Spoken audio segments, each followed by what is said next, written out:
dejas un animal muerto en el campo, llegan los buitres, lo comen, llega el quebrantahuesos, se lleva los huesos y no queda nada. Eso es lo más natural del mundo. Se viene un día a la semana, se trae patas de ovino, huesos y restos cárnicos extraídos de un matadero, revisados por un veterinario, son las partes del ganado que no valen para consumo humano y se llevan a nuestro comedero, al comedero del Fondo Amigos del Buitre.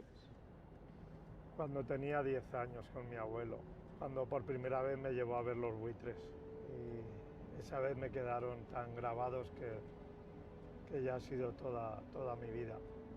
Era impresionante, con 10 años ellos eran más altos que yo. Mi abuelo me había dicho que eran unos pajaricos. Yo contaba pajaritos así pequeños, no aquellas cosas tan grandes. Y ya desde entonces he estado toda mi vida estudiando estas aves. Cada día de mi vida estoy con ellas y soy feliz así. En la India, entre 1990 y 2000, entre el 95 y 99% de 3 especies de buitres murieron a causa del diclofenac. En principio, el diclofenac lo administran a animales que tienen un problema como una cojera. Si el animal muere y es consumido por los buitres menos de 8 horas después de haber muerto, provoca la inmediata mortalidad. Ahora estamos subiendo a Santa Cilia de Panzano.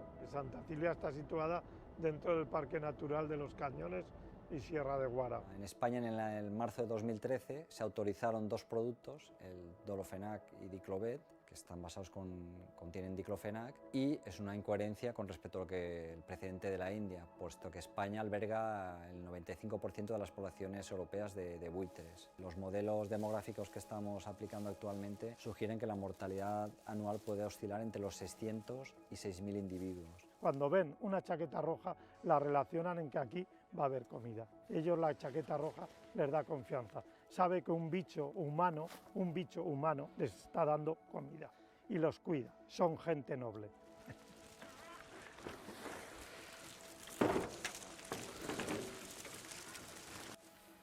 Vamos. ¿Dónde está Pinto? Que no lo veo. La bolsa déjamela, la bolsa déjamela. Los resultados en la India aplicados en los modelos que realizaron sugerían que con menos de un 1% de cadáveres contaminados era suficiente para provocar la mortalidad de 95-99% de buitres que se documentó. Has comido mucho, tío. Canela no ha comido tanto, ¿eh? Hay que pensar que es una especie única, que solo está en la península. Y si hay fuera de la península es porque han sido llevados, reintroducidos. Son los fulbus. Es una riqueza, es una joya natural que tenemos en la península ibérica. Yo no me imagino un mundo aquí, en mi territorio, sin buitres, porque hayan desaparecido. Lo digo de todo corazón. Yo sé que los buitres van a desaparecer y yo me gustaría morirme con ellos.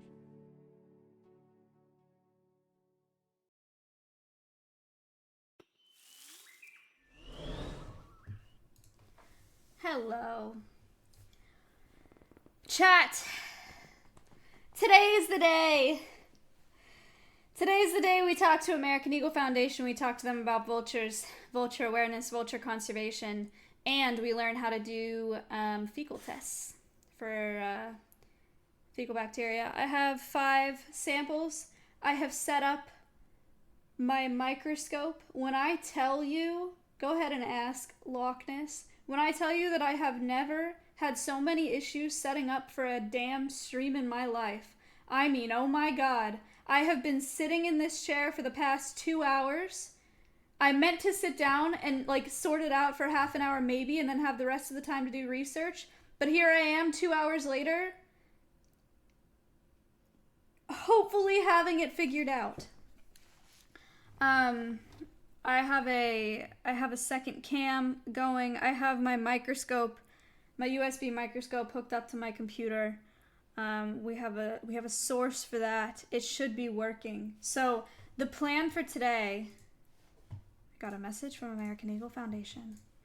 The plan for today is, give me 1 second. I know my cam isn't that good, but I didn't really think about that being right there. We're just gonna move it. Cool. So,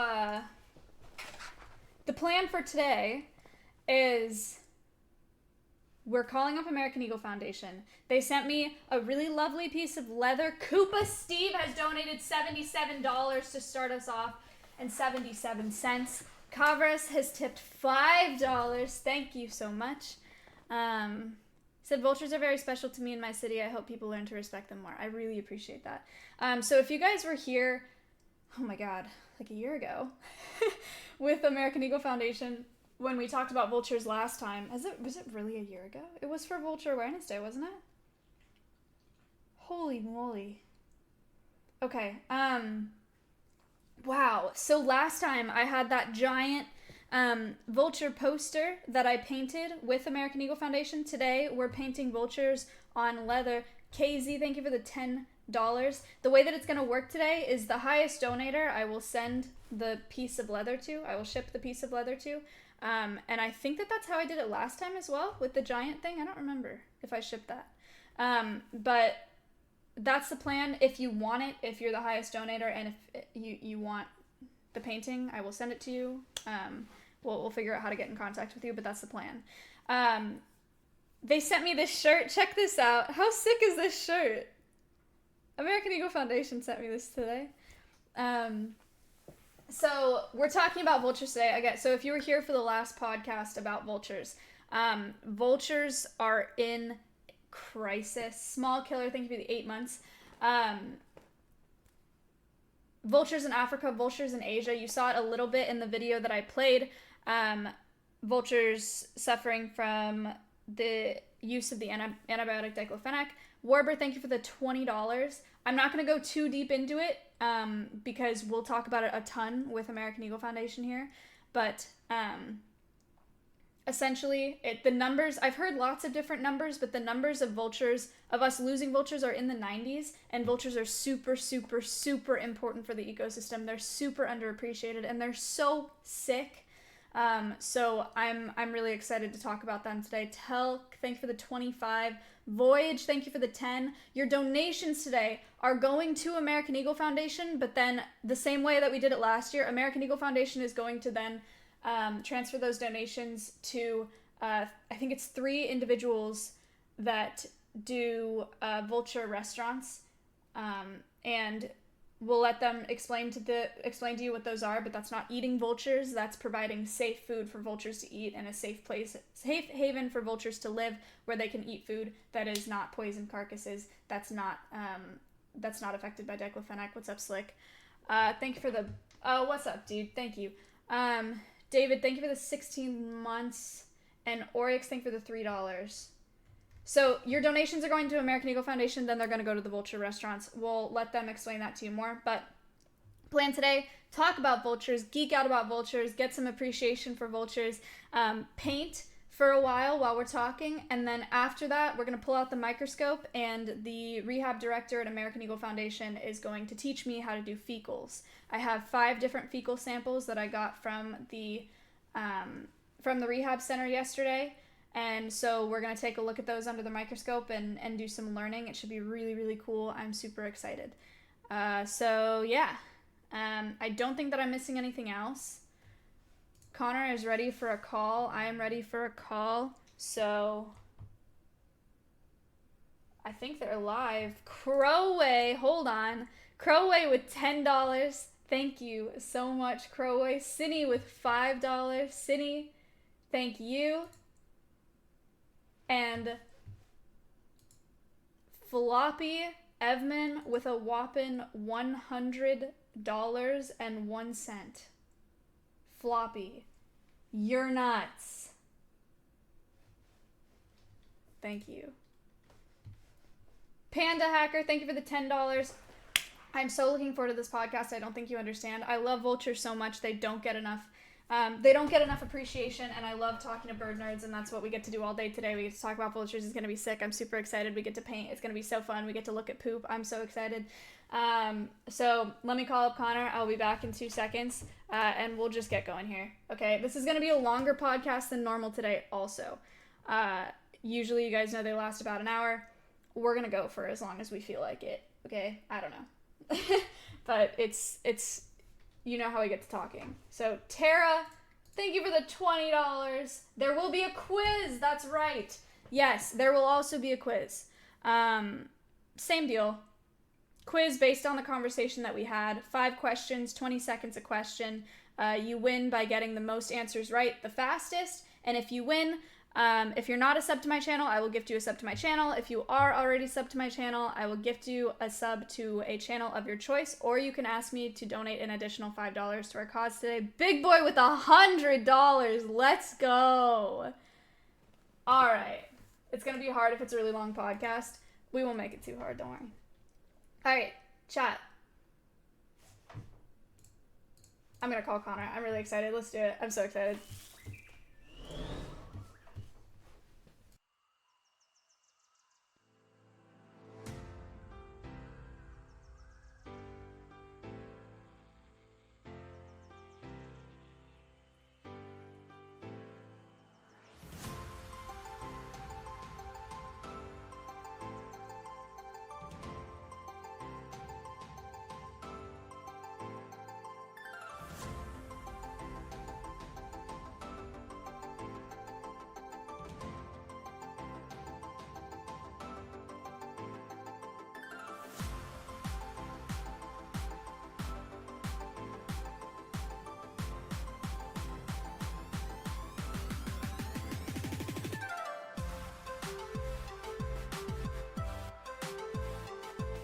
Hello. Hi. Can you hear me okay? Yeah, I can Hopefully hear there you. should be 0 echo, unless there's a lot of yelling and screaming, then there might be echo. But There we should might be good. echo at that point. I can't Other wait than for that. the yelling answer. Oh, you guys are both mic'd up. Yep. Yes, we are. Wow. Hi, Maya. Hey, how are you? Good. Very cool. Long time no chat. I know, no kidding. Hi, Espo, thank you for the $3. We're at $400, Connor. Holy cow. Yeah. I blinked away for one moment. I know. That is crazy. That's incredible. It has happened very fast. Okay, so we're in the 2 cam overlay right now, guys. We'll get to the 3 cam when we start painting. But if you guys could introduce yourselves, that'd be great. I did a little bit of an intro. I am so excited for today. Robin, why don't you go first, since you're doing like all the work today? Oh, okay. I was not prepared. I am Robin. I am an educational content specialist here at American Eagle Foundation, and I will be painting a bearded vulture today because they are the most metal of vultures. Most metal? All right. What does most metal mean? They eat bones and they dye their feathers red. Oh, check out That's this cool. production you got. Hold on, I'm gonna show your stream. Way to go, Connor! Look at this. We got a new boom arm in yesterday, Yeah, Cool. and here I'm gonna swap it to her face cam. It's Oh. gonna glitch out for a Oh my up second. close and personal. All right. Come on, there we go. And now there she is. You'll see in Hi. a second, but Wow. Very impressive. and then I like the blue hair I saw for That was fun. hair. yeah, so it's fun. We threw this together. We're getting set for. We have Eagle cams that we're installing this weekend and this next week, so it's a little messy in here. So when George is walking around, you're gonna see a bunch of mess because I installed a PTZ camera in here that we can control, and it'll track George or birds around when they fly or walk around in here. So That's sick. it's fun. Real So- production. Cool. Well, I'm gonna have to ask you for help when I set up my rehab room because I need to make it stream friendly, but I don't know anything about technology. Connor, you We want can to? for sure do that. Yeah, for sure. You want to introduce yourself? Everybody, they know you, but go ahead. I'm Connor. I'm the guy that jumps in stream often and says hi. I do the IT, social media, Eagle Cam stuff here at American Eagle Foundation. And today I'm going to be producing while Robin does all of the hard, very skilled work. And it's gonna be beautiful. Sick. Wonderful. Okay. Should we... They also know American Eagle Foundation. Guys, if you do command guest, it's going to take you to all of American Eagle Foundation's socials. But do either of you want to just give like a rundown? I think everybody that's here is probably familiar, but... Robin has a pretty good synopsis of everything. It's been a while. it has. So what are we fundraising for today? And you Robin was in charge of International Vulture Awareness Day production leading up to it all. And then we did a Facebook live stream. That was fantastic. And now we're doing this, and Robin stepped it up a notch with our fundraising and our impact that we can do. So Robin, can you give us, tell us where that money's going? So we are fundraising for 2 causes today. There is an ongoing vulture crisis in both Africa and Asia, and we want to help out with both. So of the 23 species of vulture, 16 are threatened, endangered, or vulnerable to extinction. So we are raising funds for the Asian vulture crisis by fundraising for a vulture restaurant. When I say that, it doesn't mean that vulture is on the menu. It just means that we are providing a safe place for vultures to eat, where they don't have to worry about finding carcasses laced with toxic substances. We're also raising funds for the African vulture crisis through wildlife poisoning response kits in conjunction with the Endangered Wildlife Trust. So these response kits allow volunteers to assess and provide CSI on the site of assumed poisoning and prevent hundreds of vulture deaths. One thing about vultures is that they are communal feeders. So both in Asia and Africa, a single carcass that has either been laced with poison intentionally or has unintentionally toxic substances in it can kill off hundreds of endangered species at a time, or endangered individuals at a time. So that's awesome. My brief spiel. Yeah, well, thank you. And Maya, I'm sorry I couldn't swap. I'll work on it later in our stream, swapping this camera up or this camera up. Don't, Connor, you're fine. You're so okay. I'm a fanatic. do you have 2? Sorry to go off the track here a little bit. Do you have 2 webcams that you use? I do, but they're both Logitechs, and Logitechs hate each other. So it's literally just like getting lucky on OBS if one of them shows up and if one of them doesn't. So I am praying that when we switch to the other scene that they're both working. We'll see. All right. Cool. Okay, Conch with $23. Thank you. And then so that's where the funds are going today. Did you give a spiel on American Eagle Foundation? Would you mind? That's all you, Connor. I took the vultures. All right. So if you guys aren't familiar with us, we've been around for where are we coming up on 35 years, over 35 years now. And we do a lot of conservation, education, and rehabilitation. And, Twitch is kind of our new arm where we can reach out and talk to people and show them behind the scenes of whether we're taking challenge or when there's non-COVID, through the airports and taking them to educational events or doing some of our rehab that we're really stepping up and doing so much more with, and just in general education. And long story short, we bred a lot of bald eagles back in the day to help release them and get them back out in the wild. And bald eagles have been successful coming off the endangered species list and doing so well. So now we can pivot our focus to a lot more protection and of bald eagles and other birds of prey and really branch out. And one of our branching out initiatives is helping African and Asian vultures, which is something that's very near and dear to all of our employees' hearts.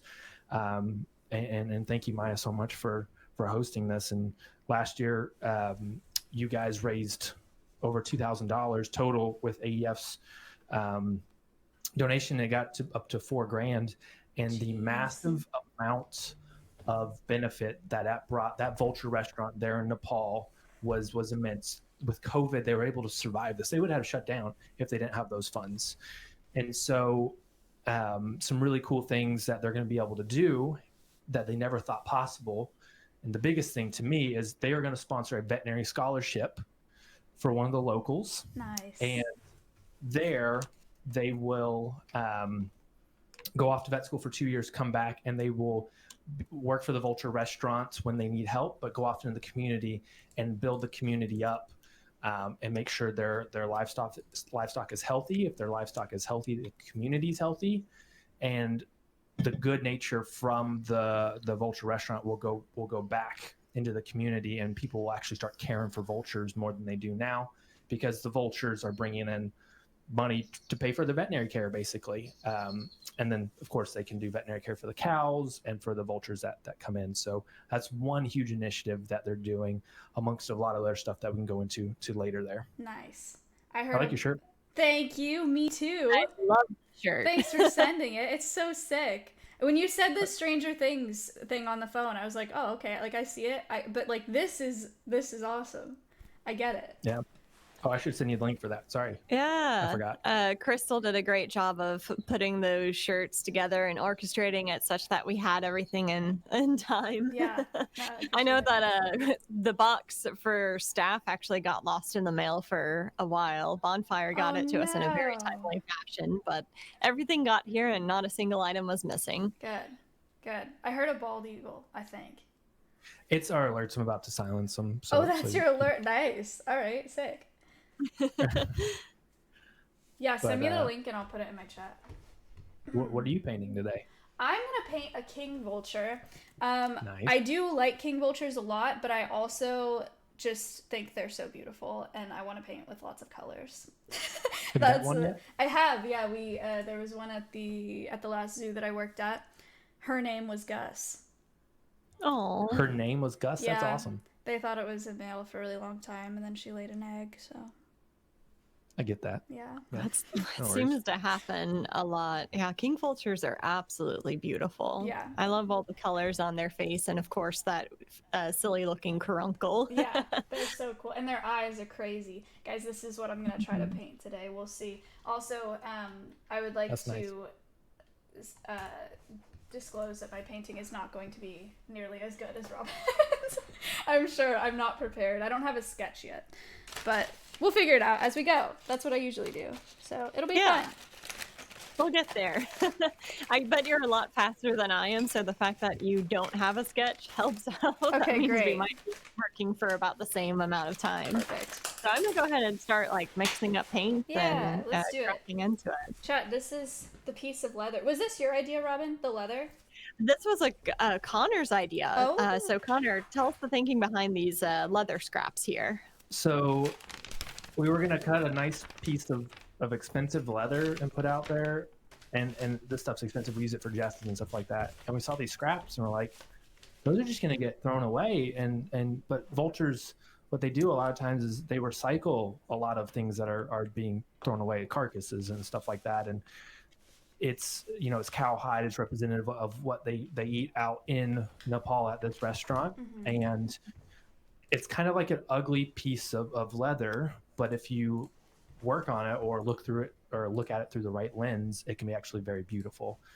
So we thought of vultures that a lot of people, don't think that they are all that pretty, but if you educate them and show them the right vultures, you can start introducing them to the more ugly vultures, and they can be very beautiful. Very nice. Did you want to do a straw poll to see what people thought of vultures before we dive into all that? Yeah, let's do that. I forgot that you had said that. Sure. Do you have one set up, or are we making it up as we... I guess we'll probably have to make it up. Okay. Sorry. No, that's fine. So the idea that Connor had you guys was to do a straw poll to gauge people's feelings about vultures at the beginning of this podcast and then at the end. One of the unfortunate things that vultures have a hard time with is getting people to love them, because people don't necessarily think they're very attractive or cute or whatever, for whatever reason. So we want to get your initial reaction, and then after you learn a bunch about them today and we talk about them, we'll get your reaction at the end. Adam Ross said they eat people. Wrong. Okay. So, how do you want to do this straw poll? Should we do like a 1 to 10? Like, how much do you like vultures, or what? Robo Rascals tipped $500. Wow. Hi. Have we talked? That's incredible. Thank you so much. That's so nice. Robo Rascals is a company that is.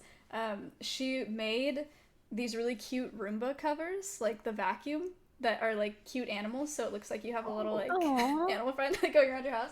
And Matt bought one, and then somehow it got to her making little plushies of Matt's emotes, of Mizkif's emotes, and she has sold a ton of them to his community. So now she's in the Twitch in the Twitch world. Thank you so much for the $500. That's so nice. Okay, let's do can we do a straw poll of like a 1 to... Should we do like a 1 to 5? Maybe that's easier to keep track of. Either that or yes or no. Like either one works. Oh, like, do you like vultures? Do you like vultures? Or do you think vultures are ugly? Or do you care about vultures? You can do 1 to 5. I think, chat, what do you think? Jake with $77.77. Thank you. Thank you. He said, I hope this money can help some. Hearing how passionate Connor has really made me want to help. Keep up the great work, everyone, and thanks for adding to the platform, Maya. That's so nice. Thank you. Thank you. Connor, your audio just got really quiet. I don't know if that's my end or... I turned off the button. There it is. That's my Sorry. Chat, yeah, let's do 1 to 5. Okay, could a mod set up a 1 to 5 straw poll of like how much do you like vultures, and then I'll write it down or something, and then at the end we'll You want me to put a 0 in there, really? No. That's terrible. Cal, why would you say that? Oh my gosh, wait, we hit 1K. Whoa, We're at that's already... $1,001.13. Please ignore them.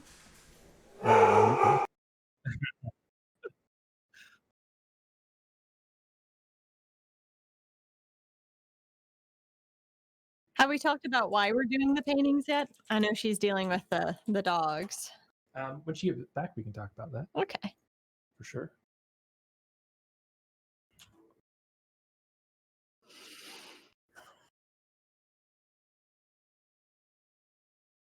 I always get really stressed out in these early stages of the painting because I feel like it just is never going to turn out the way I want it. Oh, for sure.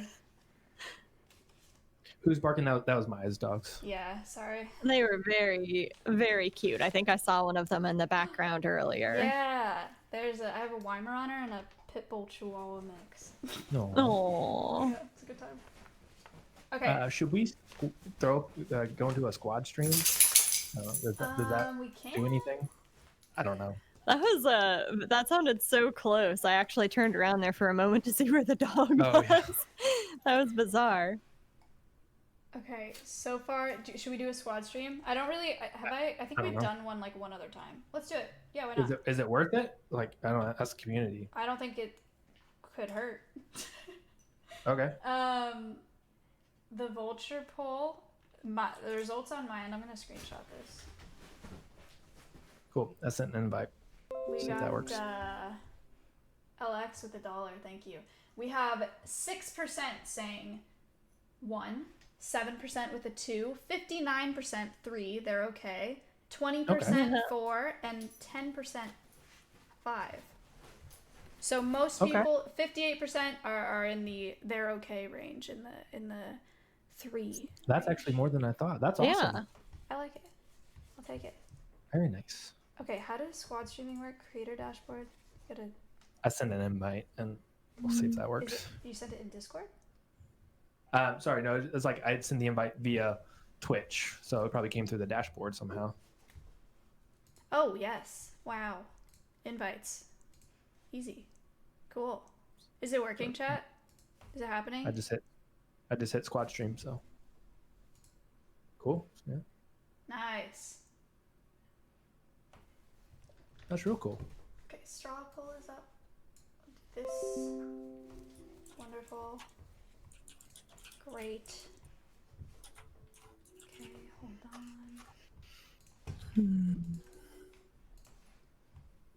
on. So you're gonna paint the King Vulture. Oh, I'm sorry. Before I dive in that, I sent you the link for the shirts in Discord if you're interested. I'm going to kind of hitting you with chat. A bunch of technical stuff up front. Sorry. No, you're and already $1,000. Wow. Yeah, crazy, huh? We when we sent that to his name's Prim. He's our liaison over there.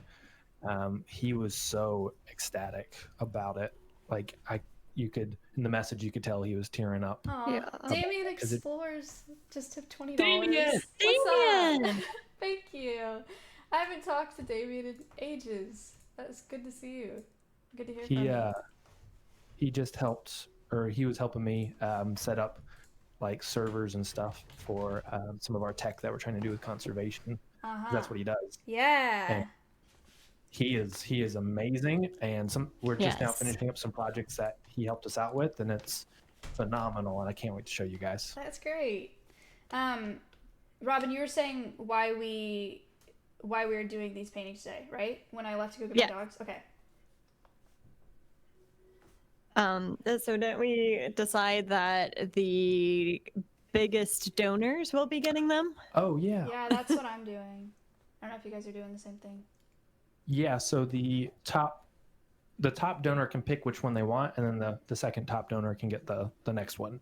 Oh. Wait, so Well, you're doing two? Like they can pick between yours or ours. Okay. And then the second one is that okay? Yeah, that sounds good to me. Okay. Cool. Okay, so you guys want to get into like the nitty-gritty? You want to nerd out? Yes. Always. Okay, cool. So I think chat at this point we've talked enough about, and you're kind of familiar with the idea of diclofenac, right? Like if you were here at I can't believe it was a year ago that we did our vulture stream. But Robin, you touched on the beginning, the crisis in Africa and the crisis in Asia. Should we start by like talking about each of them individually? Do you want to like go all at it at once, or? Yeah, we could talk about one crisis at a time because they're surprisingly very different. Yeah. And both are no less tragic than the other, but I feel like the Asian is less intentional than the African. Mm-hmm. So where would you like to start? Let's start with the Asian one because I feel like we've already touched on it. It doesn't really matter, but why not? Let's just start there. Yeah, and that fits with the bearded vulture because Cool. that's more of an Asian species, Yay. Eurasian area. So essentially with the Asian vulture crisis, vultures were in abundance and numbered in millions for many, many years. And then all of a sudden, their numbers started to deplete. And eventually it was discovered that they were depleting because of the use of an anti-inflammatory medication called diclofenac. And the reason the vultures had access to this was because there was also an abundance of cows in Asia. So due to the Parsi and Hindu religions, cows were revered and they were rarely used as food. So as they became older, they would administer diclofenac to help, just the side effects of aging, so arthritis, joint pain, etc. And when these cows would pass away of natural causes, the vultures would feed on their carcasses and become poisoned by the hundreds. So this is really tragic. It's not that the folks in Asia are intentionally killing off these vultures, but rather accidentally killing off vultures by caring for their cattle. And it's worsened to the extent in India that feral dogs have taken over that sort of ecological niche and have caused a spike in rabies in humans as a result, and cost the Indian government $34 billion. I didn't know that number. Holy cow. Mm-hmm. Oh, I gotta start making notes of what we're gonna do for our quiz because I didn't prep You're that doing ahead a quiz. Oh, are you using the same extension? I was gonna just do it with your prep it. I do use it now because of seeing how you used it, which is awesome. If Or are you doing questions? On your stream, do you have more viewers? Sweet. Yeah, no, that's fine too. That works. I'll make questions and put them in Discord. Nice. I'll link them. That'll be fun. Your job is easy today. Nice. Hopefully. Leonard with $20. Thank you so much. Okay, sorry, I interrupted there.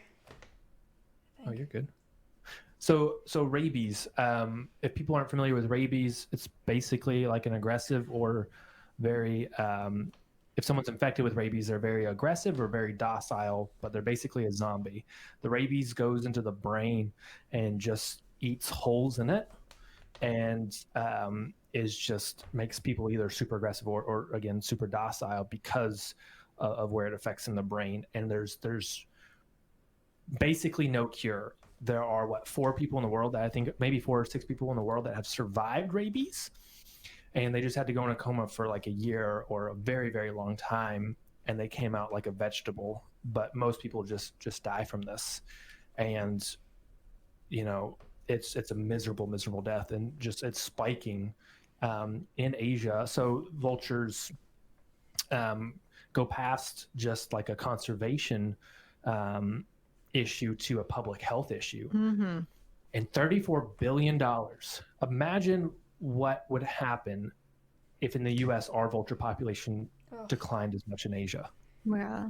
One of the big takeaways that I had from our International Vulture Awareness Day stream, speaking with Andre Botha, who works with the Endangered Wildlife Trust, is that what happened in Asia can happen anywhere.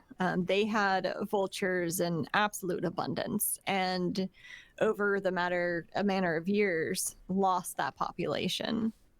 So if we started utilizing substances, pesticides, anti-inflammatories, things over here that were toxic to our vultures, it's reasonable that the same thing could happen here. And we could also have a health consequence that comes along with it. So someone in my chat who's Lots, thank you for the $50, whose name I didn't recognize, said, why are vultures so important? So I think a lot of people, when they think vultures, you probably think scavengers, you probably know that they eat carrion or dead things. But can we talk a little bit, Fanatic, thank you for the 25. Can we talk a little bit about their ecological niche, why that's important? I think we've touched on it a little bit, but just really get down to the basics so that they know what we're talking about. Oh, I think you're right. I think we skimmed right past. We did. We dove right into the crises because, it's truly tragic without talking about why it's such a huge issue. So vultures are nature's cleanup crew. We look at them and obviously think of them as feeding on the dead and think that they're gross because of that, but they're actually quite clean.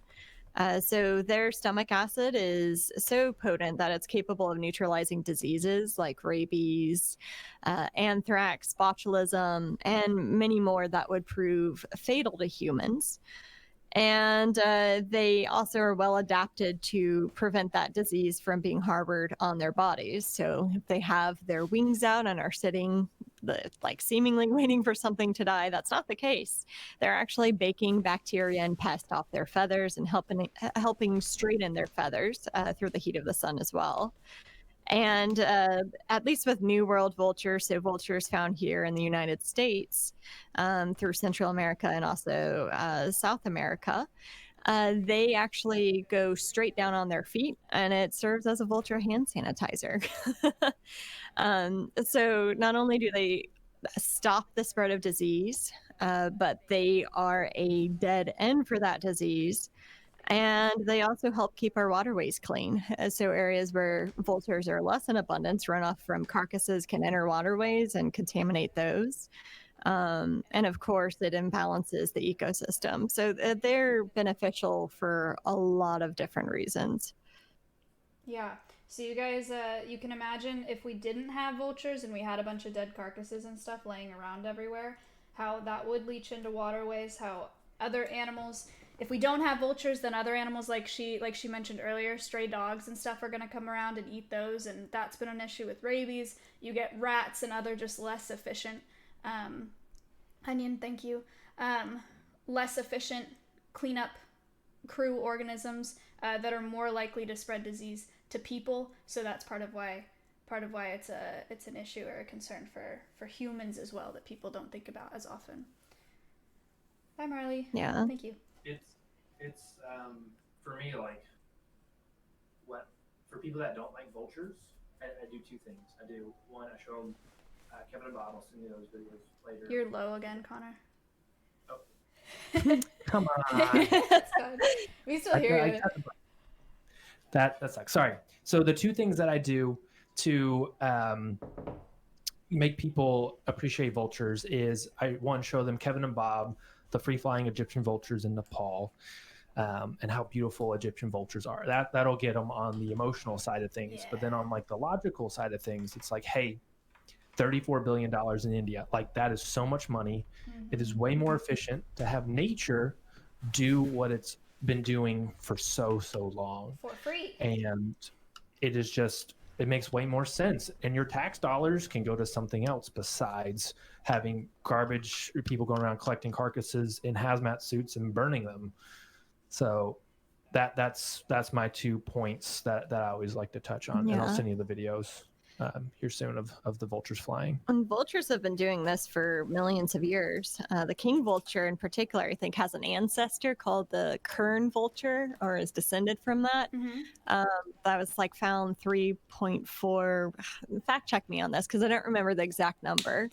But they have been around for a very long time, serving as nature's cleanup crew. And a lot of people may think that they're mean, aggressive, but they rarely pose a threat to anything living. In fact, the bearded vulture here, its diet consists of 70 to 90% of bones. And they don't prefer fresh bones, they prefer old bones and large bones. And they will carry larger bones up into the sky and drop them over preferred rocky areas called ossuaries to break the bones so that they're easier to devour. How cool is that? I didn't know that about them. Guys, vultures are also super smart and really cool. I don't know, I think I've shown a video on stream of Egyptian vultures if they want to eat eggs, but they can't crack it because their beak isn't strong enough. There's a really cool video of Egyptian vultures that take a rock and like throw it on the egg and crack it. Do you guys remember that? You want me to pull it up? It's so cool. Egyptian vultures are so cool. What vultures do you guys know? Can you type in, if you can like think of a type of vulture, can you write it in chat? Because I know before I started learning about vultures, okay, yeah, Egyptian, thank you.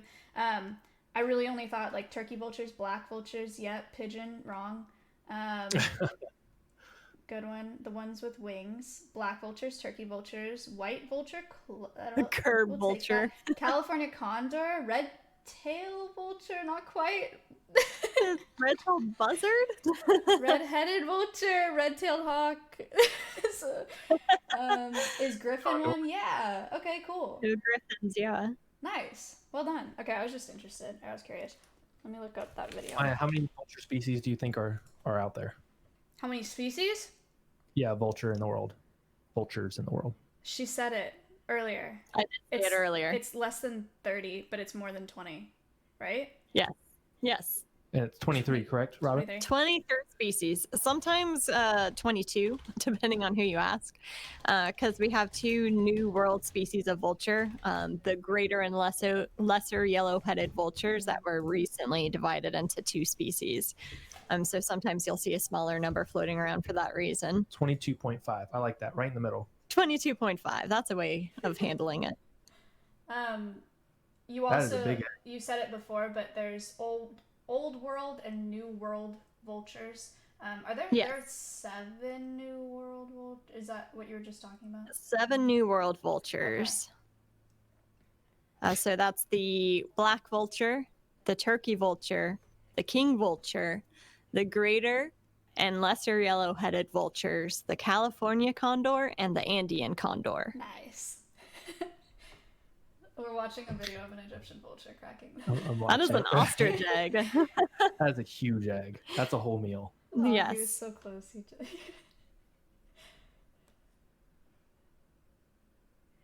That's very cute. Did you get it? Not quite. He keeps missing. Those are some big jesses in that vulture. Wow, look at him go. Oh, it was a fake egg. I don't know what was in there. Yeah, that was cool. That's a cool behavior to put on display. Yeah, that's neat.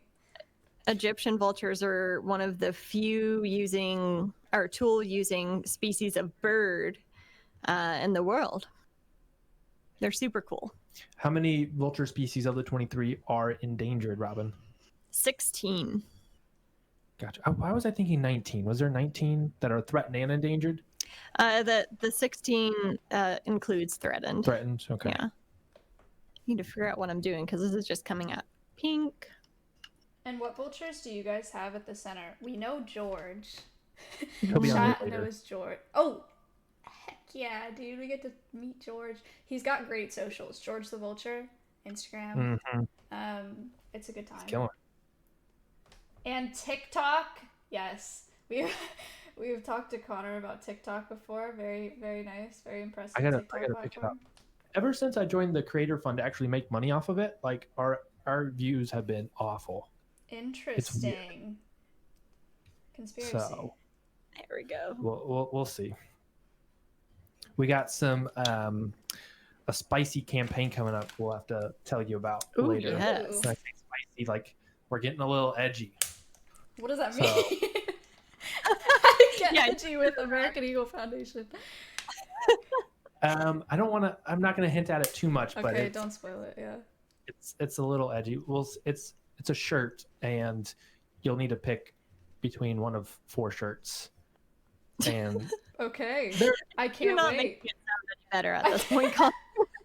they're slightly. They're not too bad. Okay, I'm excited. It's just playing with this kind of social media. At the current climate, we'll put it that way. Oh, Yeah. I see. To be something fun and light go. and a little bit tongue in cheek. There you You go. said Tongue that- in cheek, yes. Very Way nice.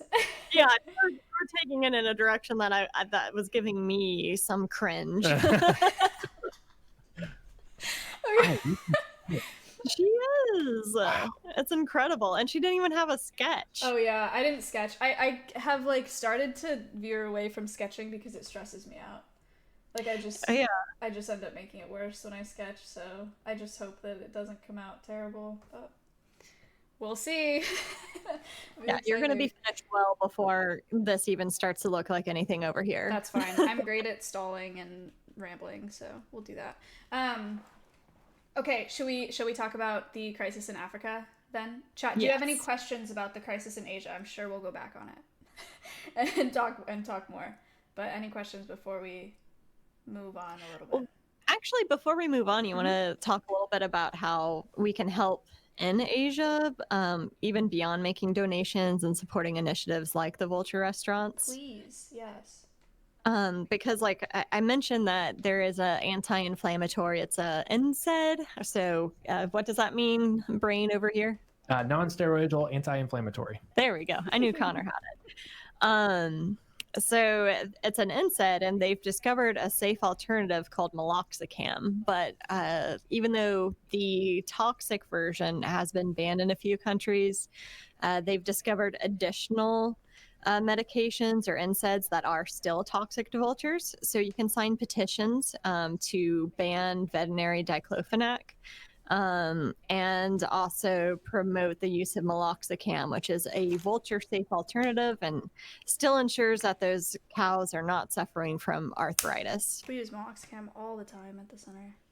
Oh, it's great. Yeah, meloxicam is fantastic. True. Side note, I didn't know this until we talked to UT yesterday.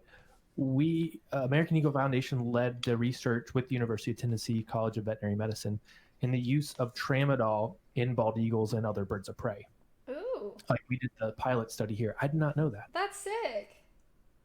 We don't fact. do a lot of drug testing here, like to find out the proper dosage. Like it's safe, but like what's the proper dosage?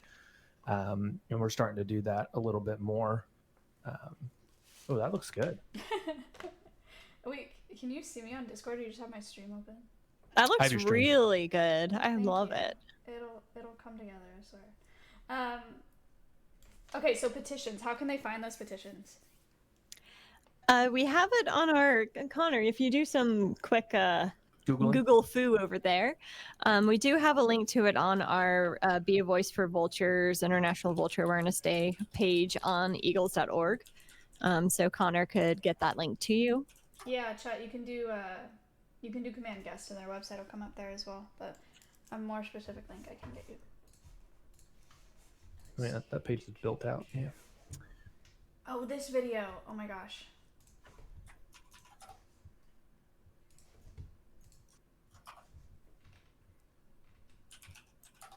Oh, it's a good video. Look at this, chat. Oh, Kevin and Bob. Do you want him on stream, by the way? Like, would you want to do a conservation cast with him?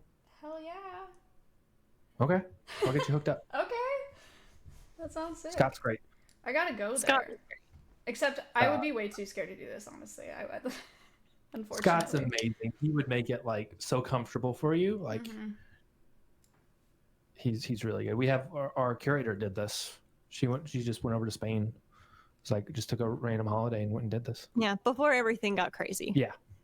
Important distinction now. Right.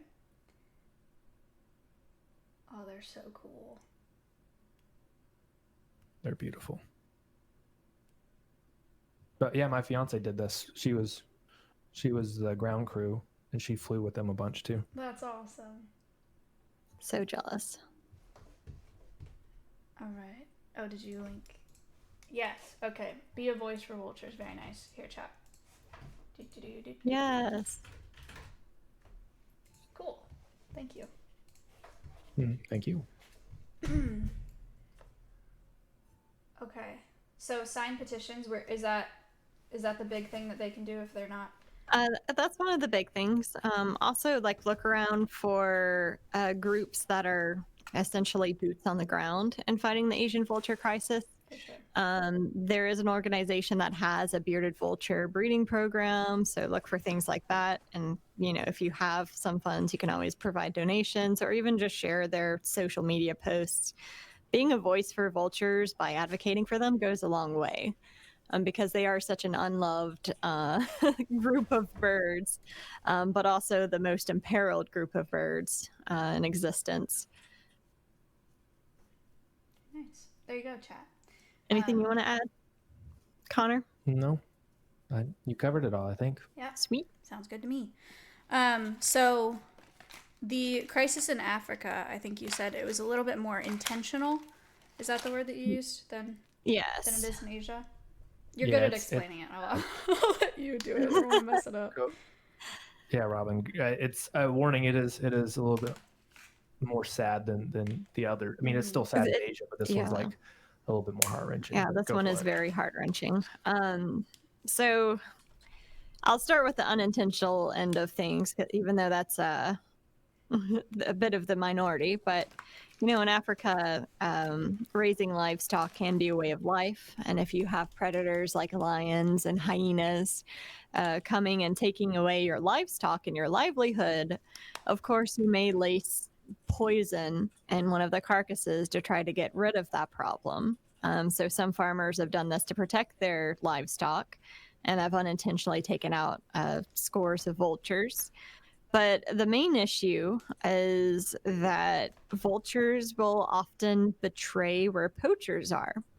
And because poachers don't want to get caught by rangers, they will intentionally put poison into carcasses of poached animals to kill off the vultures.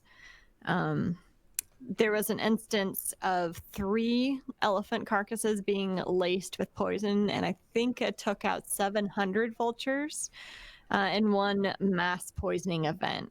So this past year, that was bypassed as the largest poisoning event by a mass collection of hooded vultures. And I think over 1,000 of this critically endangered species was killed between January and March. Now, that was a bit different because in the current climate, it's the belief-based use of vultures has spiked. So with COVID ravaging the world, people have been ingesting vulture brains thinking it brings them luck, or other parts of the vulture. I had not heard. The luck one. That's the hooded vultures are adorable. And eyes too, right? Pardon? Eyes. Eyes.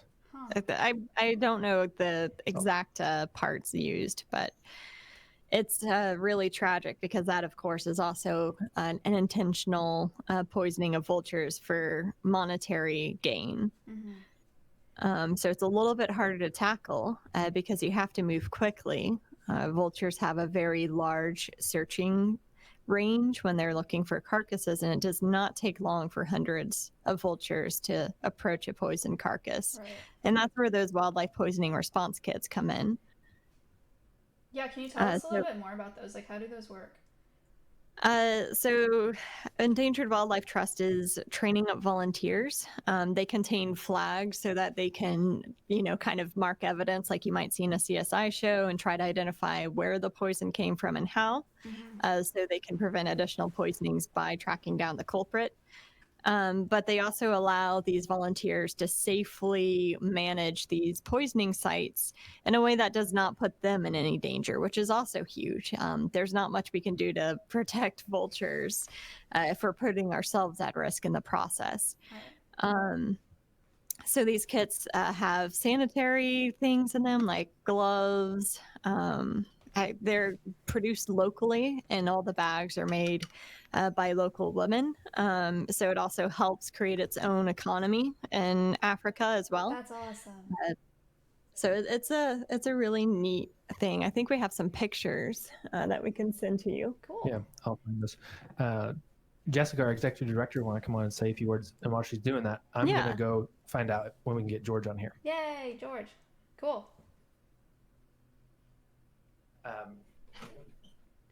Don't be able to see my accent if you look on the left, but this, well, these cans. Hi, Jessica.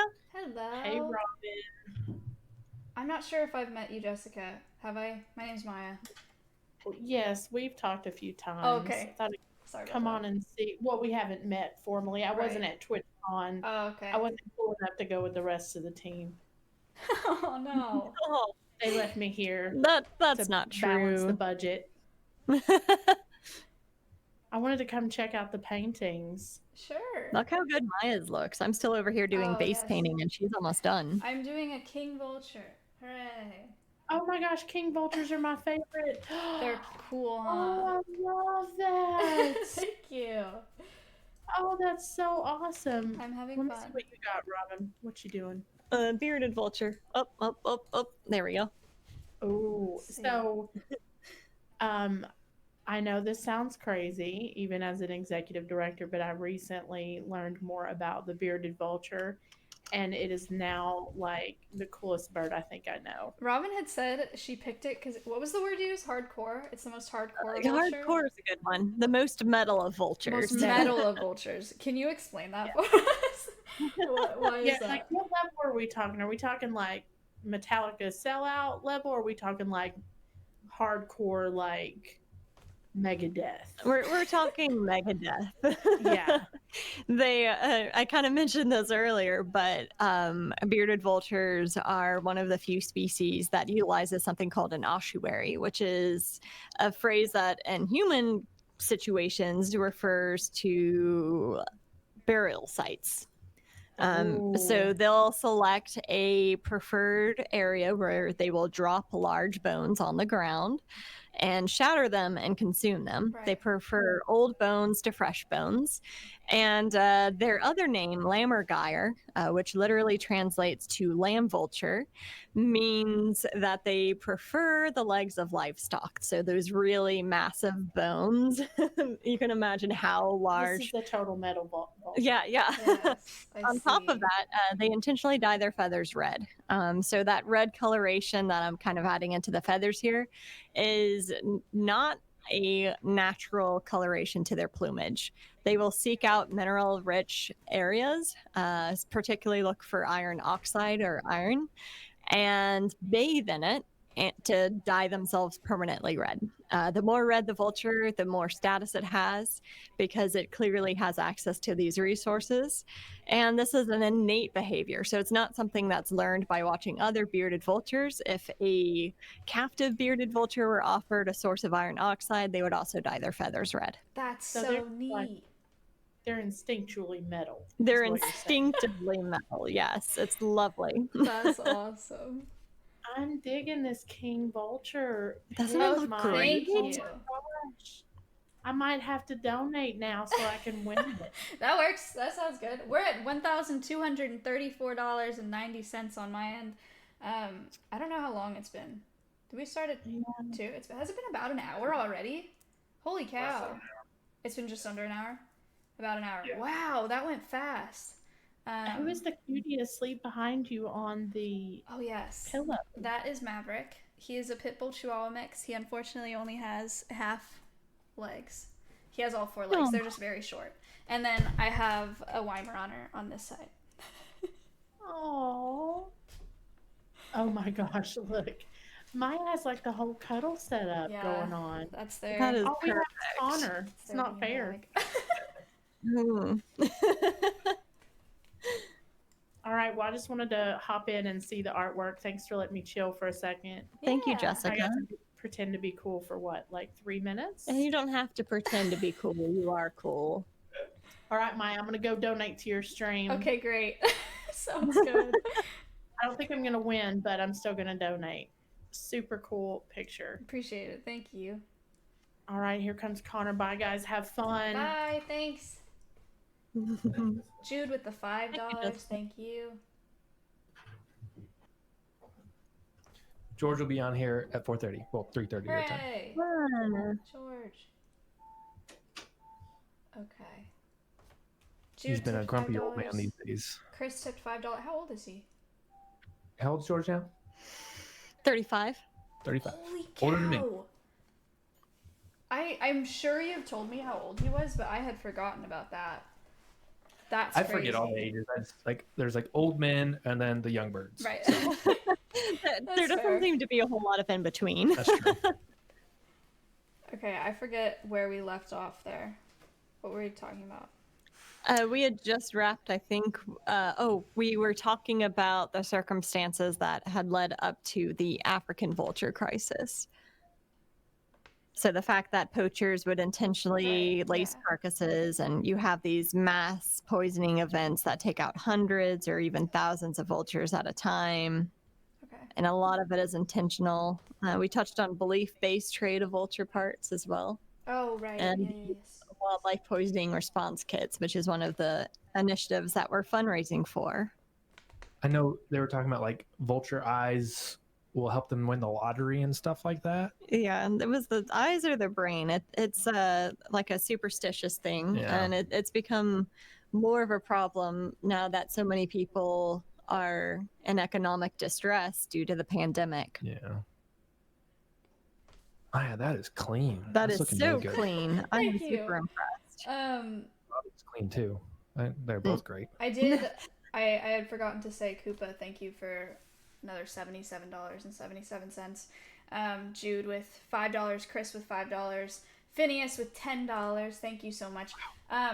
Chat, let me open up the question doc because I'm sure there are lots of questions and I forgot to open it. If you do hashtag ask and followed by your question, just in normal text, you can do that and maybe I will read some of them if they fit into our conversation here. Your branding and your design of your conservation cast is amazing. It is I love truly it. incredible. I think I've seen a red-tailed hawk feather pop up a few times. Oh, when there's a gifted subs, Mhm. it is so cool, and how they just like scream across the Oh, flag. thank you. Yeah, Stream Elements did that for me. That's amazing. It's beautiful. Chat said I leaked my Discord. It's fine, right? It's fine. Oh, there was nothing Cool. over. But like even the microphone that's popping up in the bottom with that animation with the donation, That- it's Dude, my podcast team is wonderful. Buzz, thank you. Sniffy with $5. Stream Elements is great. Lock customized all those alerts. And then Not William does my intro screens, all that. He did my overlays. They're awesome. Yeah, I was talking to. Also, is Locke the one that does Ms. stuff too? Yeah, he does a lot for both of us. Yeah, I was talking to him, and then COVID happened and my budget dried up, so Damn. we'll revisit that soon. Archer with $5. Thank you so much. Okay, there are a couple questions in here. You guys want to answer a few? Yeah, always. Let's see.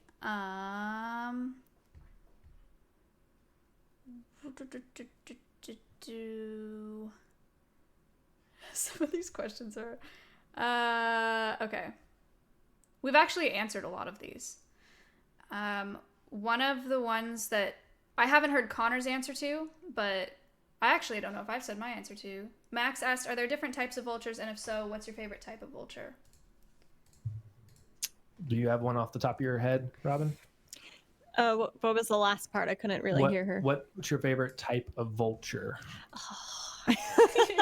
There's so many good ones. Okay, I'm very partial to the bearded vulture, of course.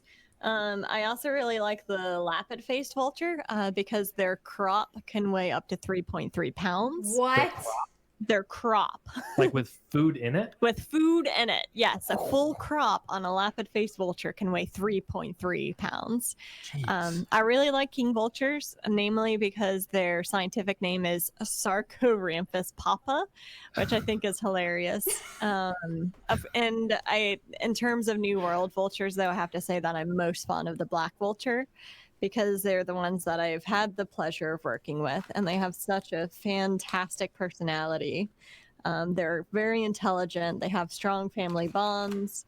And once you've been accepted by a black vulture, it's the best feeling in the world. And if you're not accepted by it, it's the worst biting feeling in the world. Yes, Connor is very familiar with that. They can. I've some of the black vultures at the rehab center. Yeah, I've been bit by quite a few, but they're so sick. Hearing that.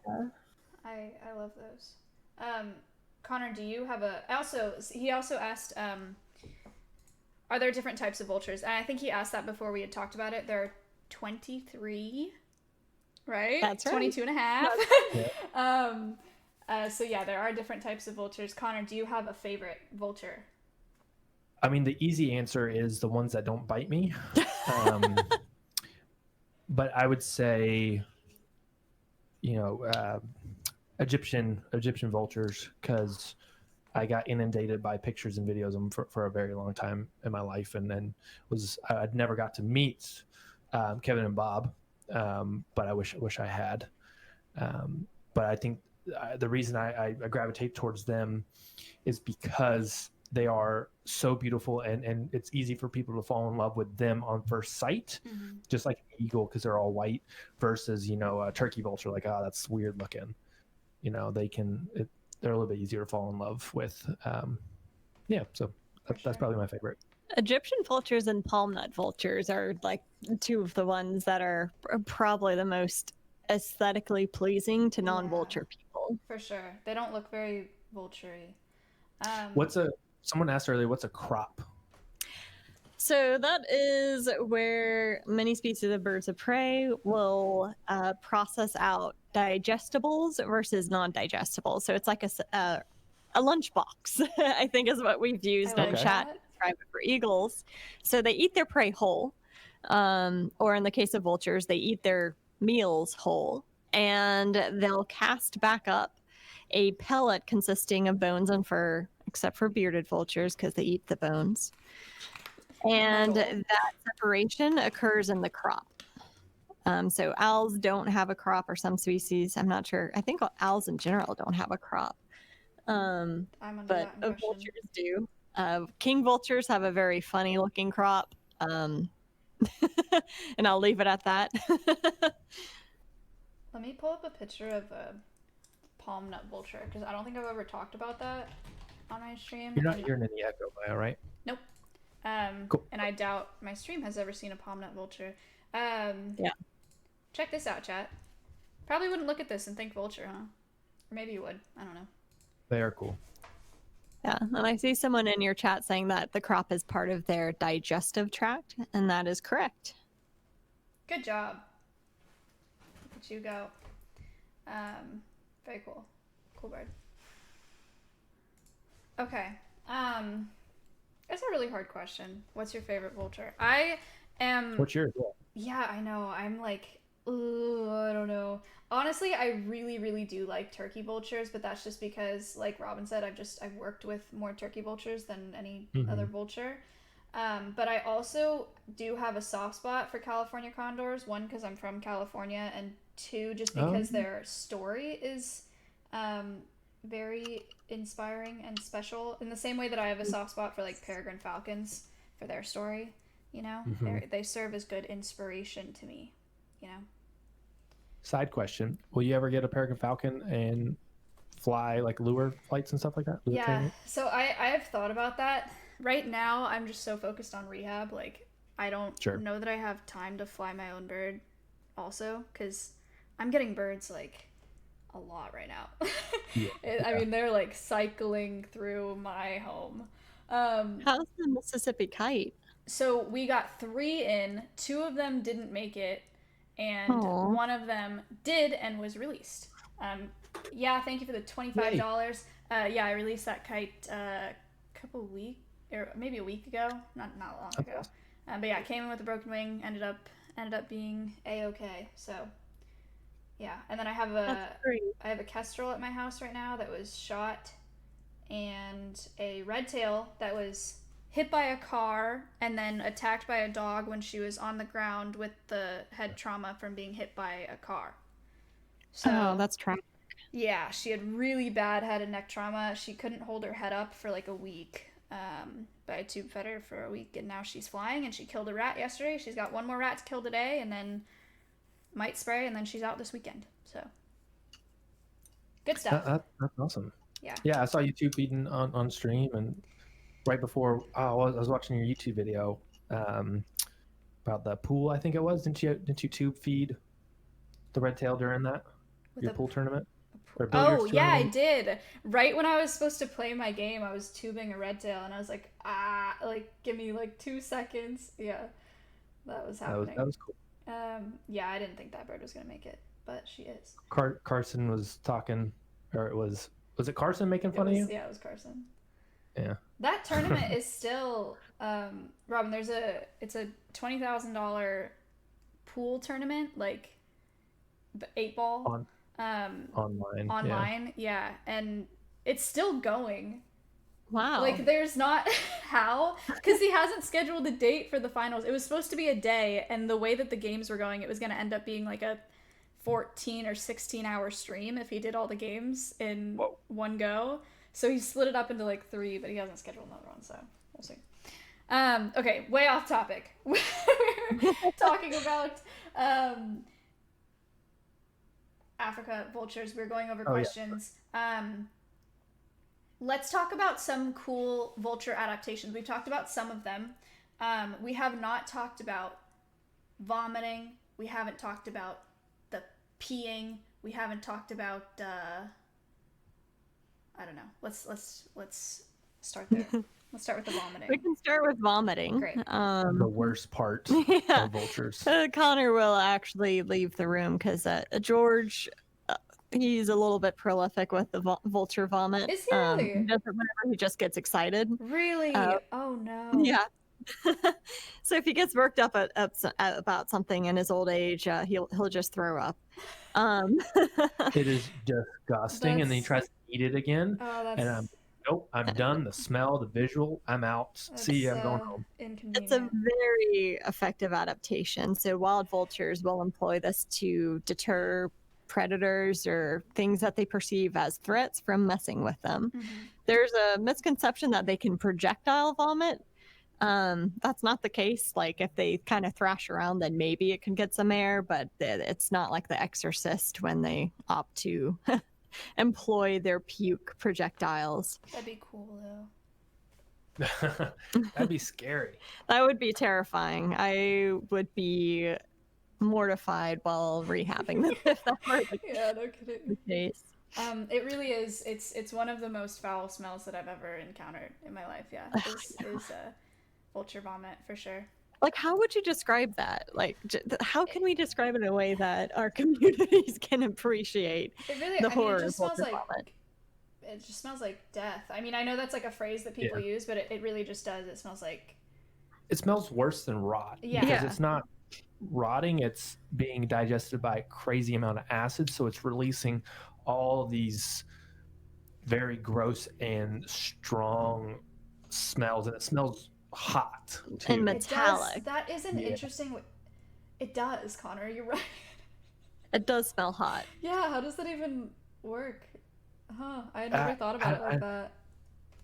And I just thought about it, and I guess I could smell it again. So it stays in your nose for a long time too.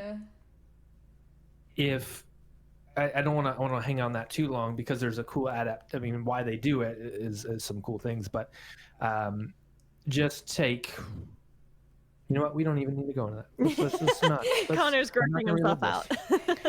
It's acidic vapor, like hot acidic vapor Yes. that has a type of death in it. Cool. Leave it at that. Yes. Yeah. That was Don't actually imagine really it's accurate. you're gonna have to retch. Yeah. Oh, someone put that in your chat too. I'm like, that's Oh, a there good you way to go. put Nice. it. So it does two things. One, if it gets in a predator's eyes or something like that, or it's acidic and hurts them and gets them to go away is great. But the other thing is they'll just drop the meal right there because predators are just looking for a meal. They'll vomit it up and the predators will eat it. And the predators will leave the vulture alone and the vulture can go find another meal. That's fine. So that's here, I'll mute your mic, Robin, so you can. Oh, you're No, good. you're fine. Yeah, so it just they can feed it and feed the predator and move on with life. So it's pretty good. You're back on. Bernie yeah, tipped $100.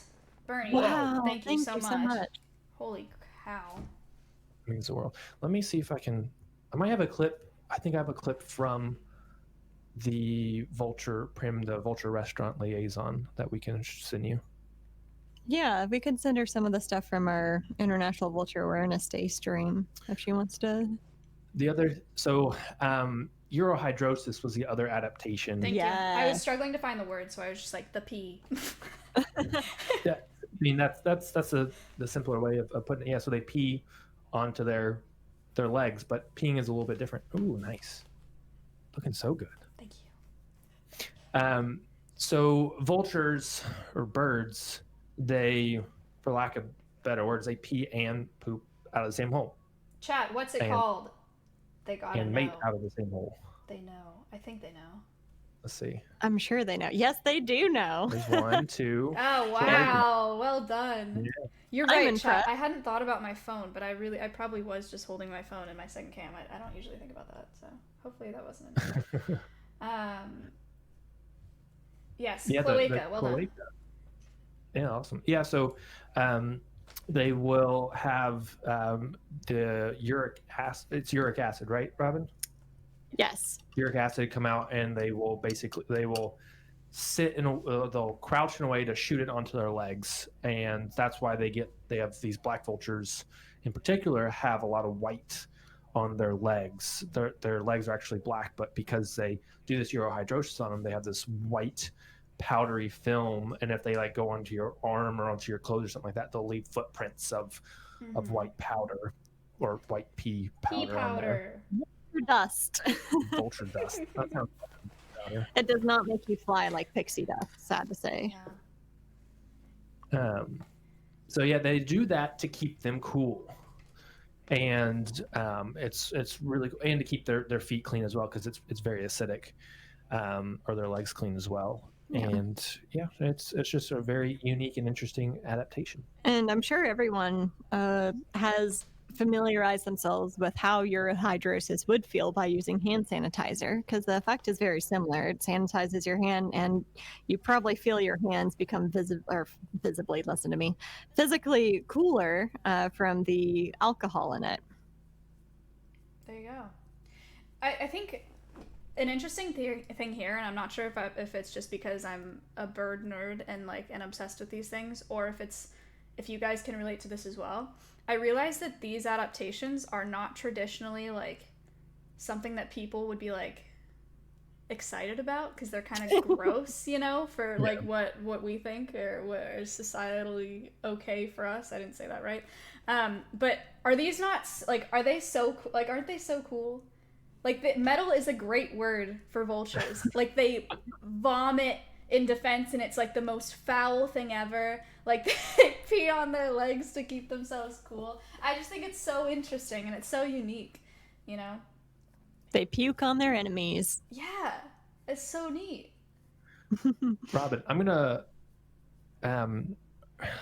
let's do that experiment with the heraldic pose. I can get it going right here. Yeah, go get the steamer, and then if you look on the education shelves, there should be some feathers near the vulture module that you can bend and demonstrate that. And I can talk about sense of smell while you get that set up. Perfect. Read my mind. So another cool adaptation. I do want to actually backpedal to urohydrosis for a moment, or going straight down on their feet, because I'm fairly certain that's something that is exclusive to New World vultures. Okay. So there's 7 species of New World vultures found in the Americas participate in that, and they are more closely related to storks, whereas Old World vultures, like the bearded vulture, have more in common with hawks and eagles, or believed to. And sense of smell is another thing that is exclusive to some species of New World vulture. Do you know which ones those are? Sense of smell? Mm-hmm. The one in particular.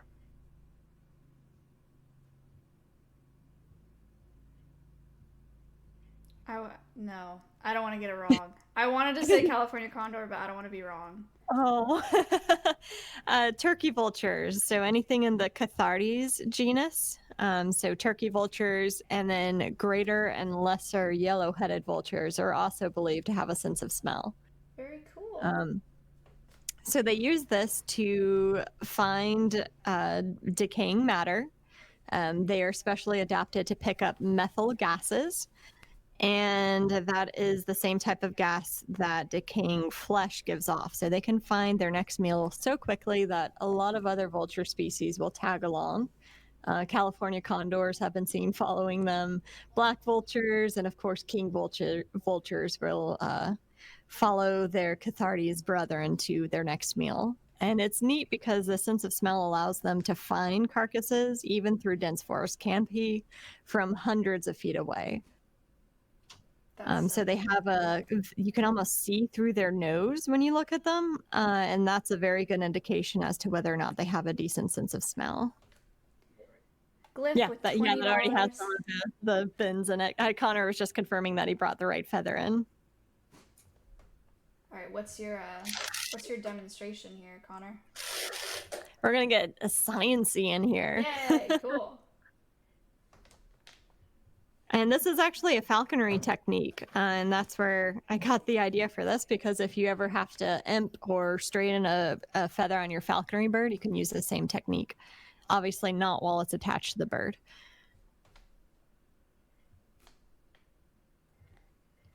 So the heraldic pose. So when a bird pops out its wings and lets the sun hit it, and they look super cool, and you can see their full wingspan. So there's reason behind it besides just drying off their feathers and looking cool. And what we're going to show you is we're going to kink this feather, and we're going to bend it, and then we're going to I have a steamer here, and we should be able to see what the heat and humidity does. The steamer is going to act like the sun, and we're going to see what it does to the feather. Cool.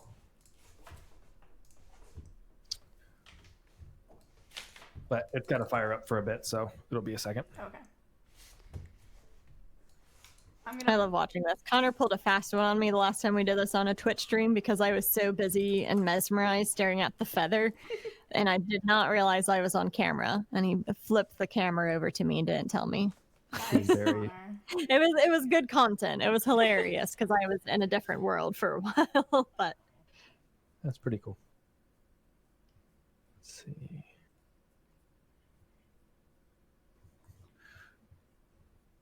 Working on it.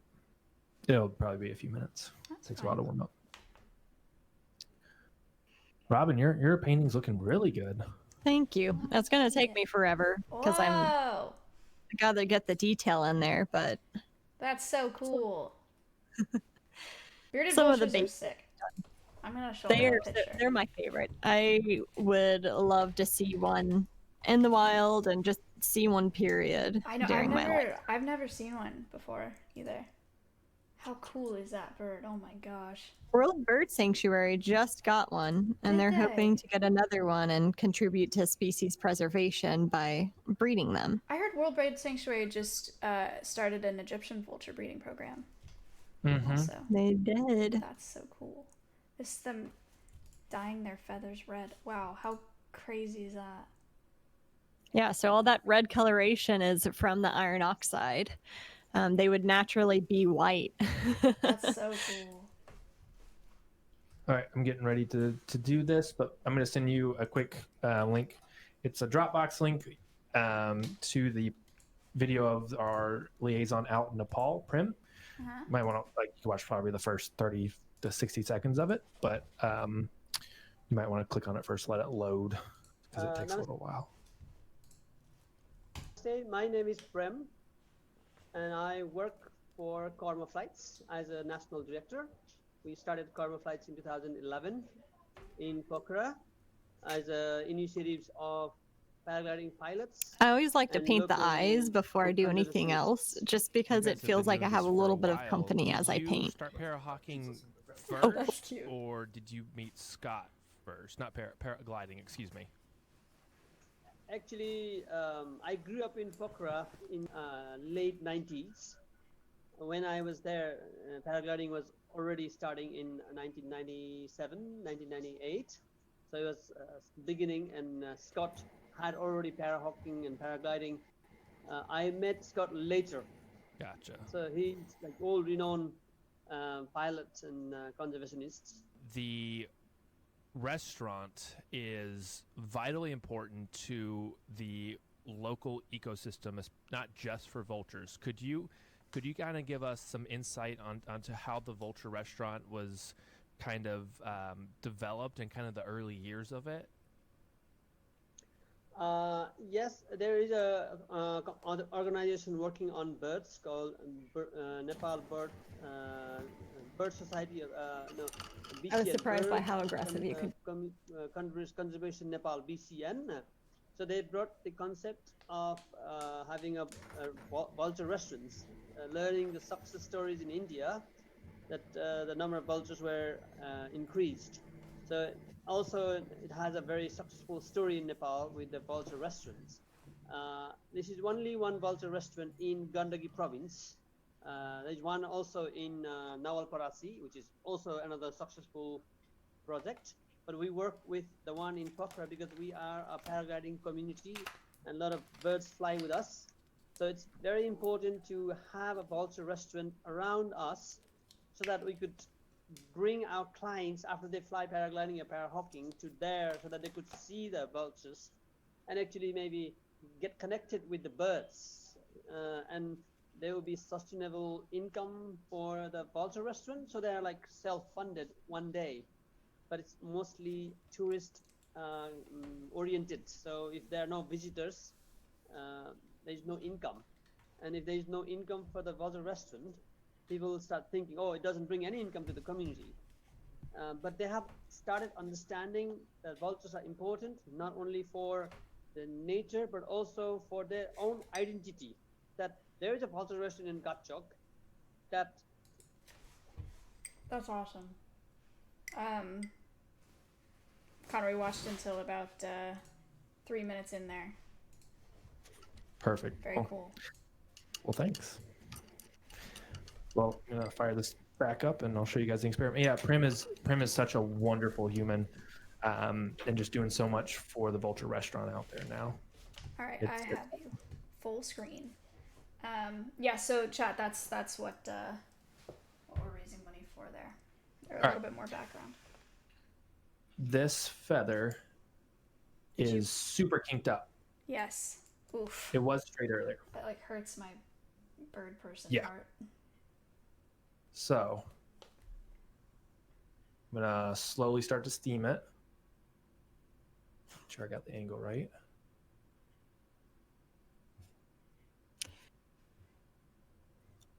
Whoa. Starting to move. I heard someone knock. Come in.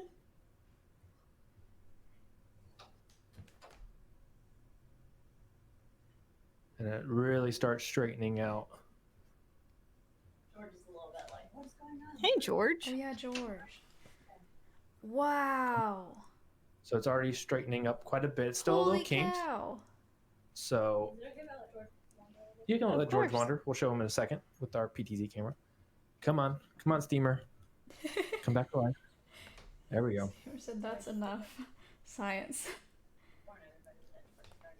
What kind of feather George, is that? George vomits in here. I'm done. I'm walking out.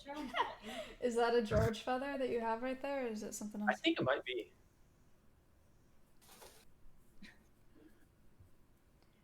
So I need to Hi, steam George. clean my bird. No. Don't do this on a bird. Do this on a feather if that is your... Nobody's... Okay. Don't put a steamer on your bird. So I wonder if I can kink it again. You probably can. That one's been bent a few times. Yeah. So it's still a little Wow. curved, but Robin just straight up just came in here. Let's do this top part. Do some bend it in new areas so you don't actually rupture the. Otherwise, it won't work. So just straight like. It hurts Like that watching you do that. hurts you, right? Yeah, it really does.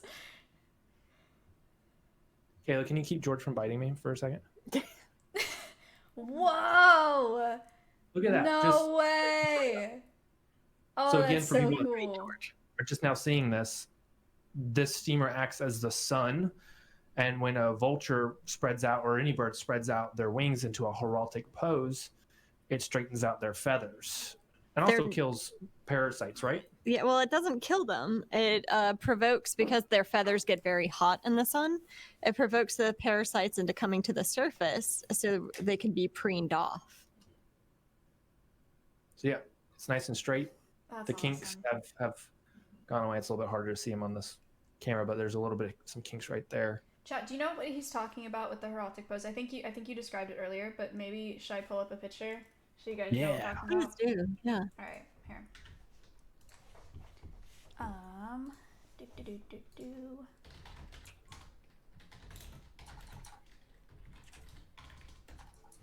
Chad, I'm sorry. I've been in my own world over here painting. So if our community has had any questions, I apologize if I missed them. You guys ever seen Nice. vultures do this? They do it a lot, quite a lot. But yeah, this is what he's talking about. No? Oh. There you go. Very cool. Alright, have you gotten bit yet? No, George went over to play with some other stuff. I'm going to pull up on my stream the PTZ camera that we have installed in our office. Warning, our office is a mess Eagle cams. because I'm working on installing Eagle cams. So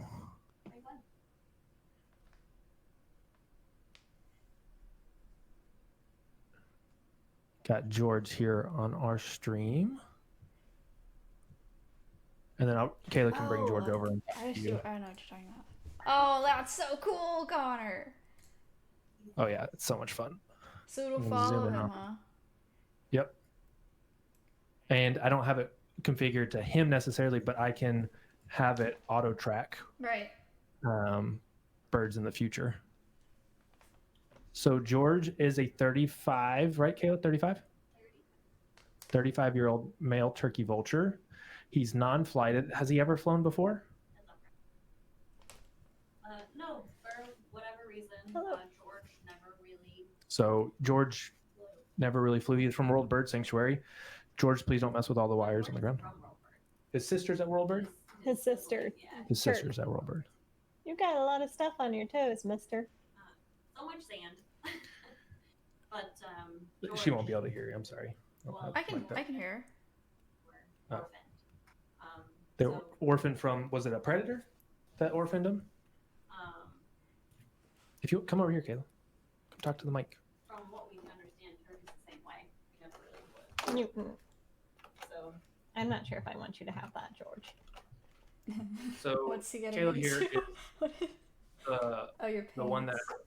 worked over in Nepal with the one that brought George. the vultures, Kevin and Bob that we've seen earlier, but he's also one of George's main handlers. So yeah, give us a rundown of George. Connor already said George is 35 years old. Are you muted, Connor, or is it just muffled because she's further? She has to talk. Oh, there you go. You're good. I'm not very good at talking. into Hello. microphones. Hello. So George, like Connor said, he's 35 years old. He's a turkey vulture, and he was orphaned at a young age along with his sibling, who now resides at World Bird Sanctuary. From what we've been able to find out, neither of them have ever really been flighted. There's nothing physically wrong with George. There's nothing obvious as to why he couldn't or wouldn't fly. What could have happened is at the young age they were, if they were found and hand-fed something that maybe wasn't as nutritionally valuable as it should have been at the young ages that they were, maybe something didn't develop quite right. We're never gonna really know the answer. All we know is that George and his sibling never really took up flying. So George, on a daily basis, you guys know he's got an Instagram, and he's got, I think, 11,000 followers now, which is pretty awesome Wow. for Is an it old turkey vulture. is it He's coming George back to you. George underscore the underscore vulture, or is it just George? Yes, there you That go. is correct. Don't bite me. Hi, George. I was gonna say, don't worry. He really, really enjoys picking at socks and shoes. Yeah, those are my boots, George. And toes, especially if they're Yeah, he's gonna put holes exposed. in the socks. These ones are all right, George. You can have these. Do you want to put him up in your glove and sit here and talk? I don't think he'll stay. I can try. I mean, he can walk around on the desk. That's But- fine. You don't want George on your desk. That's fine. Do you know George? Yeah. Do you know he's already eaten today? Let me move the Do you hot, know- steamy water. He's eaten a lot, I think, of rat. This is why Kayla is one of my favorite humans. I'm just saying, there's an opportunity for gross things to happen. One of the adaptations we were speaking about earlier, in fact. Yes, Connor's favorite adaptation. His absolute favorite adaptation. Has George been up here before? I don't know how he'll feel about it. He might be like, what in the world? Can we sit back here? Will you just think about it for a hot minute? I pull that mic down for you. I can swap to the regular All right. Oh, cool. view. I don't know how long George will stay up here. Okay. Look at him go. I think George doesn't have any equipment on his legs. One of the reasons being that he's never really been able to fly, but another reason because turkey vultures go to the bathroom on their legs to keep cool. Keeping equipment clean can be quite unpleasant and unnecessary. Their legs aren't also as strong as other raptors. So we try to avoid putting equipment on any of our vultures if we can. But George, you're doing pretty well. What a handsome guy. So yeah, George does have his own Instagram. And on a daily basis, essentially, George does whatever George wants. Usually when we're unlocking the barn, he'll come out and he'll give some of our staff members some grief. Anyone that's not one of his kind of chosen handlers, he'll do what we call a land shark. So he'll kind of mosey by like he's not going to do anything. And then he'll be like, just kidding, I'm going to get you. But typically, everybody knows what that looks like with George. So you have time to escape. If you don't, it's really on you, not George. He gets weighed every day. Every morning, he spends most of his day outside. He loves the sunshine. And usually every day he goes for walks. So he's usually out for 30 minutes to an hour. He'll come into the office. He'll play with stuffed animals. He'll go wherever he wants to on the property. There's very few places that he's not allowed to go, rehab being one of them, just because of his own safety and rehab birds and all those fun regulations. But more or less, he goes where he wants. He investigates what he wants. He enjoys weeding things or destroying piles of things that we've weeded. That's awesome. We got a couple questions. Okay. Gall asked, how much does he weigh? Believe it or not, I don't know. Talking to the mic. Hold on. I wanted to make sure George didn't fall down. Believe it or not, George only weighs about 3.5 pounds. There you go. So he's got a wingspan between 5 and 6 feet, which he may start to show you. Do you want to hop down, George? There you go. Not his most graceful. George weighs about 3.5 pounds. Hey, Myth. Which What's up? not very much for a decent sized bird. And can you tell us a little bit about his diet, what he eats there? George eats a fair variety of things, which kind of surprises us now. He's gotten a little bit pickier in his old age. He knows what his preferences How are you are. asking him stuff? But he'll eat a mix of quail, rat, rabbit. He loves rabbit heads and he loves guinea pigs. But he enjoys pinkies, mice, small bits of beef heart. So he eats a little bit of everything. Cool. Do the turkey vultures like cantaloupe as well, or is it mostly the black vultures? George loves cantaloupe. All right. And so does our black vulture Cujo. Cool. So they'll both get those treats. Cujo also loves watermelon. Interesting. George is less of a fan of the watermelon, I think.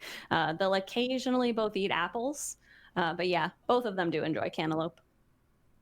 It's pretty So cute. interesting. I definitely learned that from you guys. I would have not thought about the cantaloupe before. Our other turkey vulture, Lily, loves pumpkin. That's a good one too. Good to know. Mm-hmm. I will try those So, out. They have a good time. It's good enrichment for them to see something different. George actually kind of picks at his more. Cujo just kind of inhales everything that you offer her. Nice. She's like, yes, I will eat that. Absolutely. You're not trying to bite me yet. I'm surprised. He's preening. He's spent a lot of time out in the rain today, so he's a little damp. George is.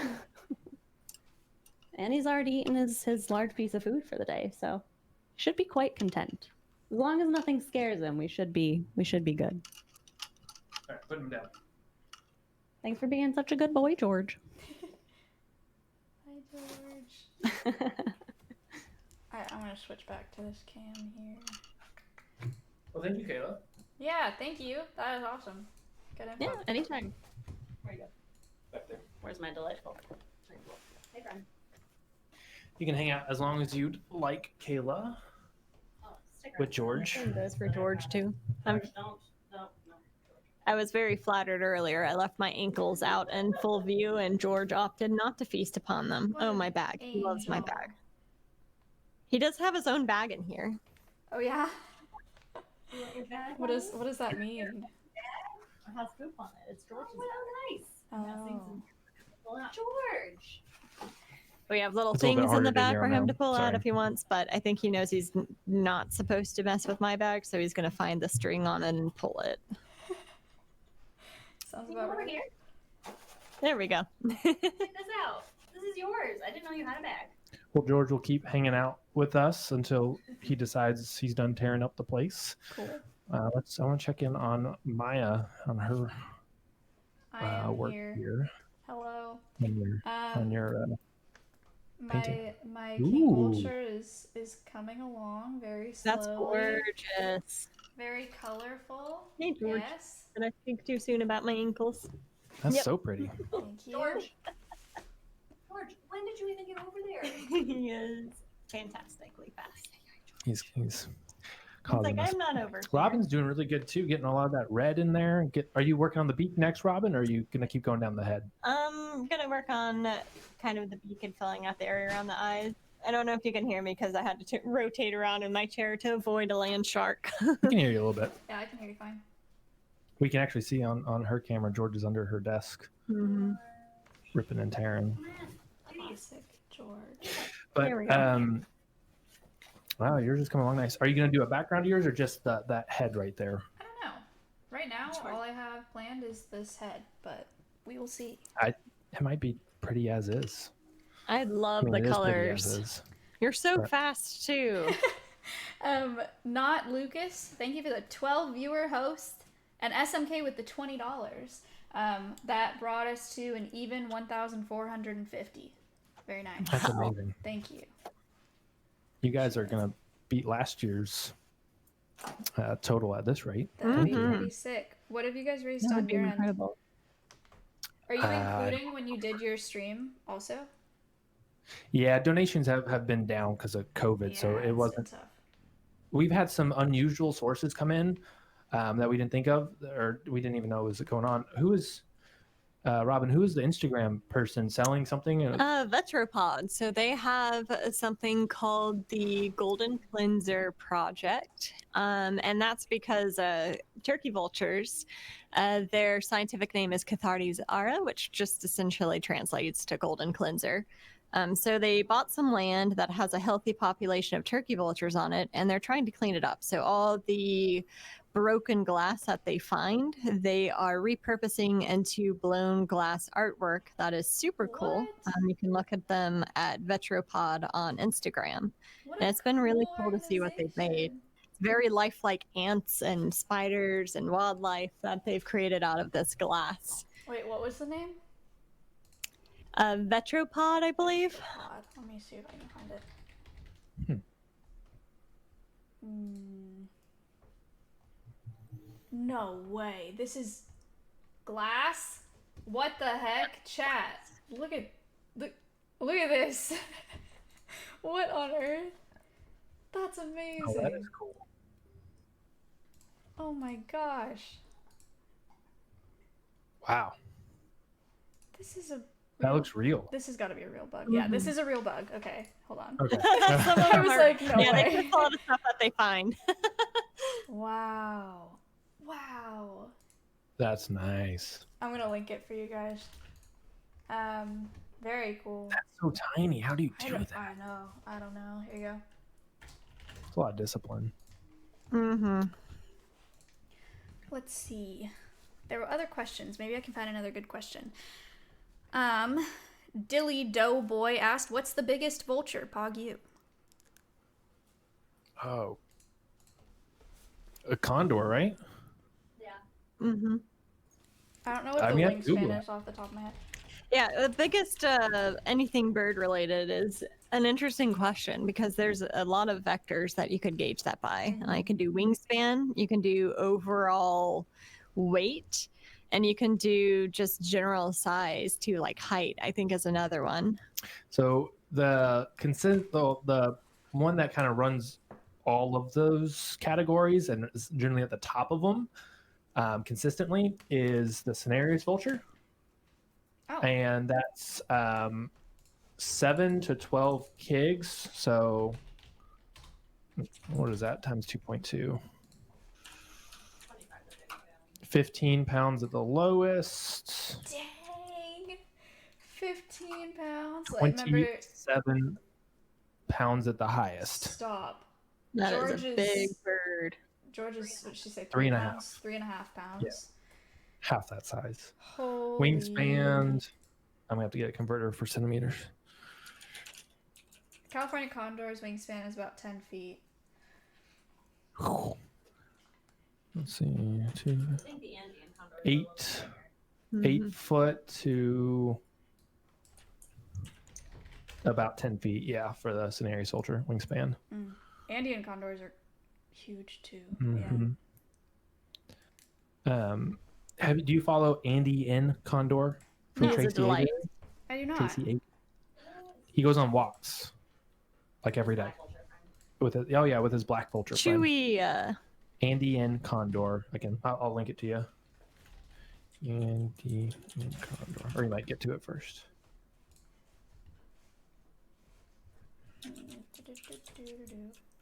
Koopa Steve with $22.22 said, "Who would win 1 trillion vultures or the sun?"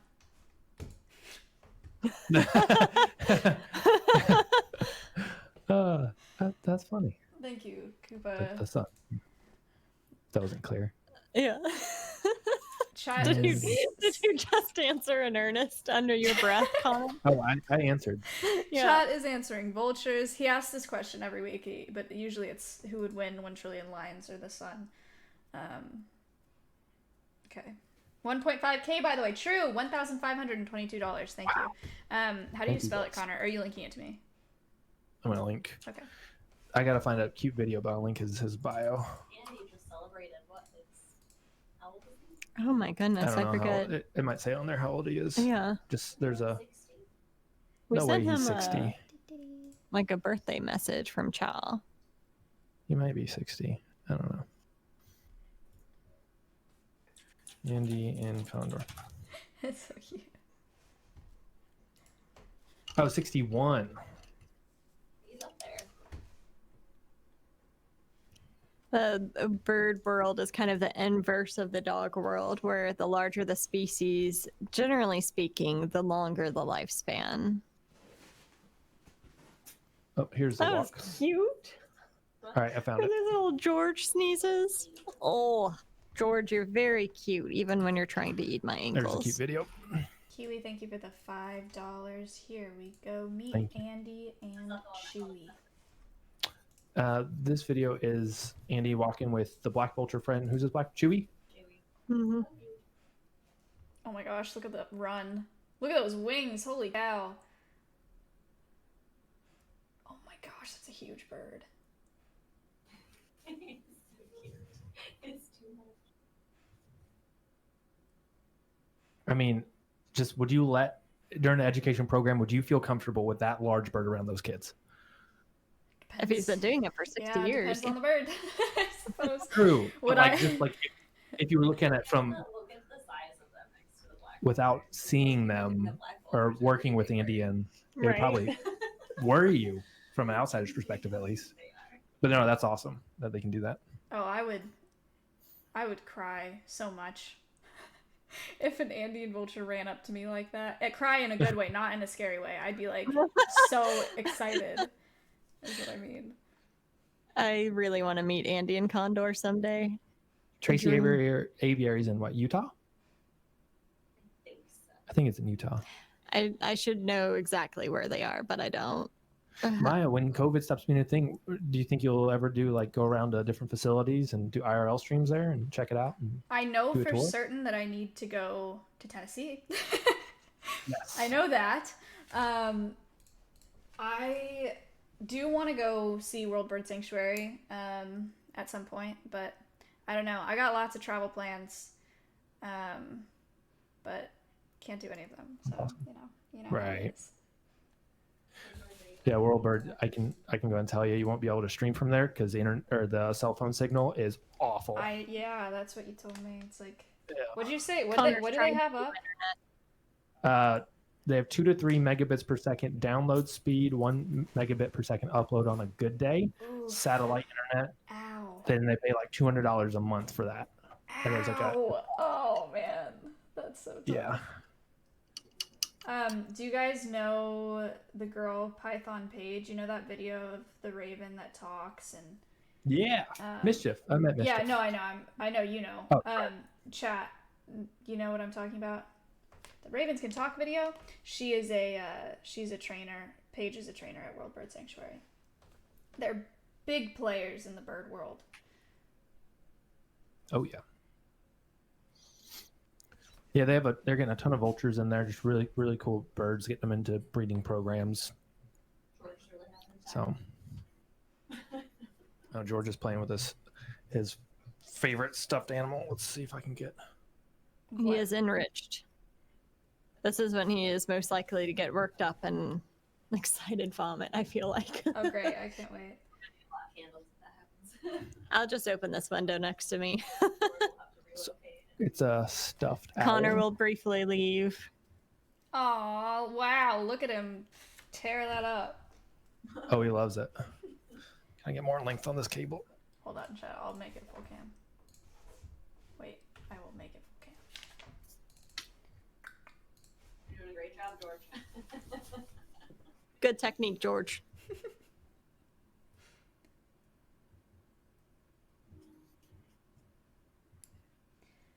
He's very cute. Yeah, he likes to come in here to terrorize. We leave stuff at vulture level for him to grab and pick up and rip and tear on. And he loves the stuffed animals. Nice. So he'll go through one probably every 6 months or so. Yeah, I was gonna say how long until he actually rips that thing up. It'll take him a little while. Just with him being an old man, he doesn't have all that rip and tear strength that he used to, but he can still give you, if you're not paying attention, he can still give you a nice little bruise. Mm-hmm. But nothing like one of the black vultures that Kayla works with. I avoid working with Cujo. She'll take a big chunk out of you if you're not careful. It's the only bird, yeah, that I've seen chunks from. Not on my arm, but others. And parrots. But if you get into, oh god, I'll take a Parrots. vulture bite over a parrot bite though. Any day. Because parrots, like, are relentless and so angry, and they twist and they, like, don't let go. Oh my gosh. Terrible. George, are you ready to go back to your room and relax for a I bit? guess George is gonna go. All Thank you our so people much, on our chat, George. if you want to give challenger emojis for George. Oh, we for have coming George in. emojis. There are George too. emojis. I'm sorry, George emojis. Oh yeah. Question from our chat. Do you have a guess as to how long it'll be before we find out how the California condors did in the fire? Ooh, that's a great question. I don't know. I don't know. Maybe the like answer to that probably a year. Yeah, I know that they're posting updates, but if birds have such sensitive respiratory systems, it can be hard to gauge things like that. I need to potentially rinse off my palette. Actually, no, I'm just going to use the plate. My palette is a folded up piece of construction paper. Hey, that works. It's It fine. works. It's going fine. Mine is whatever value palette they have at Hobby Lobby. I gotta get one of those. I really need to get a plastic one. So, do you guys take care of vultures at your rehab center? Yeah, we get black and turkey vultures. I have been a part of 3 turkey vulture releases. Or no, 3 black vulture releases. No turkey vulture releases yet. That's awesome. Yeah. Very nice. Your painting's coming out really nice. It is. It's gorgeous. Hooray. You're making me wish I was faster at painting. Oh, you're fine. It's gonna take me a while. Also, don't worry. Ow! Just hit my leg. Let me say bye, George. Go follow George on Instagram. George_the_vulture. He also is his merch. Was that limited edition or does it still exist? Because I have a George the Vulture shirt and I wear it all the time. They can get it if they become a George team member at eagles.org. Nice. That's awesome. Do that. It's a cool shirt. Hold on. Let's see. George. He's up to 11,100 followers. It's awesome. That's Wholesome no vulture joke. content. We gave away some paintings of his, didn't we, Robin? We did. Oh, has he So- been He painting? still has some paint on his feathers. He'll Non-toxic paint. Robin, they'll walk him through paint and then he'll walk onto the canvas, right? Yes. That's sick. And he doesn't care. And he makes cute little vulture footprints on the canvas. Love that. So you're gonna have you talked about on your stream about what you want to do with your new space at Matt's house? Yeah, the a rehab? little bit. My goal is just to make kind of like a mini rehab clinic type thing.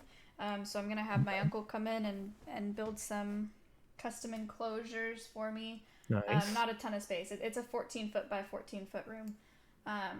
I'm sure I'll ask you about some of your ideas as well.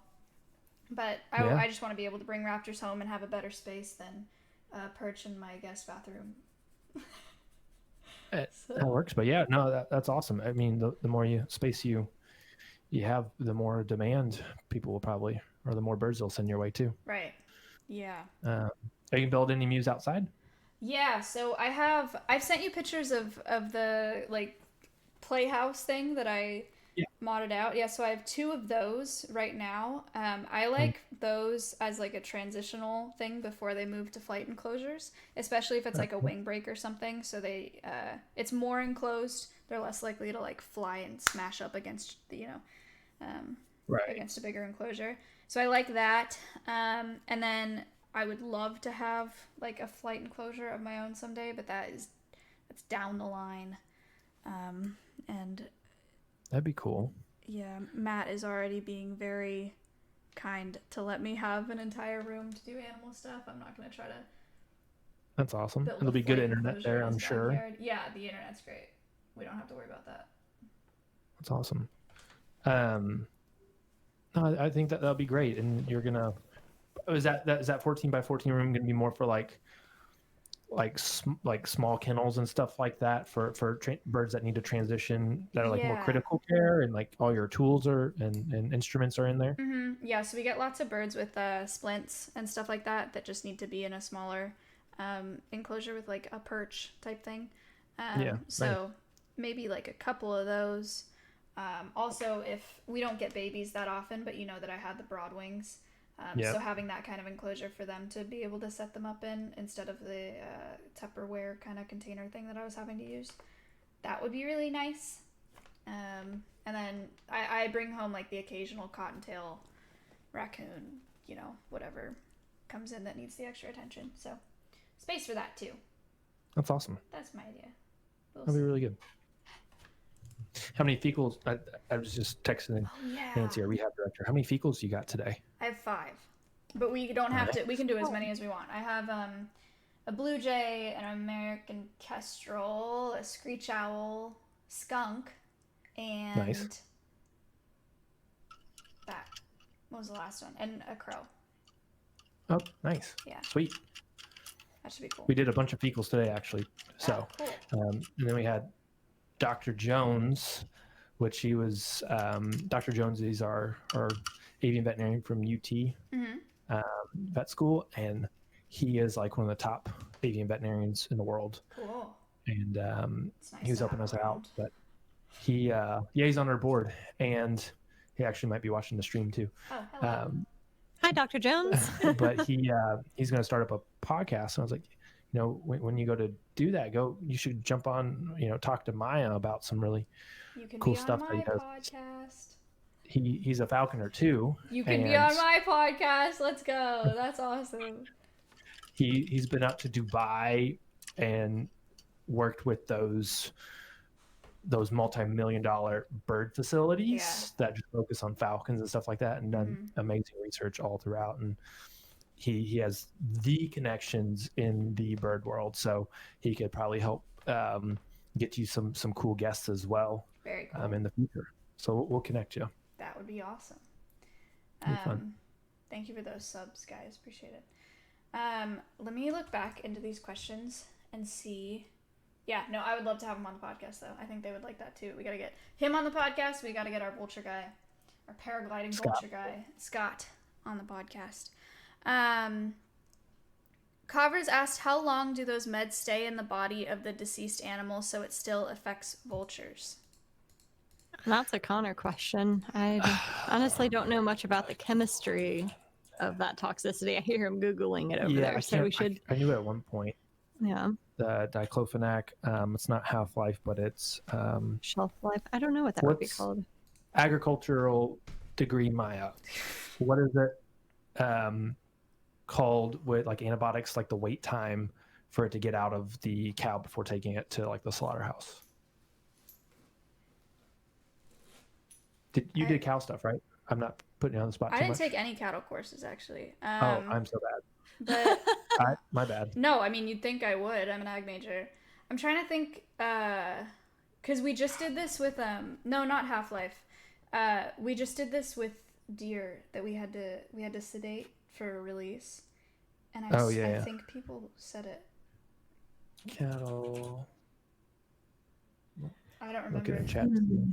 Someone said residence time. I haven't heard that. Cattle, antibiotic, wait time. What is it called? Withdrawal period. There you go.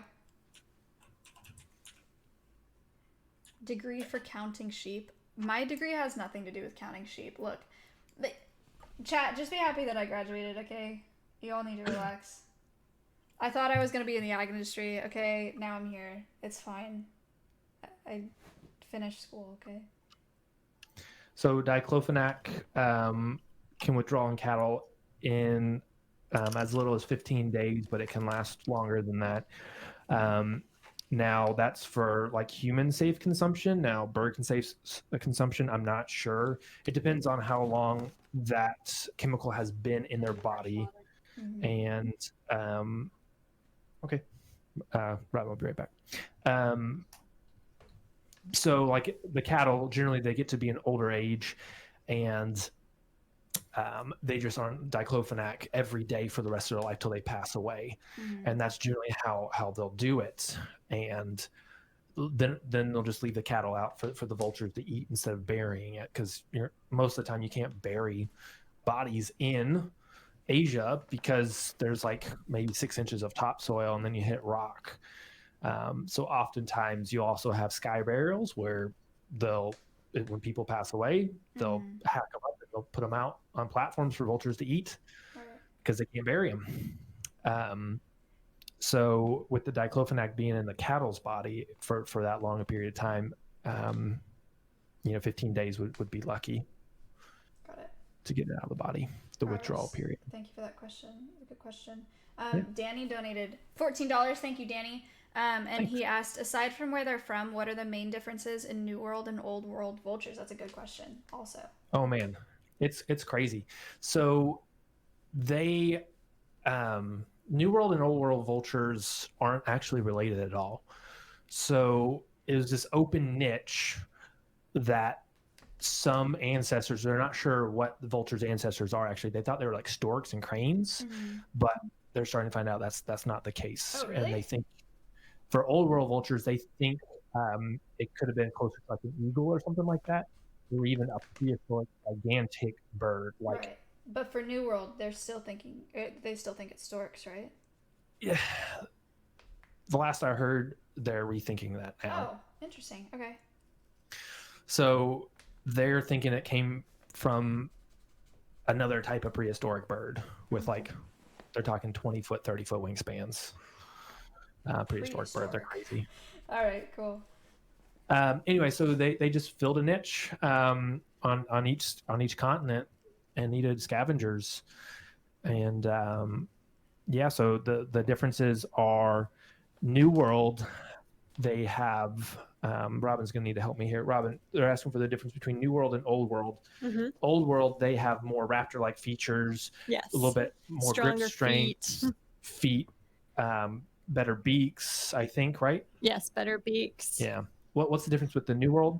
They're more closely related to storks. Gotcha. So I was just talking they're starting to rethink that storks aren't their ancestors. Ancestor, yes. What's their next guess? Honestly, don't know. There are prehistoric vultures. Beyond that, I haven't followed a whole lot. It's interesting when they try to classify any wildlife because it's always a point of contention. We just got a whole nother definition for raptors that excludes shrikes and ravens, crows, and birds like that. What's and a shrike? Includes loggerhead shrike. It's a songbird, but it's a really cool predatory songbird. Yes, it will pin its prey to barbed wire fences. So mice and insects, and it will store them there for consumption later. Whoa. We have one at the center right now, actually. Whoa, that's cool. Glue trap. Oh, So that's he's not missing cool. like almost all of his primaries on one wing. Ooh. Yeah. That's really sad. This is a shrike, chat. This is what they do. Oh, that's crazy. Yeah. Ugh. They're really cool. That's nuts. I'm a That is fan. A metal bird. Yes, you're right. That's very metal, yeah. I kind of took us down a rabbit hole there talking about classification. That was entirely my fault. So No, that's long cool. answer short, I don't know what they're thinking about currently in terms of where New World vultures came from. They just evolved to fit that ecological niche. My eyes get some detail now in that painting. And she We're is. starting down that path. We'll That's see. cool.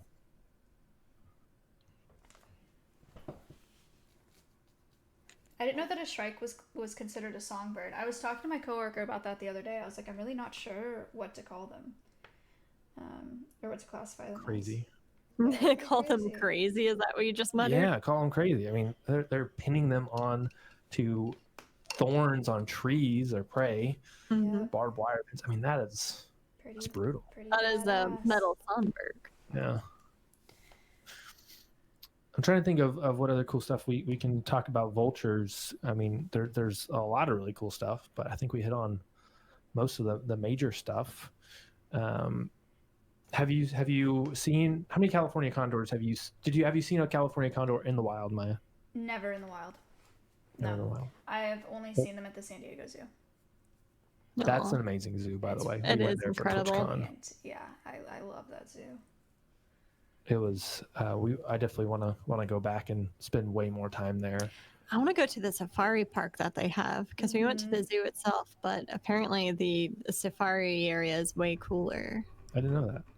Yeah, it's great. The San Diego Zoo, like they do such a good job with the conservation piece. Not just like their frozen zoo, not like what they actually do behind the scenes, but I mean for visitors, like they have people standing everywhere and you can talk to them and they really know what they're talking about. I had like a 20-minute long conversation with this volunteer about their frozen zoo and about white rhinos and artificial insemination, and she was wonderful. Like, she knew what she was talking about. They have conservation messages painted inside of their bathroom stalls. They're like doing it right. They really are. Did that volunteer have an iPad by chance? No. Oh, we stopped and talked for like 30 minutes. I think it was a paid person, but he had an iPad and was showing us stuff. Oh, that's cool. About the frozen zoo. So like they're actually able to pull up like that's awesome. Cool supporting videos and images to help paint the picture better. What a cool job.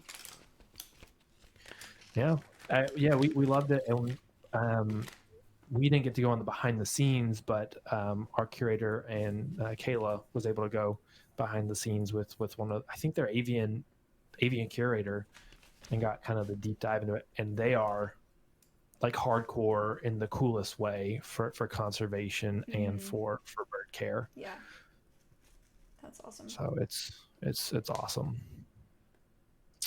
Do you miss California? Yeah. I mean, I miss my family. I miss the weather. I know that much. The heat in Texas is pretty wild. But it's cooling down now, so it's fine. I miss the zoo. Yeah. I miss a lot of the animals that I worked with for sure. But Texas is good though.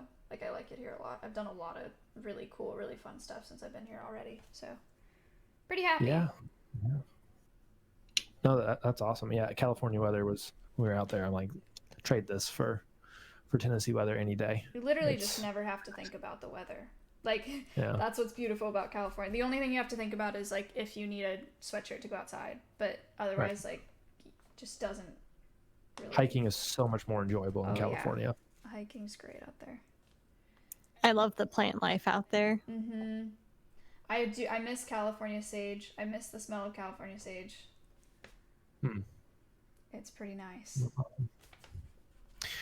But I guess now that is cool. Oh, did you have any issues with that hurricane that came through there? No. Texas? There's been some heavy rain, and then we got like some flood warnings, but no, it's been fine otherwise. That's cool. I think was it last night or the night before that I was watching your stream, and some people, maybe 2 people, were getting into falconry because they were watching your stream. Yeah. That's really cool. That is awesome. We need more falconers in the world. I thought that was really neat. Getting their books and everything else like that. That is awesome, and reaching that new generation. Because Robin, how many falconers are in Tennessee? Would you say 80 or 100 maybe? That is hard to count because I know my license number is in the hundreds, but how many are actively practicing at any given time is something that a few states have struggled to identify. Because like there might be falconers that take a season off, right, or just decided not to, and they still have a permit. They're just not doing anything with it at the moment. So I honestly don't know. It's just not a lot. Like I was thinking, like in the thousands for falconers at each state. No, it's in the hundreds. If that. It is actually coming back in a pretty big way. There's a lot more falconers now than there were in previous years. And there's a lot more young falconers, it seems, as well. I have a hard time finding young falconers. I met one in Texas. There was one guy that brought a fawn into the rehab center. Weird coincidence. Oh, that's cool. He's a falconer. So, met one person that's young, but otherwise, I don't know very many. Wouldn't it be cool to have like a vulture like in falconry, but like help you find like missing people or something like that? There's some forensics TED talk out there about how vultures can help find carcasses. I was literally just going to ask about that. Somebody asked that. Max asked, is it true vultures are currently innovating forensic science where scientists are studying them so that they can be used in crime scenes? I have not heard about this. That is absolutely true, and I don't know as much as I'd like to about it, but there's a great TED talk online that you can find if you Google about how by researching the vultures, that can identify how long a corpse has been there, and actually help find the corpse just by watching the vultures. That's so cool. Vultures have also helped them find gas leaks because cool. they're attracted to methyl gases. There you go. Danny linked the TED Talk if you want to check it out. I will definitely have to. Nice. Yeah, but they wouldn't. I don't think that would be considered falconry so much as forensics, True. since they're not taking quarry. Yeah, falconry, you gotta kill something. It would be really cool to fly a vulture though. Free fly a vulture with like telemetry and like a GoPro. Oh yeah, That would be cool. Sick. That'd be awesome. All right, I got 2 questions here for the quiz. I got to think of you. What, 5 of them, Maya? Sure. Yeah, 5 is usually what I do. Cool. I'm gonna mute myself so people can't hear real quick. I'm gonna ask Robin a question. Okay. Chat quiz.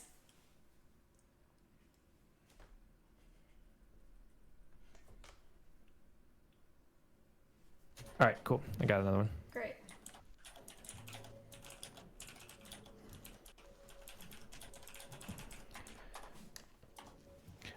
We've been having we have some chill vulture streams, don't we? we really do.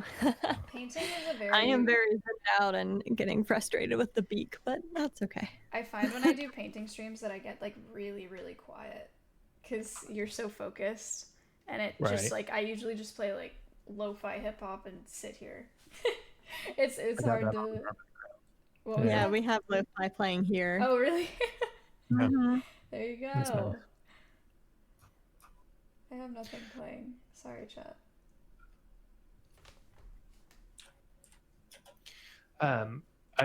So you hooked us up with Andrew, Streaming Science from Georgia Tech. He met Andrew. Yes. Last week. How was it? It was awesome. Yay. We went to a great brewery and a social distance, of course. So that was fun on its own. But he is so awesome and just has a ton of energy. Yeah. And I think we're gonna work on not just like some tracker projects, like tracking, like affordable tracking projects, but a lot more in the future. Because he hopefully plans to be at Georgia Tech for a long time. Mm-hmm. And you made that connection. So thank you, Maya. It's going to be amazing. It makes me so happy. I love that. I said it over text. If you need support in your endeavors in creating tracking stuff to test. Yeah, please let me know. I am super interested in having better access to stuff like that because I would love to be able to track some of the birds that I release. And chat would love that too. They talk about it all the time. Well, he said like, oh yeah, you could easily put it on an app and let your community see where all the birds are like, the day before, because you don't want people to know right where the birds are. Yeah. Every minute, but yeah. Sick. So you can see how they're doing. That would be so cool. And we're shooting for just a year of data because they'll molt their feathers and we're mounting it via feathers. Right. Their back tail feather with a little tail mount. So just have it last a year. And then that's just the first sort of minimum viable product. Maybe look at backpack stuff in the future, just depending on how things go. I love it. So, well, thank you. Yeah, no, we're super excited. And I think I need to talk to Snoop Dobby Dobbs. Was that his name? Yeah. His name on Twitch is just Dr. Dobby, but you can call him Snoop Dobby Dobb if you'd like. I'm sure he would appreciate it because I know I did. That was funny. Snoop Dobby Dobb. Yeah. Talk to him about his field kit stuff, and we're gonna get some over here and test them. And the field kits are like these modular computers almost that you can put a ton of conservation instruments in with it at a cost-effective level, and play with that a lot at our Eagle camps and stuff like that. So it was a really cool connection. That's awesome. I love that. That was a fun podcast. It was a good time. It was a little all over the place, and afterwards I learned how to make my green screen not look so awful. I don't remember your green screen looking bad. It was bad. If I didn't have my team, my production would be absolute garbage. I mean, without exaggeration, it would be like unwatchable. So It looks so good. What I love about Stream Elements is they could like help you build your setup, and then you just bring in or they can automatically fix it from the web browser, right? mm-hmm. Yeah, so if you have like editors on Stream Elements, they can go in while you're live and change up Fix stuff. it. It's really nice. Stream Elements, you can do lots of custom alerts. Yeah. It makes it really easy. And you're on Stream Elements webs page, like right when you pop in, right? Yes, sir. That's really awesome. cool. Big time.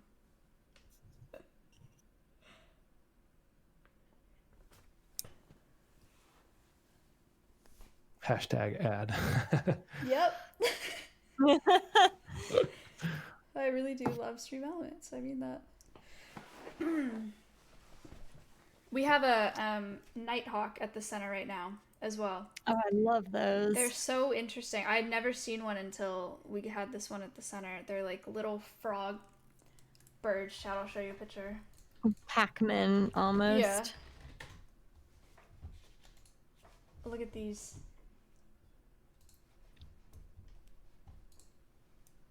Look at their little short beaks. I always enjoyed getting them and chimney swifts. Yeah. And at the center where I used to volunteer. Doesn't their mouth open up like really wide? Yes, it does. Sometimes called night jars. Oh yeah. Whippoorwills. Look at that router. Oh, nice. That's crazy. Oh, the router. Why is that? Because it's a type of I see. Netgear router, Nighthawk. Oh. Sample That one sync over my head.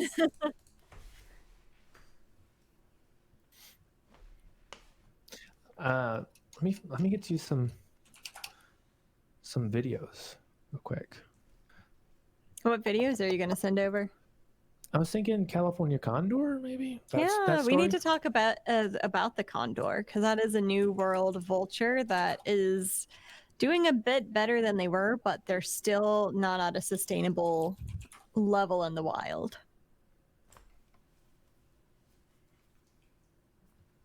Have any of you guys seen the condors at the San Diego Zoo? Yes. You You're both talking to have? chat? Yeah. Well, Or- you guys and chat. I know you guys went Oh. for Twitch. Yeah, we looked at. I was like, I mean, they were cool to see them, but like they're so far away. I was like, oh, that's cool. Fair. It's nice to see them up close. I was moved by seeing them.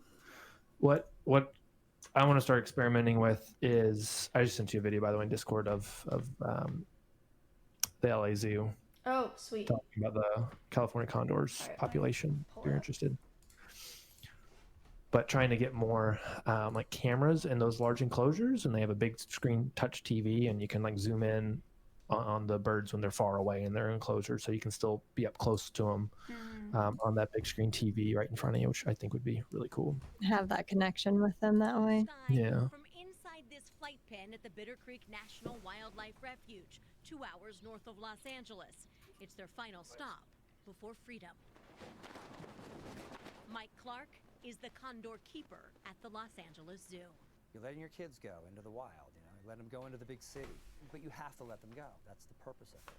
This is a California native bird. This belongs right in our backyard.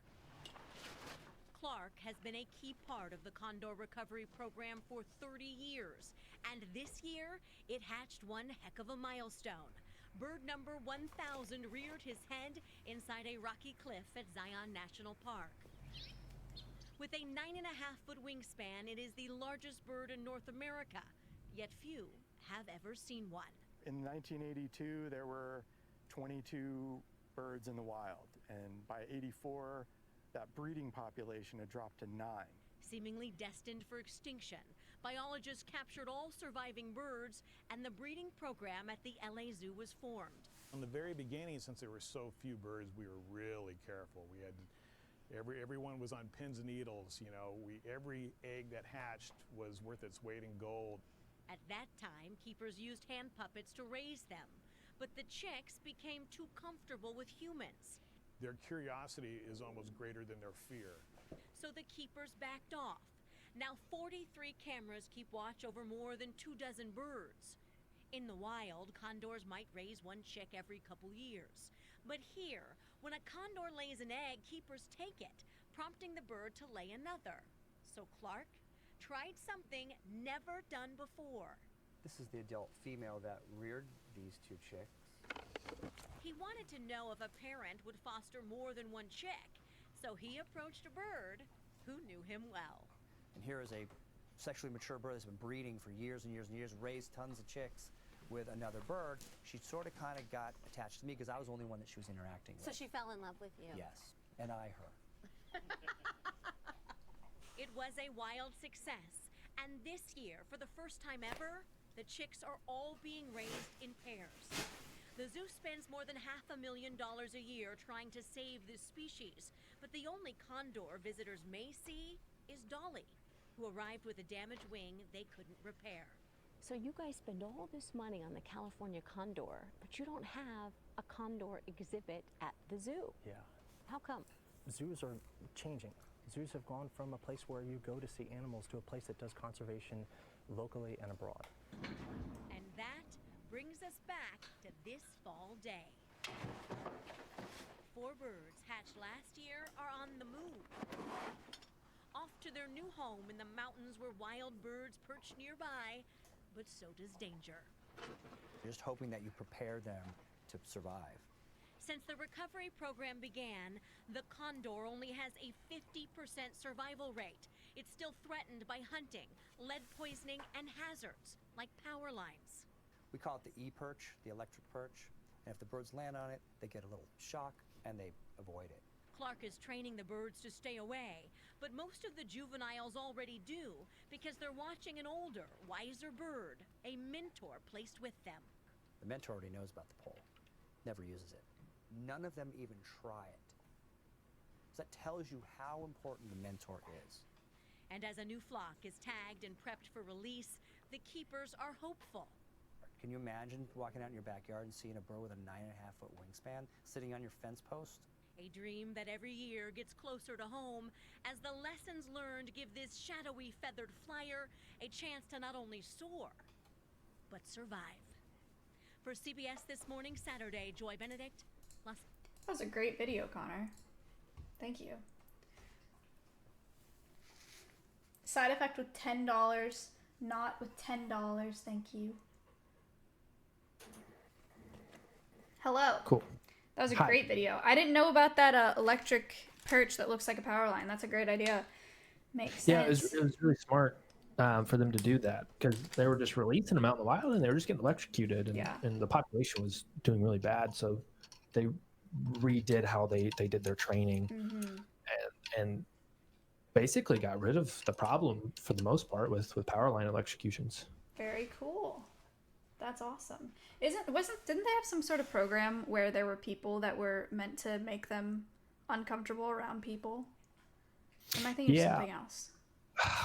We met one of the primary trainers that did that, but they did a lot of work with training the older vultures first for all sorts of avoidance behavior, and they even got it down to like a noise that they could whistle, do some sort of audio cue, and it forced them to get nervous and leave a specific area.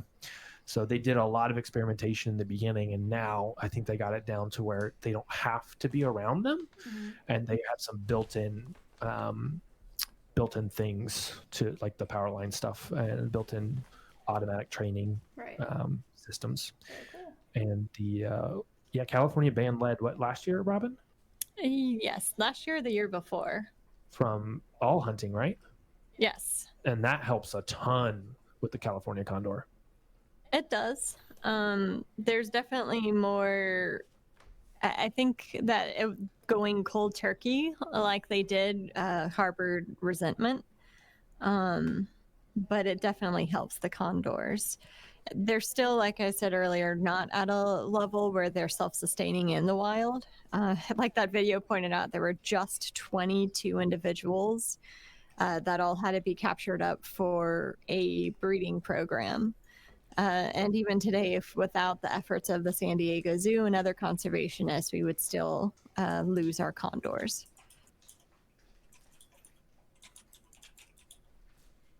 Yeah, Chad, if you ever get the chance to go to the San Diego Zoo, you should go. Not just to see the condors, you should also see the condors there, but it's just like, it's the best zoo that I've ever visited. I've been to quite a few. I really like it. I'm getting the last questions together. Cool. I'm going to do 5 and a bonus. Great. I can set it up whenever you're ready.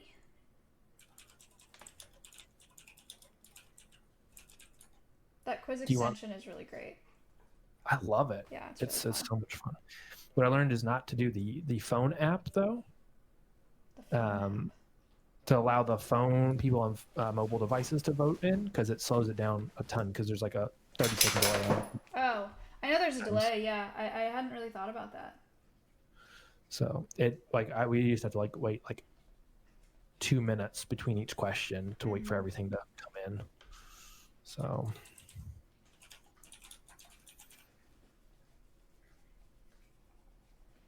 I've been there twice. Good. Lucky you. It's the best zoo ever. Mm-hmm. When we went to TwitchCon, we saw 5 streamers there. Really? We at the did. zoo. Who were they? And most of them were really nice, but there were some that just wanted to go there and mess with animals. So that was a little sad. Don't tell me who they are. Tell me later. There was some small streamers. I looked them up and there were 9-10 viewers. Oh. Okay. Yeah. But there was a few that had a few hundred on there that were nice. Good. Glad to hear that. Me and Matt did a stream from the San Diego Zoo. Nice. So, yeah, that was fun. He hasn't been as trollish as I knew him a year ago. Maybe not trollish is a word. No, he's the same. I don't know, it seems I feel like after Byron, he's a little different. That changed him a little bit. I haven't really gotten that feeling, but that's interesting. Okay, well, I don't watch him a ton like I used to, but he just seems different. Lionel, thank you for the $7. Thank you. $1,568.45. Wonderful. Thank you. Has Matt been over to the rehab center? He has, just once. Yes. Did he like it? Yeah, he did. He met our skunk ambassador last night. Oh, nice. Yeah, I brought him home. So that was fun. But Matt does really well with the animals, actually. He's super chill about all of it, which is nice. Maybe that's the change I'm seeing too, because he's around the animals, you mean? Yeah, and he's starting to read their behavior a little bit more. That's true. Be, I guess, a little bit less sporadic. Yeah, he's pretty good about that. But did he get to fly any birds? Did Matt ever fly Bean with me? I don't know. Not in Texas. I don't think he's ever flown Mulan either. Or maybe he has. Yeah, he flew Bean once or twice. That red tail, the first red tail that I had. I remember Bean. Oh yeah, he was awesome. It's a long process, but he's an awesome bird. Yeah, you worked with which raptor center for Bean? That was the zoo that I worked at. It wasn't a. Oh, didn't you get Bean over to Oh, Ohio Raptor Center. Yeah. Ohio Raptor Center. Okay. I sent him there because they have really nice flight enclosures. And so he was able to wild up in there and gain some muscle in there, and then he was released shortly after. Oh, good. Yeah. And so Bean is out there flying free. Yep. In Central California, Commander. Thank you for the sub. Appreciate it.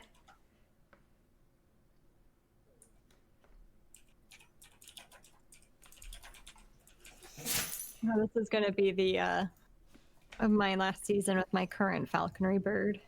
What do It's you going to be have? hard when it comes time to release him.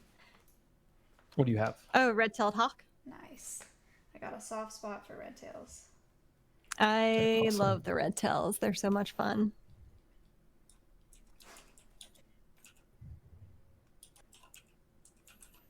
There's nothing quite like a red tail. They're probably. I wonder where he is. Me too. I wish that I had a tracker or something for me, and that would be sick. Yeah, the trackers for like red tails, I think they're like $3,000. Oof. Mm-hmm. And you have to mount them on like a backpack, and then that's not including the data and the upkeep with that. Right. That's steep. It would be really sad if he died, though. Yeah, that's the one thing about trackers that I haven't, that I don't really like to think about is like, do I want to know? You know? Yeah. Because there is a chance, you know, things happen. That would really suck. Like, imagine putting a tracker on this red tail that I have now, and then, you know, in a week, oof. Oh yeah. That But would be it's good devastating. data. We want to release like a one-eyed owl or something like that because they're starting to say that owls can do really well with just one eye and, Really? and hunt very well. From the limited studies and just owls just don't do great in captivity anyway. So give them a shot. So we'd love to put trackers on them and get like some real-time data, and not just like on a like 10 or 20 of them, but like hundreds of them throughout the nation, and get a really good understanding of that rehabilitation practice, because it could be amazing, it could be bad, and then make it kind of standard across the nation. I think trackers would be really good for rehab for that reason, because we want to make sure that the techniques we use are effective. So like take the golden eagle, for example. It's currently in decline. And a lot of people were realizing that even though we were rehabbing them, we weren't setting them up for success as much as we could have been, because their hunting style is to take either high altitude or use the landscape to ambush. And that's not something you can really test for in traditional rehab facilities. So a lot of rehab facilities out west are partnering with falconers to hunt with these golden eagles for a season and then release them once they figured out how to eagle, more or less. Wow, that's cool. I didn't know that. It's really cool.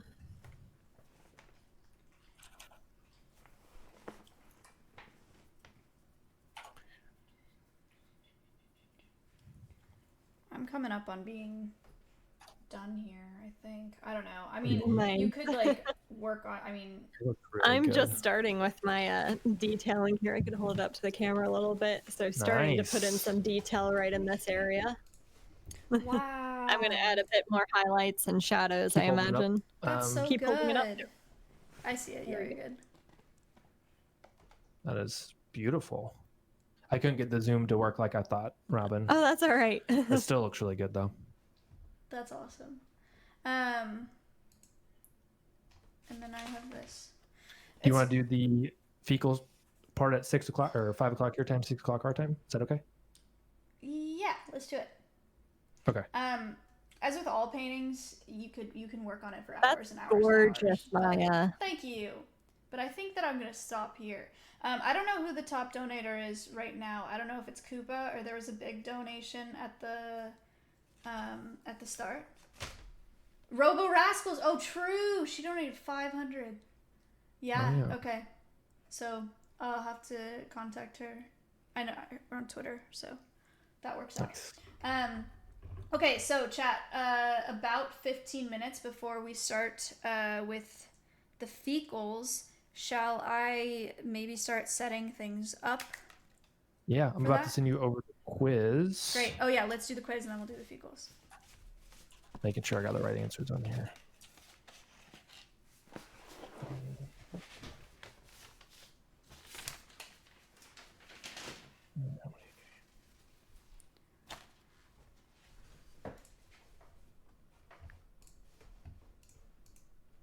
Yep. And yep. Okay. Send it as a Word doc. Perfect.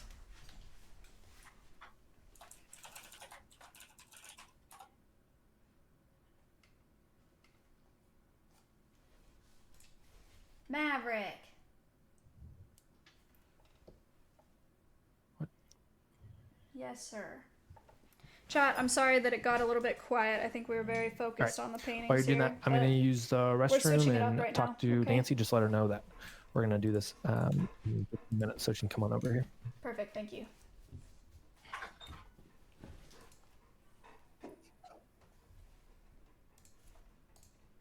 Oh, shoot. Could I do an IRL at AEF? Yeah. I'm excited to see how your community does with this quiz. They usually do pretty well. I'm excited. Oh, there's a bonus question. 6 questions. Chat. Exciting. Okay. All right, I am going to... I helped with a few of them, but I'm not sure what all Connor included in there, so this will be fun. Your dogs are way too cute. Thank you, Bella. Okay, chat, are you ready for me to set it up here? Let's see. No. Okay, so the way that the quiz works, if you haven't been here before, which I'm pretty sure you guys all know how the quiz works. 6 questions today, not 5. 20 seconds a question. You win the quiz by getting the questions correct the fastest. I will read the questions before it shows up for you. You need to make sure that you enable access for the quiz on your computer or on mobile. If you don't do that, you'll show up as contestant number blank, which means that you cannot win the quiz. Cal linked an image, and I really hope that it's the right one, and I'm not directing you to something dumb. Yeah, so give me a second here. I'm going to... Did he really? Gosh, Cal. Okay. Give me a second to set this up. I'll be back in like a minute.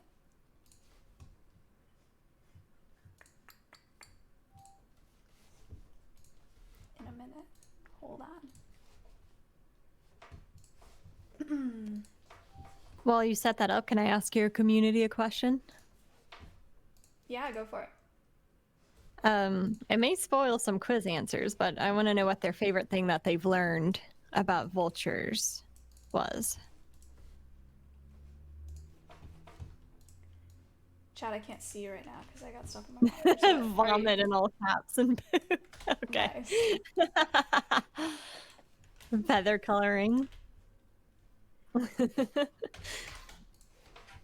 Yeah, 22.5 types. I like that.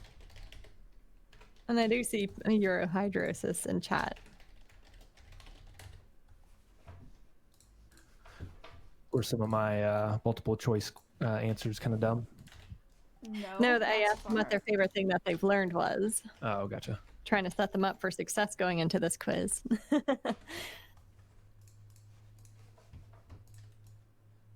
Chat, I think you'll do fine on this quiz. Maybe. We'll see. It's not bad at all.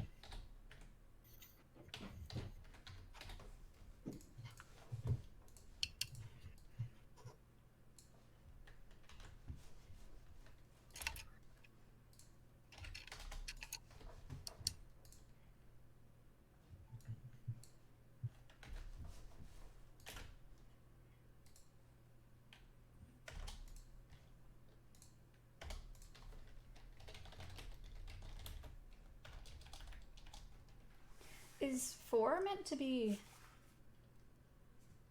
I could have done something wrong. Not do for feathers? Because aren't a few of these right? There's one that may be a little confusing, which it does, but it also it's a trick question. Are the correct answers the first option on all of them? No. I put the answer down below. Oh, I'm glad I said that before. I was just copy and pasting. Okay.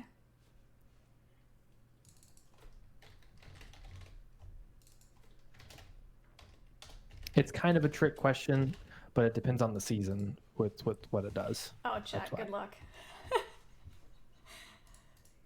That's good. Okay.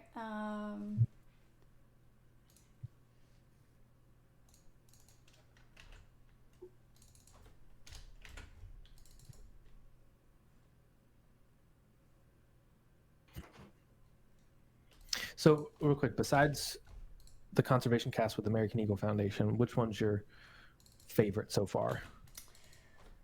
Oh my gosh, that's such a hard question. Sorry, you're in the middle of working, but that just popped up in my head. We've had some good shark podcasts. We recently had one on sawfish that was really interesting because I didn't know anything about sawfish prior. Spider guy, people are saying. Spider guy was great. Yeah. What else, chat? Actually, I want to see my chat's answers to this. Dinosaur guy was so hot. Yeah, you guys are a lot with that. Jeff Goldblum?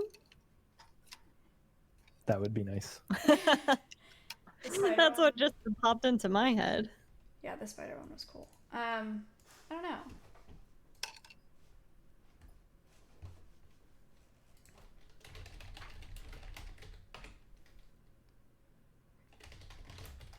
Andrew voice crack. Yeah, he kept on with that. He was making himself a little bit of a target for that. You give him a really hard time. I like. I think he liked it. He's a good sport. Yeah. Oh, I like this bonus question. Chat, question 6 is a good time. Should you count that in the? I'm counting it. Okay. Okay.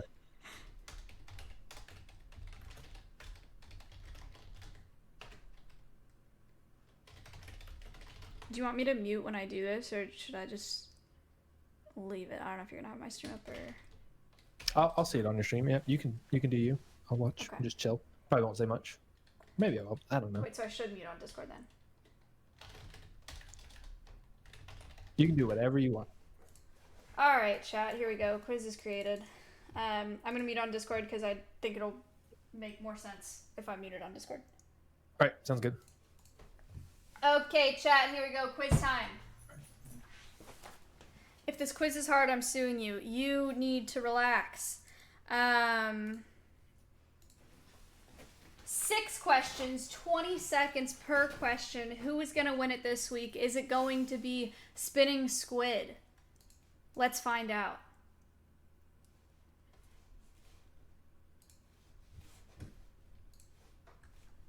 Dang it. I need to make it so that this is readable. Okay, enable access. Start quiz. You are not live streaming. You need to be live streaming to use the quiz kit.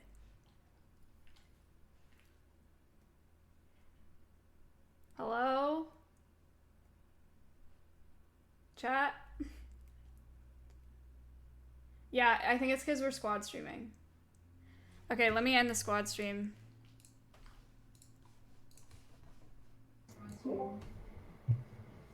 Go for it. Cool. Okay, let me end the squad stream. All right, I have ended the squad stream. And we will try again with the quiz. Here we go.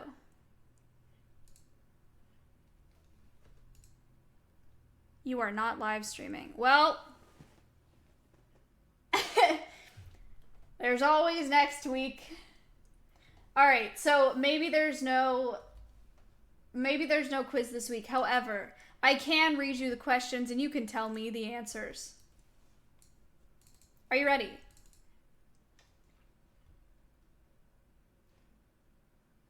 No. Restart stream? No, I'm not gonna restart the stream. That's garbage. Okay, first question. What can vultures eat or ingest without issue? Is it lead, rabies, diclofenac, or plastics? Bones is a good yes. Well done. I don't know what's going on stream. Sorry. Rabies is correct. Well done. Out of those answers, that is the correct answer. How many vultures are endangered out of the 23 species? Give me your guesses. Is it 20 of them? Is it 21 of them? Is it 18? Wow. Okay. Yeah, or is it 16? It's 16. Nice. Okay, you guys would have done fine here. All right. How many New World vultures are there? 10 of them? 15 of them? 7 of them? Or 20? Yes, well done. Okay. What is one thing the heraldic pose does for feathers? Does it warm up their body? Does it feel good to the bird? Does it straighten their feathers? Or does it help grow out their feathers? It straightens them. Well done. That one's easy to remember because we had that really cool demonstration. Okay, question number 5. What is the most endangered vulture in North America? That's a New World vulture. Is it a black vulture, a turkey vulture, a lesser-headed vulture, a condor? Well done. You guys don't even need multiple choice. Hello? Okay, and the bonus question. What does vulture vomit smell like? Does it smell like death, pumpkin spice latte, acid hot death, or swamp death?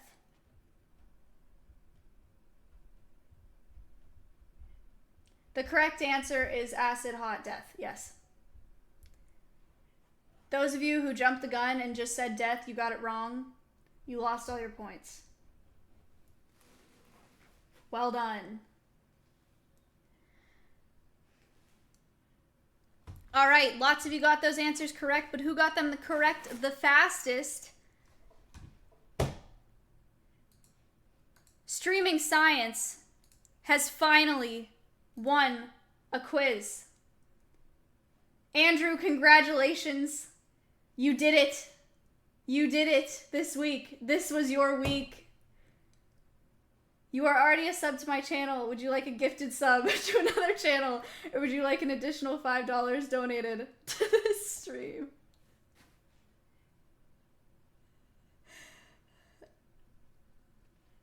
Squid's upset.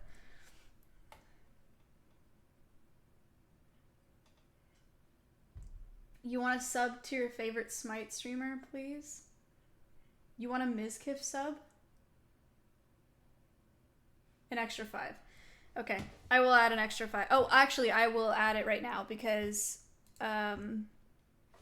it is going to American Eagle Foundation and not my PayPal today. So I'll do that. Hang on.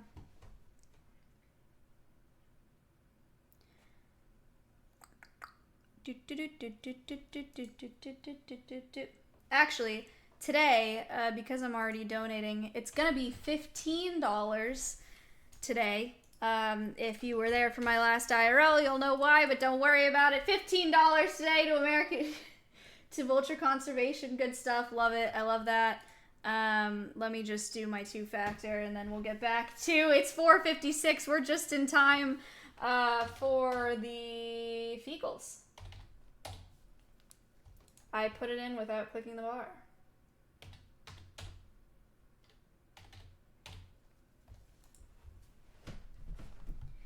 At least leak them for content. The one that I read was something like, I bet you're really excited to have Tina now so that you can be lazy and sit in your truck and do nothing like you did with Dip and Dot. It's like, so you can do the truck streams where you just sit there and don't have to try for your stream. Maya, thanks for the $15. Christina, thank you for the 27 viewer host. Why are so many people mad about IRLs? I don't know. Apparently, the other falconers and wildlife rehabilitators that are doing IRLs on Twitch run with the bird on their glove in the field instead of sitting there with them, and that's my bad. And I'm a lazy streamer. I am lazy. All right. Well, we're gonna end the stream here, guys. We're gonna help Maya do fecal floats. and fecal examinations. I'm going to raid her channel with that.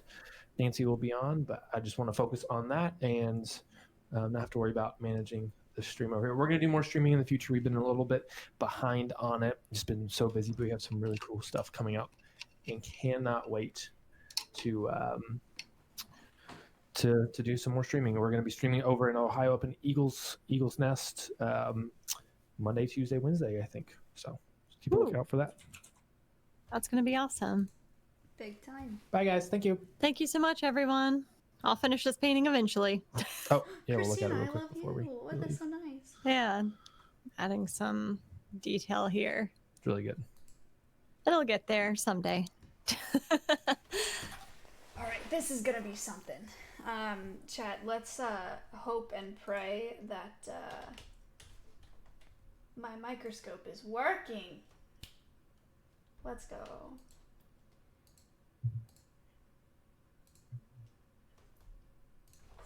Hello. Hello. Hi. Hi. Okay. The quiz I'm working on was my stream. Oh, okay, cool. Nemo, thank you for the $3. Did it raid? Yeah, I saw the quiz. Didn't work out, but it's okay. It's fine. They did a really good job. They got him before I read the right answers. That's awesome. Because we're moving into the fecal part, should I do the straw poll right now? Yeah. Yeah, that's a great idea. Okay. Can we do the straw poll again? Mods of the same question, but scale of 1 to 5. If you like vultures now, we will see if it's a little different, maybe.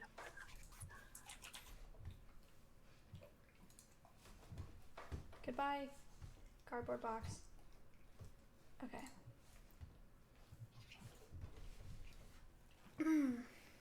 Hey, American Eagle Foundation with the 23 viewer rate. Thank you so much. Appreciate that.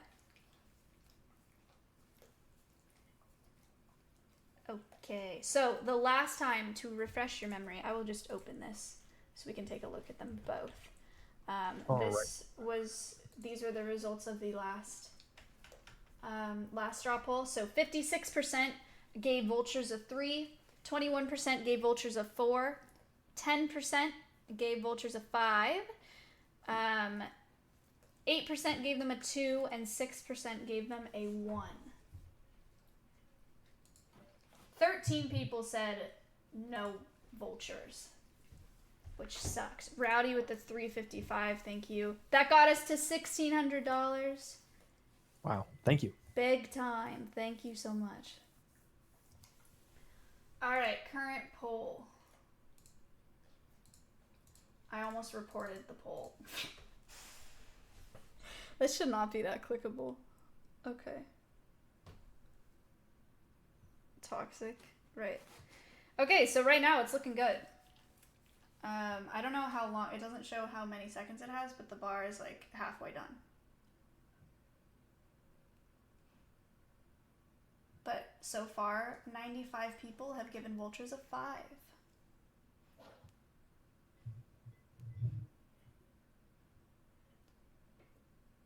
The most metal birds on the planet. How many people gave it a 5? 102. Wow. 48%. Out of 5. Can you send me those screenshots? Yes, I can. That'd be cool to put on something there. Hold on. Let me send you this old one.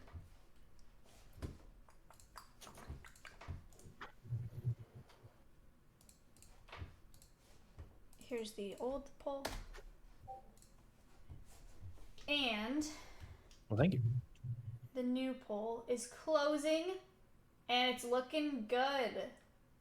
Nice. We love to see it. People clap vultures. I remember when you were doing these conservation ones at first, like to hold over 1,000 viewers was awesome. You're holding a ton of viewers now. To 1,500. That's We're awesome. trying. It's tough. It's different content. You know, it's not what I share my viewership with a lot of other streamers that don't do things like this, so it's tough, but yeah, there are a lot of people that stick around. Yo, thank you for the $3. Chat, this is our new poll. Hang on, let me open the old one too, so I can show you both. That's awesome. We have a resident bobcat that's just coming around saying hi at our window. Doesn't mess with the birds though. Okay, so the first poll before we started the podcast, 56% gave him a 3. Here you go. The new poll, 47% gave him a 5, 20% gave him a 4, 16% gave him a 3, 13% gave him a 1, and 3% gave him a 2. That's awesome. That's pretty good. Looks pretty good to me. I like it. Thank you for doing that. Awesome. Chat, thanks for participating. That's fun. Christina, thank you so much. All right. Shall we get started? Want to play with some poop? Please. Let's do it. All right. I'm going to get my light charging here. Take me just a second. Okay. But I guess you'll probably want to get your dog to go out and clear up the space, and we can dive into it. Cool. Oh, no, you're good. You don't make anything. You're muted. All right, hold on. I will,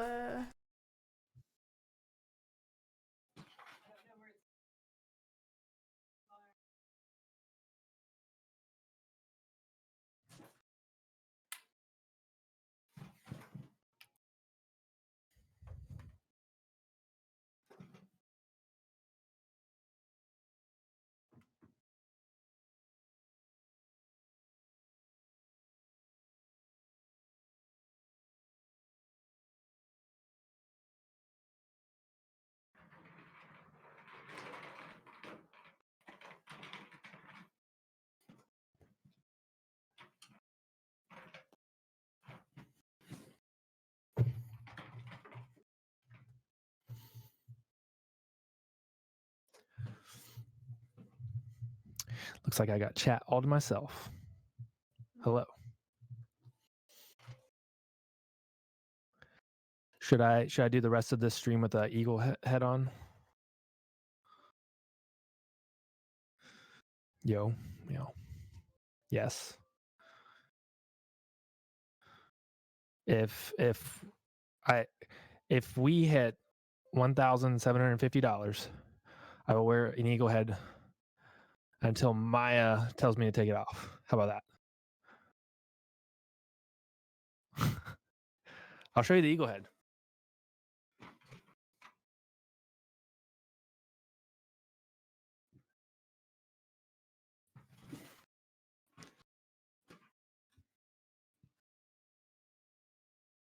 I mean, you guys can still hear me. It's a little bit hard to identify parasites.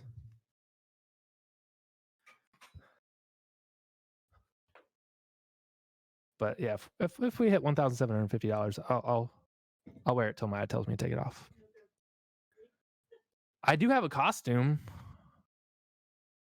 I could put on the full costume. Furries.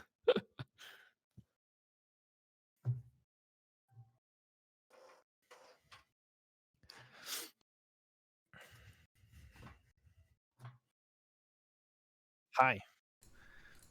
So green herring tipped $150. Oh crap. Okay, so I made a donation goal while you were gone. Echoscope tipped $150.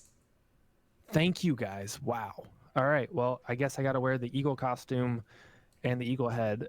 I won't take off the eagle costume. Wait, what'd you do? I told him I would wear this for the rest of the stream until you told me to take it off. Oh my god, I don't know. For money. Let me go put on the eagle onesie. Okay. 1 second. Okay. Let me move some stuff around. Ooh, I almost fell. Get microscope up here. Chat, it's been a while since I've used a microscope also, so please, don't be upset. I don't really remember how to use a microscope. space. Thanks for gifting.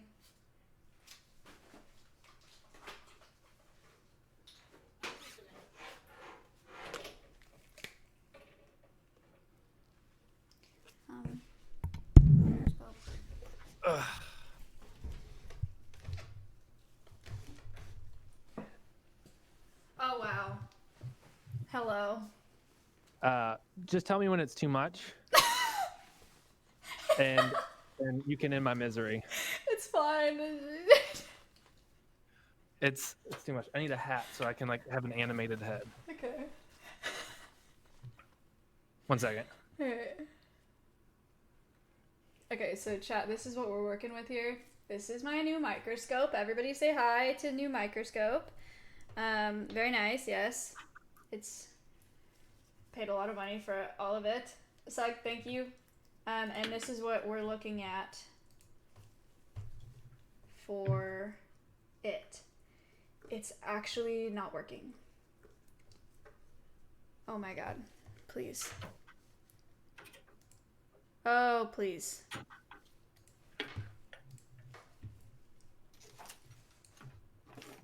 Oh no. Is it not working? It is not. We got time because like the fecals take like 10 minutes to set each. So Oh, it is. it was cool. Nice. Sweet. Okay.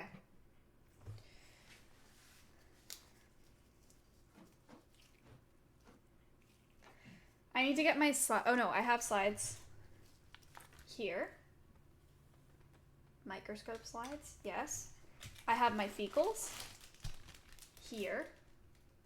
Yes. And then I need to get my solution.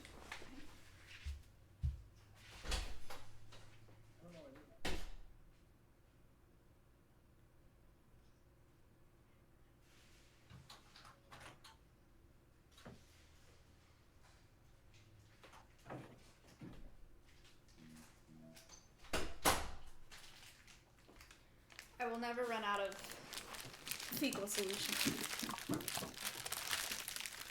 This is the only way I could buy it. So it's not really meant for like one chick who doesn't really do fecals, you know, it's meant for like vets and shit. So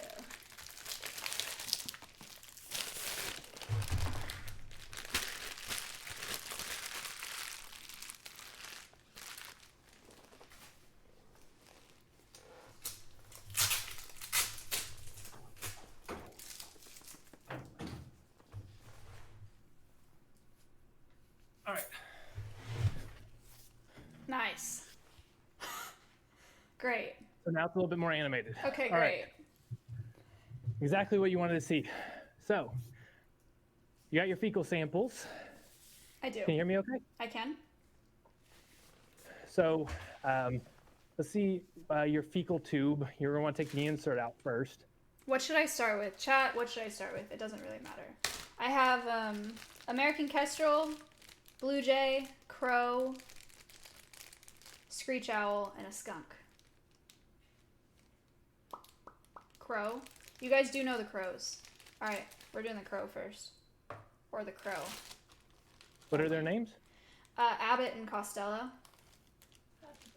That's cute. They're a comedy duo from the 40s or 50s. Did you name them? No, I did not. I didn't know who they were until they got named. Gotcha. Well, all right. So did you go ahead and how did you collect the samples? I took the green part out and I put it in the sample and then I put it back in the tube and then I put them in the fridge. Sweet. So all the fecal is below the green insert, correct? There's some on the side of the green insert. But if it's all like so, all right. Can you lift out the green insert and let me see? Should I put the mask on? Do you want me to do that? When you're mixing it up, if you open it up, yeah, just for be 100% safe. Okay. Go for it. Thanks to Simp Mom for this mask. Nice.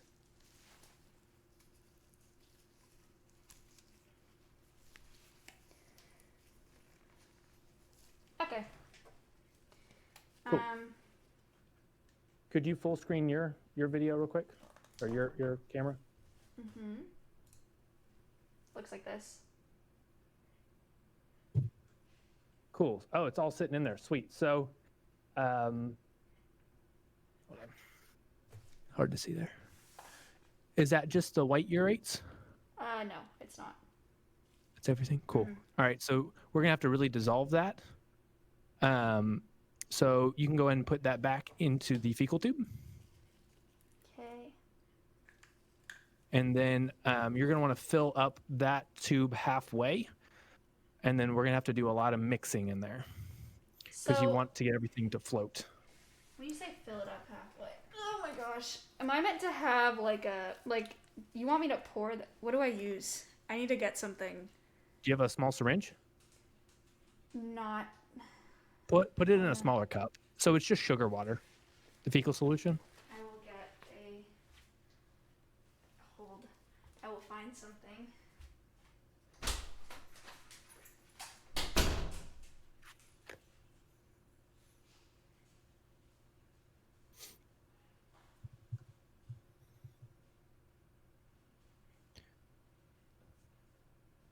Can you drink the sugar water? I mean, you can drink whatever you want, but I would not recommend it. Probably has some preservatives in there. That's probably not great.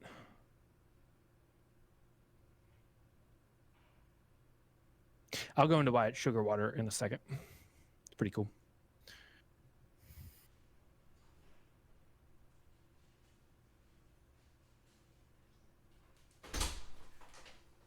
This seems appropriate.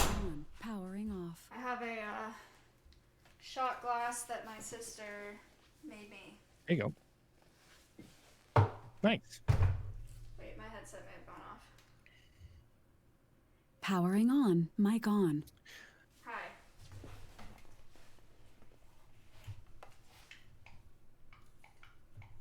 Big shot glass. My sister doesn't play around. No. Connor, you can hear me now. Do it. Okay, never mind. I just asked if you could hear me. Okay. Pour some of this in this shot glass. Clean. Nice. All right. So yeah, just fill that container about halfway, and then you'll want to take that green insert and just mix that around vigorously. Do I take You the don't want to insert close out before I fill it up? No, you want the insert in there. So I just pour it into the top of this. Yeah, just pour it over the top. Yeah, the insert has a lot of porous holes in there. Okay. Hi, Nancy. I lost. Our rehab director just came in with me dressed like this, and she's very confused. I'll tell you in a second, Nancy. Tara tipped $97. Thank you so much. Chat, do you want it like this? Well, we'll have to have it like this, so I'll leave it like this. Hi, Nancy.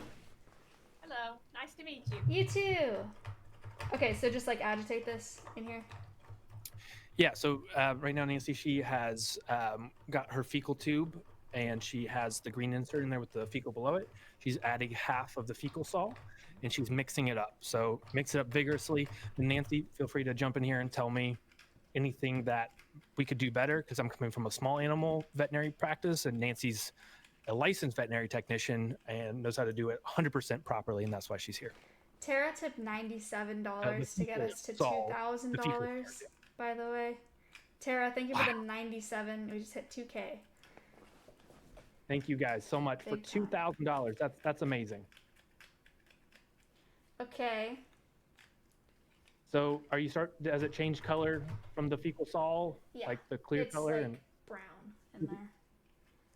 perfect. All right. So you're going to want to put that on the flat surface. And the hard part is you have to fill it up and create a meniscus. Really? You know what a meniscus? Yeah, I do. Yeah. So you might want to put a paper towel underneath your streaming stand there. So It's easier if you have a small little container to pour it in. I do. I have it in a smaller vessel. Okay. She has a little shot glass that she's using to pour maple salt. Thank you for telling her what the vessel is. Gold Tooth Jimmy with $100. Thank you so much. $100. Wow. My Thank you. gosh. Okay, so take the green insert out, and then You're gonna want to leave the green insert in there. leave it in here. Okay. Yep. All right. So kind of the how this works is, it's a very sugary solution, and it creates the parasite eggs. It causes them to float up to the top, and then you're gonna stick a slide cover on the top, and the parasites are gonna attach to the slide cover. That makes sense. Okay. Yep. Forgot to do a fecal. Pouring. We're gonna do a fecal smear on the next one. I forgot to do a fecal smear for this one. But Okay. We'll do that. Oh my Yeah, gosh. I like doing a direct smear on every bird that comes in. You could do it. It's real quick. It's real cheap, and you can get a good idea whether or not they have a pretty heavy load or not. Can you hear her okay, Maya? Yes, I can. I don't know if this is a meniscus or not. I don't think it's quite there. So like a nice little like bubble on the top, and then you'll just pop the slide cover over the top, and then we wait 10 minutes. Okay, yeah, that'll do. Sorry, chat. Should I put my camera down? Some, probably. Did you unplug the other Logitech one that you had for your painting? No, you're right. I could be. Well, I could be using that, but I have the microscope. Oh, gotcha. In that space right now. What did I just walk into? The Weird. story that I'm wearing this is Maya was gone. I was like, hey, her chat community, if you raise another $150, I'll wear this until Maya tells me to take off the head. So, And then one day my misery. 2 people donated $150 back to back. Hold on, I Yeah, need to do this.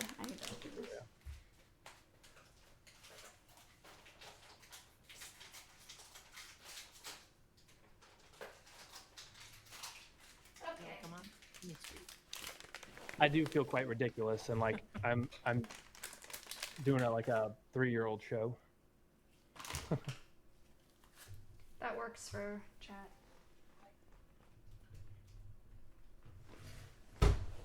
Ow. Okay. So take one of these slides. This is a cover glass. Okay, take a slide and just set it on top. Yep, the Cover glass. cover glass. Yeah, the tiny. The small Take one, the not the little not one, the slide. Not the slide. Okay. Yeah, the square one, tiny piece that are really annoying because they get stuck together. How do you open this? This is taped. No. This is. I should have done this before I put my gloves on.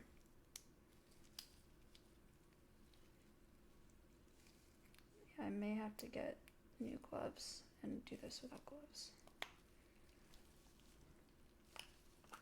Oh, never mind. Okay, little tiny cover glass things. They're so cute. They are. Anthony is me. Thank you for the $10 donation. Appreciate that. If you want to make your video full screen, just a view for now until we go to the microscope, that'll help us too. Okay, sure. Thanks. No rush though. You're busy. You got Okay. your hands full. Okay. So then put this slide. Chad, I'm sorry you can't really see. I can't do a ton better than that. On top of this. Yep. And then let it sit for 10 minutes, huh? Is there a nice little bubble there? It kind of looks. Yep. You're good. I saw it. Okay. Collect. Is there any air bubbles underneath that? Nope. Cool. All right. Alexa, set an alarm for 10 minutes. 10 minutes, starting now. Cool. So while you can set that one off to the side. Okay. So right now, all the if there's any parasite eggs, they're going to float to the surface, attached to that cover slide. We'll be good to go. If you let it sit for too long, the sugar starts to crystallize and can be, cause some issues there, but it's not too big a deal. Okay. Let's go ahead. You want to do a direct smear next? Yeah. So make sure you know which one is which, and if you need to label them, Maya, go for it. Okay. We'll move on to the direct smear. Oh, looks like you already have them labeled. Nice. Oh yeah, they're labeled. Should I do? Can I do the skunk one? Or She did get a skunk. Is that okay? Sure. Cool. Let's do skunk. Okay. We don't need to do direct. Do we do direct smear on skunks? I do direct smears on everybody. Oh, let's do it. So, direct smear. Nancy's going to walk you more towards it, but you're going to want to. You have popsicle stick would work. Yeah, or if you have a Q-tip, you can use the back. You just need a real thin, fresh layer on a slide, and then you're going to use equal part of saline on the slide. okay. Does that saline with water work for fecal salt? Let me go find something that'll work for that. Really saline, but you can. She can. She has her headset on, so she can still use. Yeah, so equal parts, and then all you do is drop the cover slip on it. Try to do it so you don't have a lot of air bubbles underneath. It'll just be an artifact, but once you get used to looking at them, you can certainly tell the difference. Cool. Between an air bubble and a. By the way.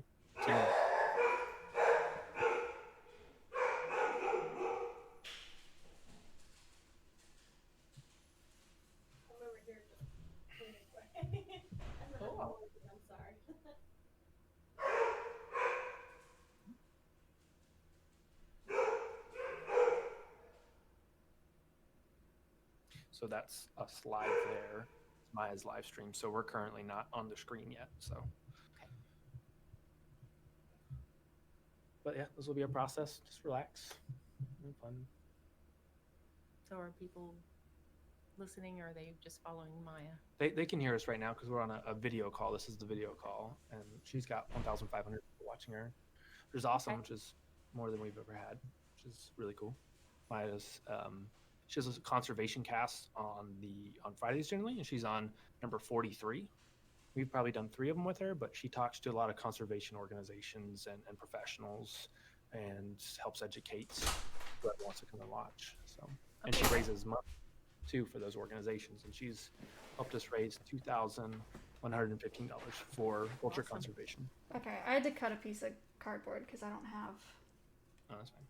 Those things. So grab a slide. Mm-hmm. Do you have saline by chance? Sorry. No, I don't.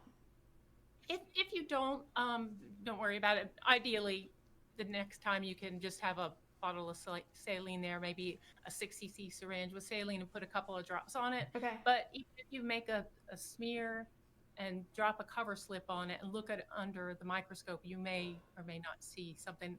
What's most beneficial about doing a direct smear is you may see Giardia, whereas you won't, most likely won't see Giardia on the float.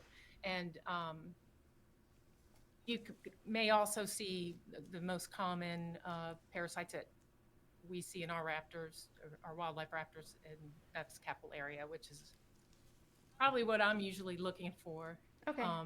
Because sometimes raptors will come in and they won't eat, and we won't find any other significant findings, and then I'll check a fecal and they'll be loaded with capillaria, and after treatment they come back 100%. Oh, okay. Cool. Good to know. So the smear is exactly what it sounds like. You're going to take some of that fecal on that cardboard and smear it across your slide. And you kind of want to do like a how would I describe it? A little bit of fecal to a lot of bit of fecal, kind of like you would do a blood smear, right, Nancy? Or doesn't matter? Not necessarily, just a nice thin layer on top of it, and then a couple drops of saline, so you don't have big clumps. Yes. Okay. So just smear a thin layer of poo across the slide. I will try my best. It is difficult to retrieve this. It's like not sticking to the green insert. It's like on the bottom of the. Oh yeah. This is when a popsicle stick would be handy because this paper is, or this cardboard is flimsy.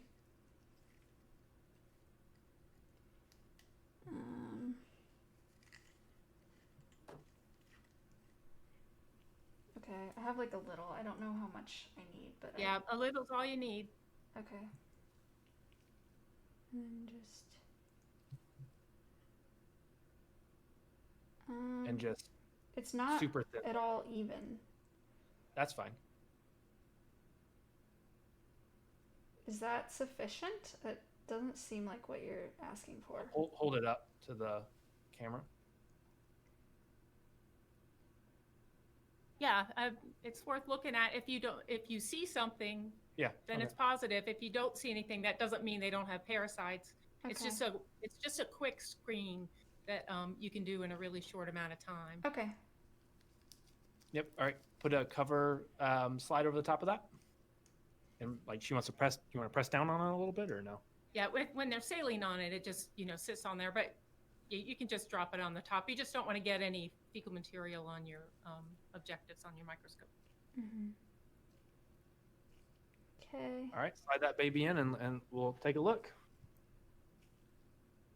And just look under low power, the 10x, and then once you look at that for a second, just switch up to the 40 objective. Is this where I need to get one of these? Put it on. I haven't used a microscope in ages. You should be able to just, yeah, you have the cover slip on there, so you can just slide that in. So it's all set. I need to it's so far apart. How do I move this? You just you were sliding that arm back properly. Oh, you're looking to drop it lower? No, I mean, I don't want to just sit it on. Do I just literally sit it on there? Yep. I mean, it's a slide, right? It's. Oh, do you have it? That's what I was. So I need to put it on. Oh, you have the it slide. between. Oh, you want to do it on a slide, not two slide covers. Sorry. Right. Okay. Yeah, so there you go. should I redo this or should I just put these two? Because I have two cover slips right now. I just take one of them off and smear it onto the other side, right? Yeah, just take one off and pop it on. Okay. Flip it over and pop it on. That'll work. Yeah. There you go. Okay. Perfect. Nice. How do I? Oh no.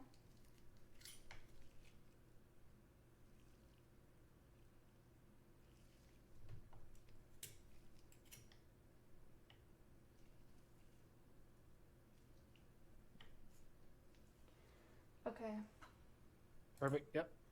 That should hold, and then you'll have. I gotta put my thing back on. And is that the skunk sample? Okay. Well, I don't know much about skunk parasites, so I'm going to look it up real quick. Here's one of my favorite books. New book for wildlife rehabilitators and practitioners. Oh, that would be wonderful. So, are you familiar kind of with like the flow with microscope? I know you said it's been a while since you've manipulated them, like the stage. So I guess it's your right hand. Wave your right hand. Make sure I'm seeing the correct right hand. Cool. Okay. So do you see the black knob below the stage there? I'm trying to get it. I may have just gotten it as focused as I can. There it is. I gotta take off this to be able to see it. All right, Nancy, I'm gonna full screen this. Yeah. It's a little, without the saline, it's a little bit thick. So mostly you're looking for things with symmetry. Okay. Alexa, stop. All right, so so how we look at fecals and smears is we need to pick a side. And is it okay if I take this off now, Maya? Yes. Okay, thank you. I fulfilled that. So you want to pick a side, and you want to start at one edge, and we want to work our way, kind of like mowing a lawn, going back and forth, making sure that we look at the entire fecal sample from edge to edge. Okay. So cool. You found an edge here. This looks pretty cool. It is a bit thick, and what Nancy said is we're looking for symmetry. So we might not be able to identify the parasite right off the bat, but you're looking for poop. Stuff in poop is not generally symmetric unless it's pollen or if it's parasites, or is there anything else? Air bubbles. So we're gonna slowly start to scan in waves and like fields. So pick a direction and slowly move it back and forth until we start to see something. And so it'll probably be easier for you to see it on your ink. It's probably like 15 frames per second on ours, but we can try our best to pick something up. And then, of course, if you see anything moving, that may be significant too. There might be something up in that one corner. But...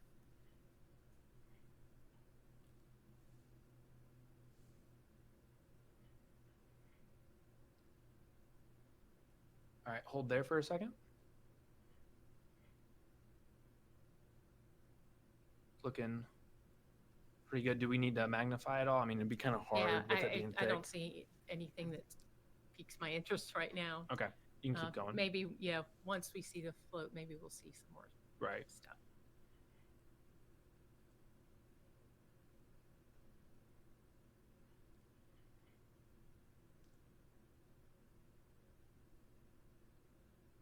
Oh, what's that? Anything? I don't think so. It's not. Ooh, so like some poop anatomy here. That's probably not poop anatomy, but these symmetrical pods are probably food, probably like a plant, right? It looks more like plant cells. So that's just some food there. And then, yeah. Some air bubbles. Sorry about that.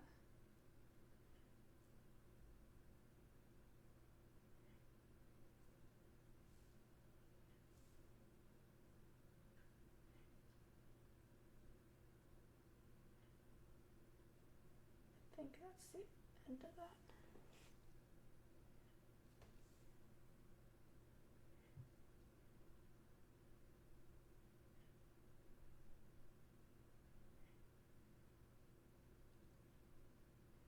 Yeah, there's nothing Yeah. obvious yet.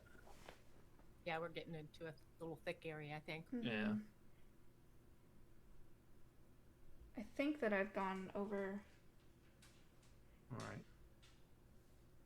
Yeah, not seeing anything obvious. Do you want to move to the fecal float then? Yeah.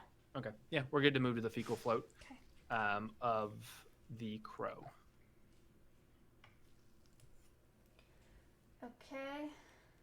So for this one, so yeah, dispose of that one. You'll dispose of that one in your sharps container later. Right. But grab a slide, and now you're gonna, once you have your slide in your hand, you're gonna pick up the slide cover that's on the crow fecal float, and just drop it on there. You set it on there is probably a better word.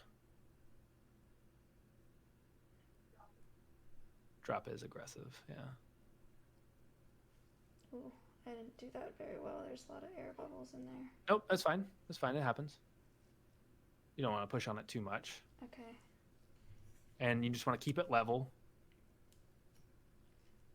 Now this one, are we going to hang in the 40 magnification, or do we need... Start with 10 and just get an overview and then go up to 40. Okay. So with this one, what you want to do is you want to start on, pick an edge, a top edge of the slide cover, and then we're gonna move back, move in a what's like a lawn, I guess lawnmower. What's it called when you're scanning? Just Yeah, I got what you mean. Yeah. Okay. Just a pattern. As long as you do it exactly the same every time, so you're not looking at the same section over and over again.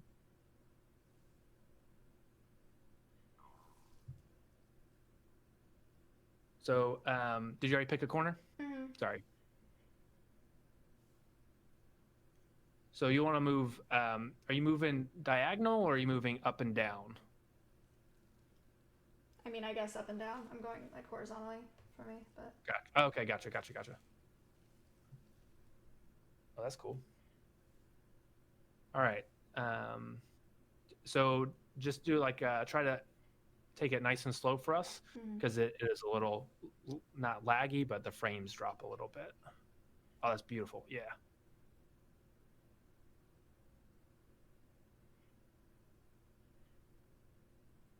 Sorry, chat. You said turn up the bit rate. I'm sorry. And if you see anything, Nancy, you want to stop and look, we can. Nothing's jumping out right now. Oh, hold right there, Maya. Go. Nope, we're good. That's just a crystal.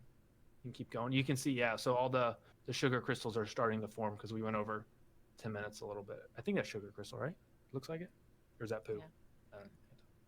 No, I think it is starting to dry out. Yeah.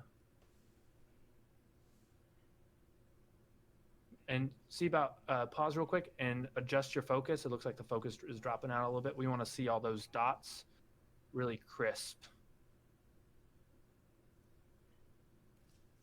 Yeah. Up, hold there. Is that something? I'm not sure. Go back, Maya. So there was, see those two purple clusters? I guess they're kind of purple looking. Try to get them in the center and let's zoom in on them a little bit. Yeah, just go up to 40.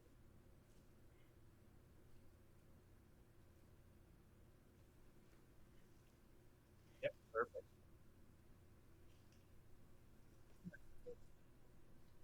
Not exactly. Right.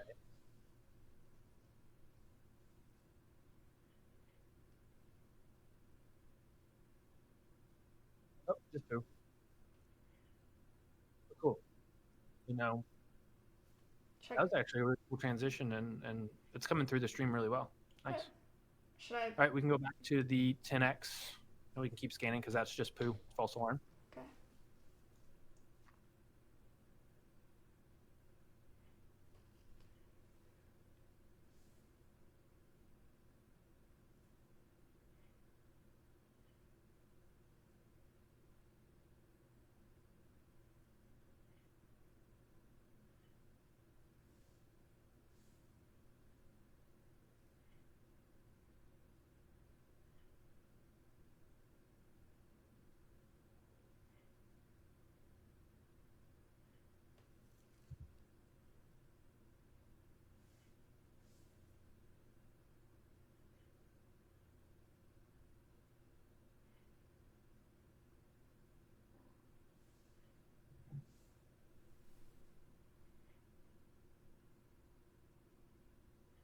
Looking clean so far.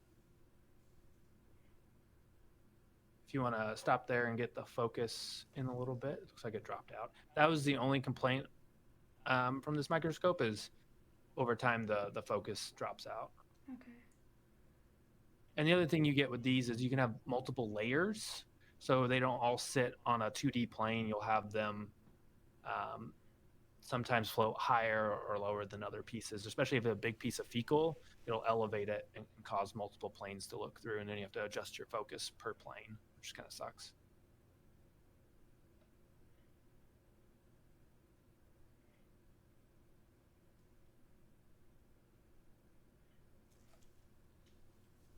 Yeah, nothing jumping out. Good for the crow. Yeah. Has the crow gotten ivermectin recently?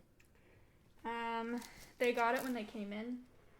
Okay, that's good. So they shouldn't need it for a while. And ivermectin gets a lot of things, but capillaria is pretty resistant to ivermectin. Okay. So generally, if we see those on there, our veterinarian recommends a course of Panicure for 5 days and then repeat in 10 to 14.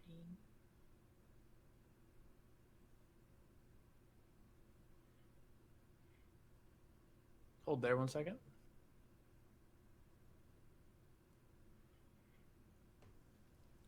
Yep, we're good. I was just letting it focus in.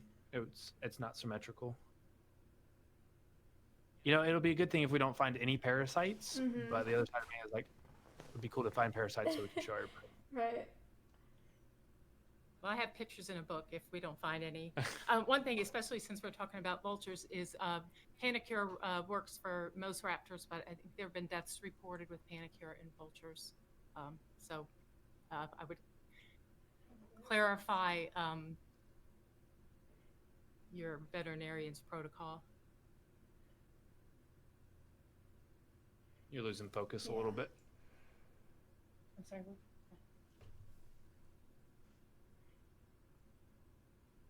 Nice.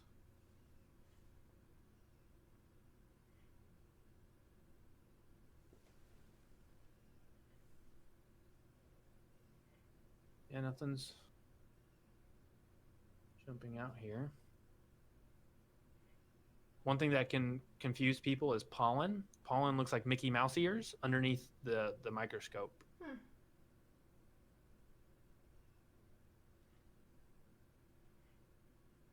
All right, hold here. There's a lot going on. I just want to take a look at everything.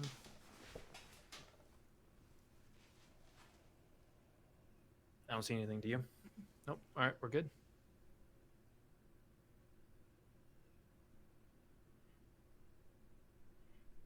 I'm going to get my formulary for a second, Okay. and just I'm going Sure. to clarify the. I'll keep looking. thing. Right back. So while we're scanning here, ivermectin kind of has a cool story. Are you interested in hearing about it? Yeah. I don't So know the story for ivermectin. The inventor of ivermectin got a Nobel Prize. And, hold here. Nice. Oh, nothing's jumping out at me.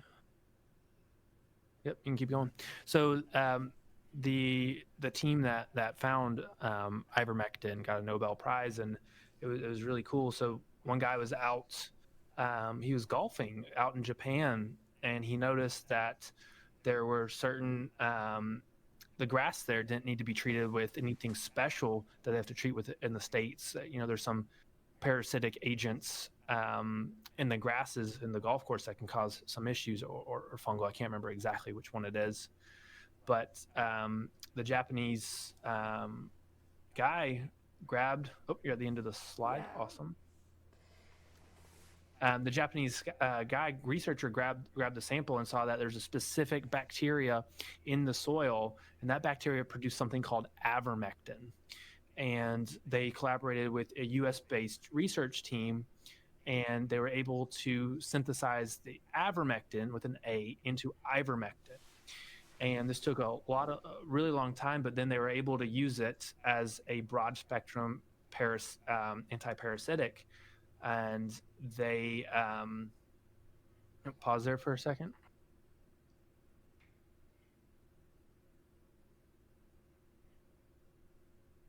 You're good. You're good. So they got this medicine out to, it was cheap to make, and they're able to get it out to South America and Africa, where there's a lot of parasites taking people's vision. It was like swamp. I don't remember the name of it, but it took as a parasite that crawled in eyes and destroyed the eyes, like a little worm. And I forget the name of that too. Could be the little worm. Is in South America. I have to look it up. So ivermectin was able to take care of that, and they were able to stop this huge rampant disease, parasitic disease, and very cheaply, and just able to distribute throughout the world. And it solved so many issues very quickly, and they got a Nobel Prize from it. And it's super cool how they were able to just find this in nature and get it out to the world to solve things that people couldn't figure out how to solve before, or are really expensive to solve. Yeah, so chat, when I say I'm gonna deworm this bird, or when I say I dewormed the bird, I'm talking about ivermectin. If you don't know what we're talking about right now. What's that? Go back, Maya. Hold right there. Probably on like a 3-second delay, which is not bad. Oh, water. I think it's water bubble over top of. Gotcha. All right, we're good. I just wanted to clarify, since I mentioned about Panacure is a drug of choice for capillaria, but this is the NWRA wildlife formulary. So I just wanted to read the caution. Fenbendazole can cause leukemia following long-term administration. Fatal toxicities have been reported in pigeons, doves, finches, storks, vultures, and porcupines, often associated with high doses above the published ranges. So anyway, just in those species, I'd be Okay, thank you. wary. Cool. I think you're losing some of the focus there.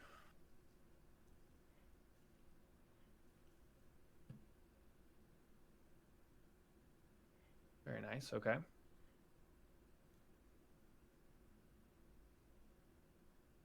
Nothing there.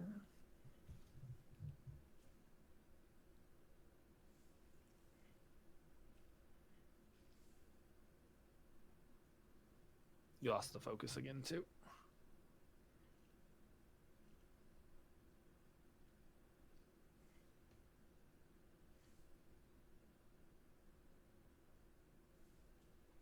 Nice piece of fecal. It's like some form of plant.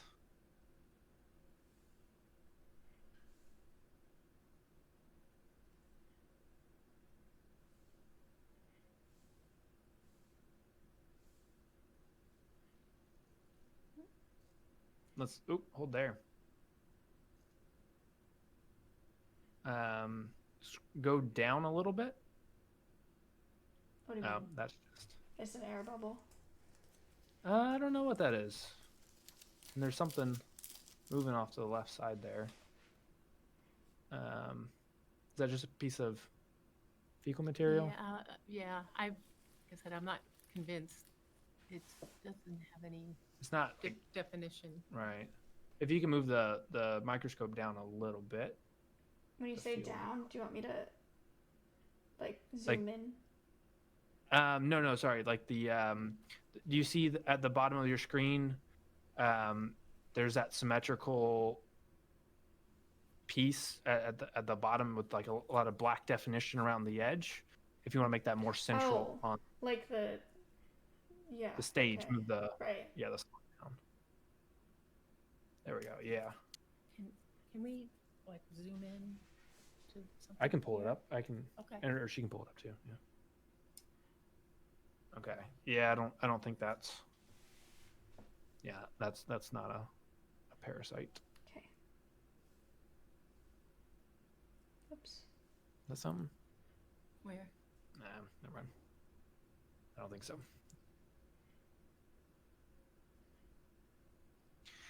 Is there a bird that has not been dewormed yet? That you have fecal up?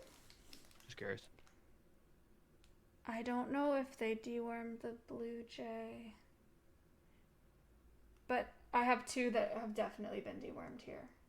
Gotcha. Recently? Actually, I don't know about the screech owl. But the kestrel I dewormed about a week ago. Gotcha. Okay. Well, we'll talk about that once we're done with this.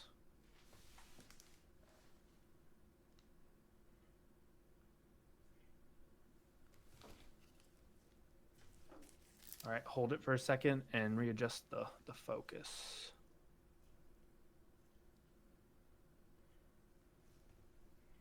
There we go. Nice. Beautiful.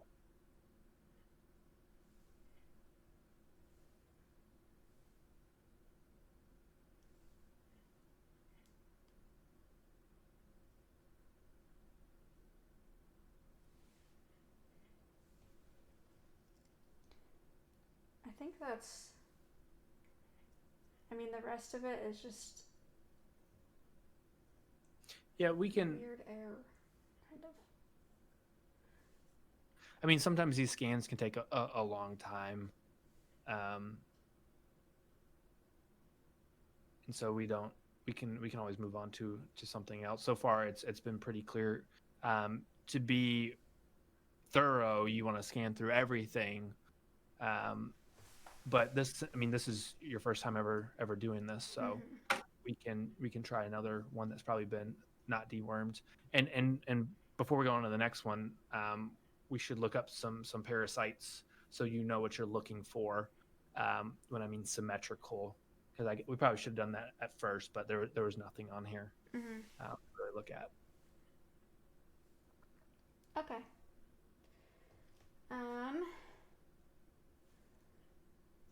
So should I? If you want to continue to scan, you can, or we can move on to the next one. Let's Happy with either. Let me start the next one. I'll do the blue jay. Okay. So that it gets 10 minutes while I look up, or I can look up whatever parasites you think I should look up. Yeah, this is the crow chat. That is correct. Blue jay.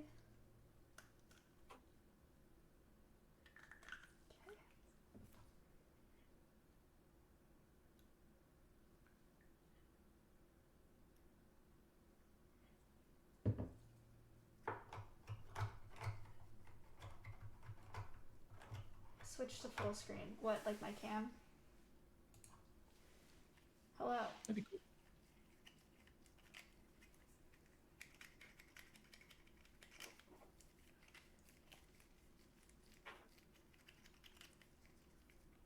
So you do these fecals with all the birds that you get, or all the... You guys just do birds, right? Yeah. Okay. Yeah, Nancy, do we do them for every bird? How often do we do fecals for our residents versus our rehab? From now on, we'll be doing them twice a year. Nice. In rehab, I check them on intake. An intake.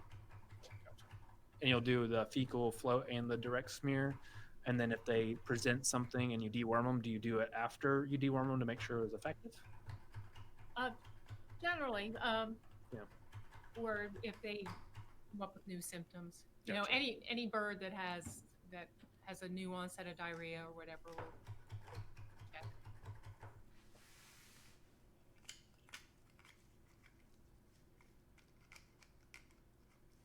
Okay.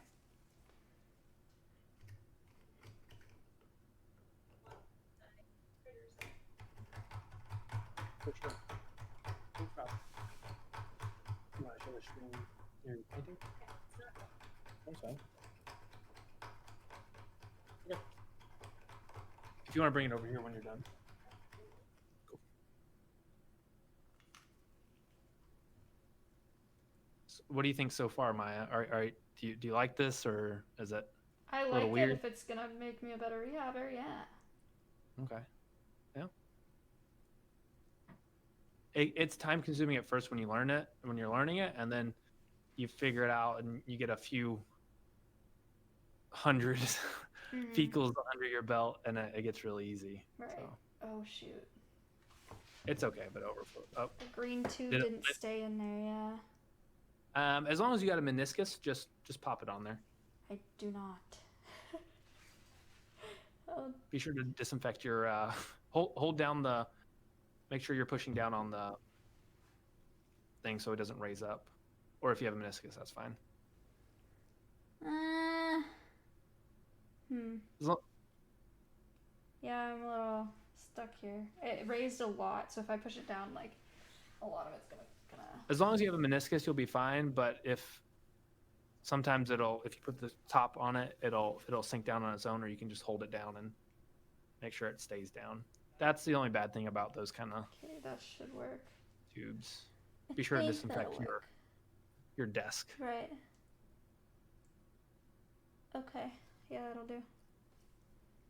And then put this on there. And also, just a reminder, some of the parasites are zoonotic, but there could also be bacteria that's zoonotic as well, like salmonella or something like that. So Mhm. you just always want to assume that it might be something that you don't want to have yourself. Right. Zoonotic means it can pass from animals to people, by the way.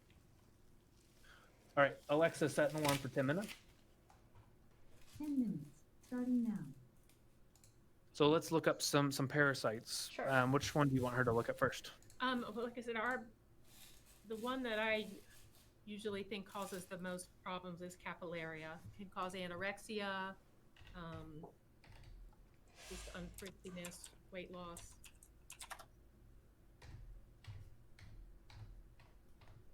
Would it, if your desk is cluttered, would it be easier for me to send you links, or are you okay typing? That would be easier. All right, yeah, I'll do that. This one, Joanne? Or not Joanne, Nancy? Yeah.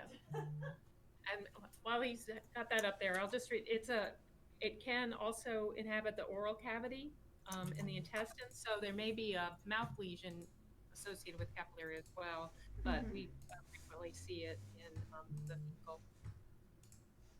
Okay. So if a bird's food flicking, anorexia, weight loss, it could possibly be capillaria. So, so you're like, when it's symmetrical, does that make a little bit more sense now since we didn't see him on the slide we're looking for? What's the other thing that you're used to seeing a lot of? That's probably the most common. Sometimes we see roundworms. Roundworms. But they usually aren't problematic, and ivermectin will take care of them. It may be a problem in young animals or young stressed animals, but generally easy to eliminate. Fine. I guess Google Images works. Here's roundworms coming up. Okay. And probably the other one that I haven't seen it here, but when I used to do songbirds, I was using and that's Singamus? Singamus, the gateworm.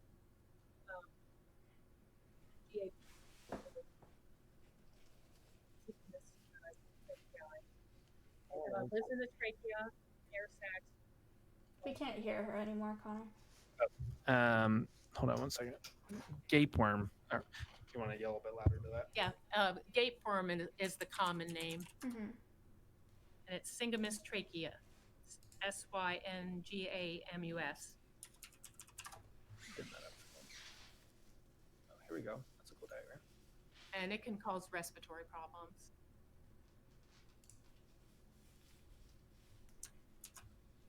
It's also usually can be treated with ivermectin or fenbendazole. Send you another link there.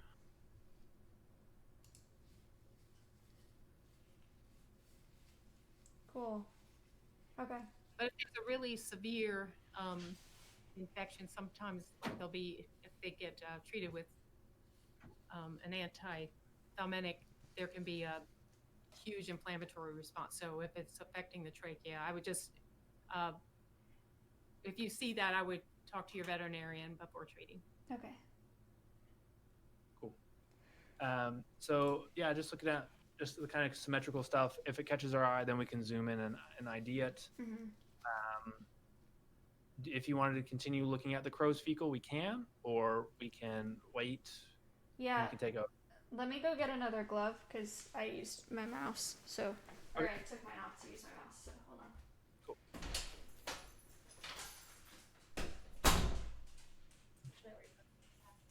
Yeah. Ooh, that's pretty. I'm getting nice. I found it when I started doing this area. Like I realized. That's a lot of detail. Yeah. I kind of went with a ton of feathers. And that's why it's taking me so long. Because I have all of these and all of these. It dries quick. That's awesome. I have to use a medium that I mix in that helps me blend and prevents it from drying too quickly. So it's not like oil.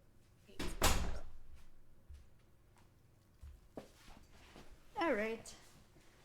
Robin, she's about to head out, but she wanted to, or we want to show off what she's done. Yeah. She's not finished with it. Yeah, I'm not finished. I'm nowhere near finished. I unfortunately have some critters at home that I have to take care of. But you can. It's beautiful. We're getting there. Oh, that's so good. A lot of detail. Holy cow. That's nuts. That I is love really the good. red too. That's awesome. Yeah. So I will finish this and it will go out to a new home. Thank you to everyone that's donated. This is making a huge difference to vulture conservation. So Yay, thank chat. you, everyone. Good job. Have a good night. Thank you. Good night, Rob. Thank you.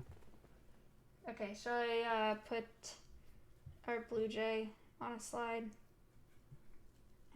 Is that the timer hasn't gone? Let's see. Alexa, how much time is left on the timer? You have 4 minutes and 10 seconds left on your feeding time. Cool. Could you hear? Mm-hmm. Cool. Said 4 minutes, right? Yep. Cool. She's my favorite office assistant. Yeah, so I mean, it's a little. It can be a little boring. It can be a little bit monotonous, but it's nice. I'd probably. Bye, Robin. Have a good one. Hi, Robin.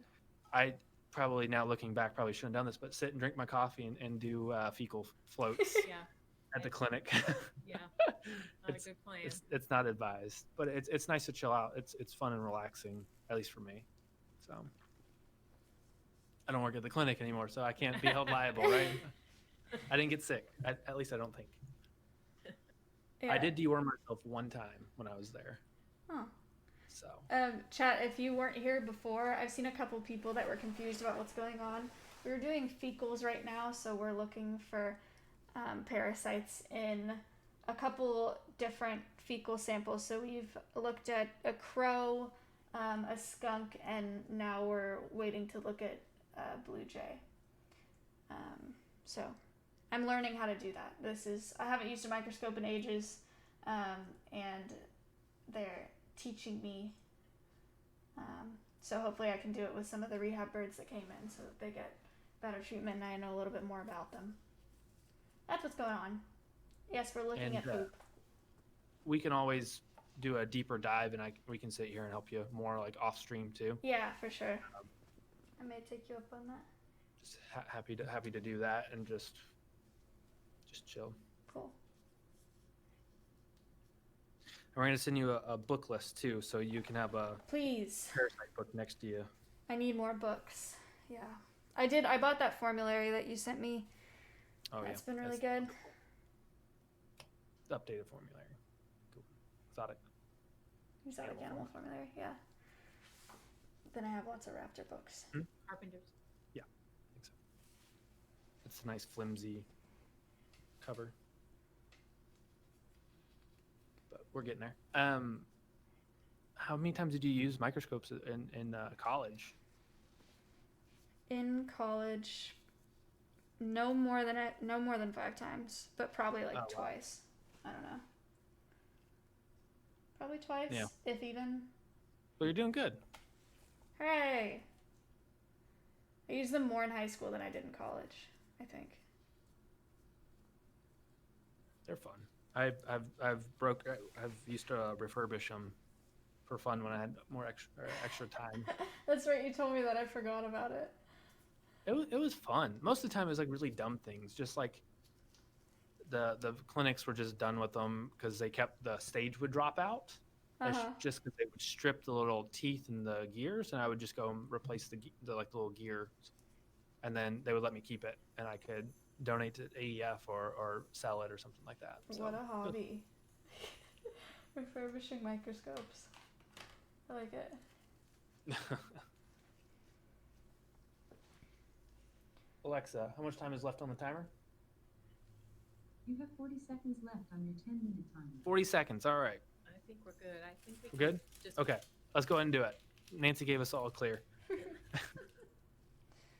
Okay. So. You're right. I didn't start the timer right when she put it on there.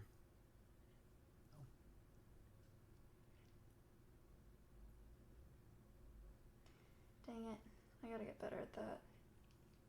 And don't worry about pushing it down.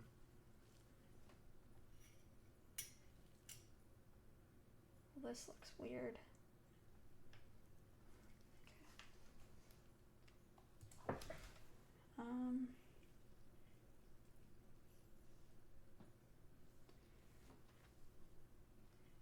Alexa, cancel.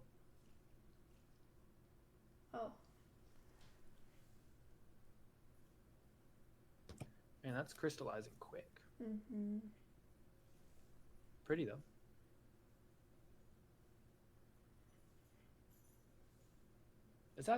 This image is a lot more clear. So like, I guess your placement of the slide cover is getting better. Maybe. Nice. You're losing a little bit of focus. Yeah, cool. That should be good.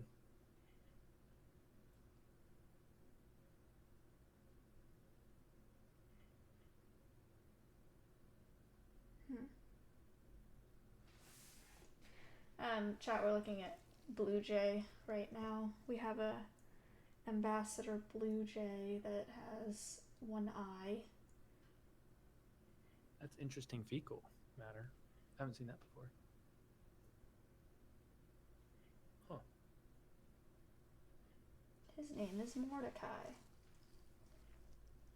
Mordecai? Mm-hmm. That's cool.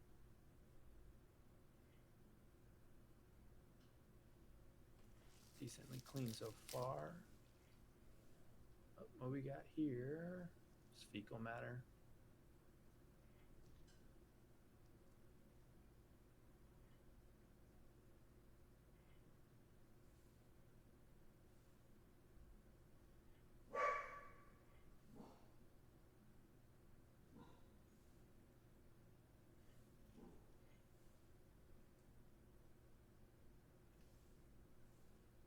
Cool crystalline structures.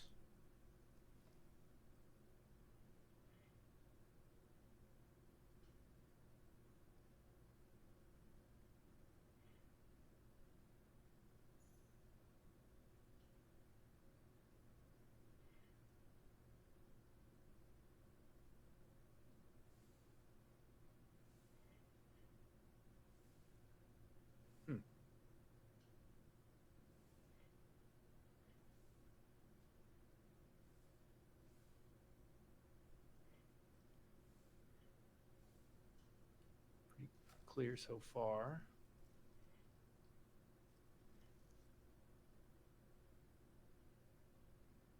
All right, nice.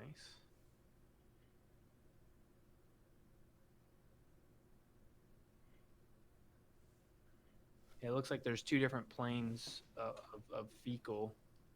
One's further away on the microscope than the other. Mm-hmm. So yeah. What size should like a roundworm be on here, Nancy? Like the size of if I hold like a pin cap up to it, should be about that size. I would think. I'm not sure. Size-wise, shape-wise. So yeah, on your screen, we're looking probably for something that's the size of a pin cap. If you were to hold it up to your screen, Mm-hmm. makes it easier.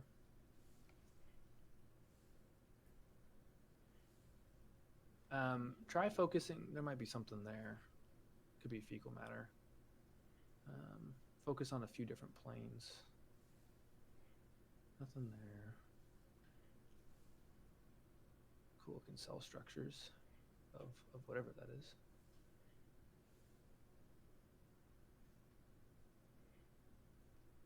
Okay, yeah, we're good. Cool.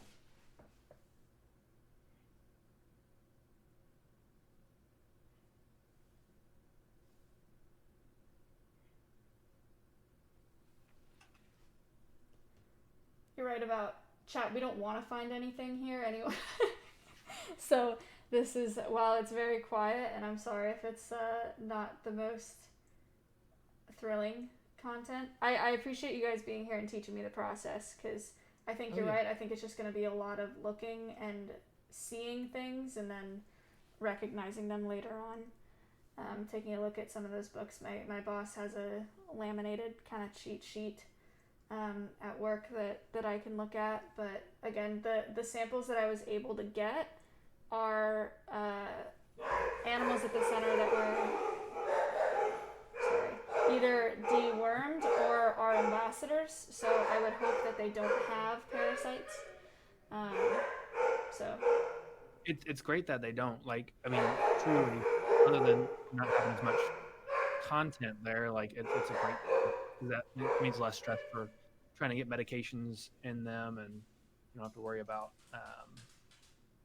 any sort of, not that ivermectin or fenbendazole cause GI issues, but you never know. So it's just good. Finity, thank you for the $5. Is this that plant Thank you. matter as well? Yep. Yeah, so you can see all the cell walls that they have. It's pretty rigid, which kind of tells you that it's plants. Pretty cool. Yeah. Cool.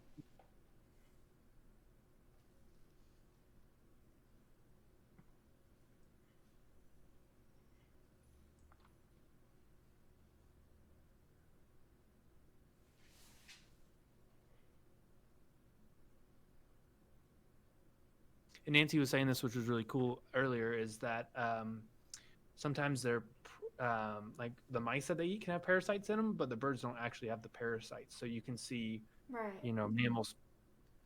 Would you say mammal specific parasites in birds sometimes? Birds of prey? Sometimes, yeah. Oh. Nice big piece of poo. Plant matter.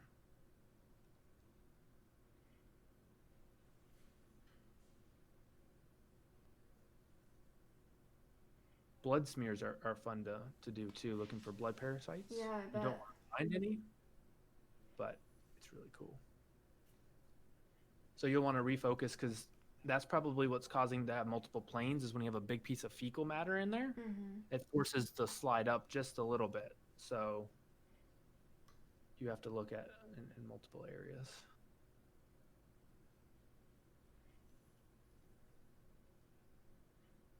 Should she be looking on the cover slide part of it, or the slide further down? If you're looking at depth, where does it normally hang out?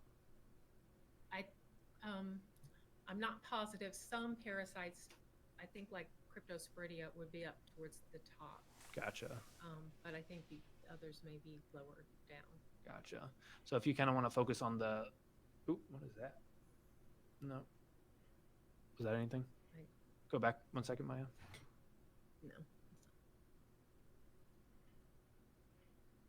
Yeah, right here. You can go back forward. Sorry, you went. I directed you too far back. Apologies. Forward? Yeah, you can go forward. Here or further? Right there, yeah. Is that, Yeah. No, I don't think it's like symmetrical enough. Okay, you're good. That's why Nancy's here. Thanks, Nancy.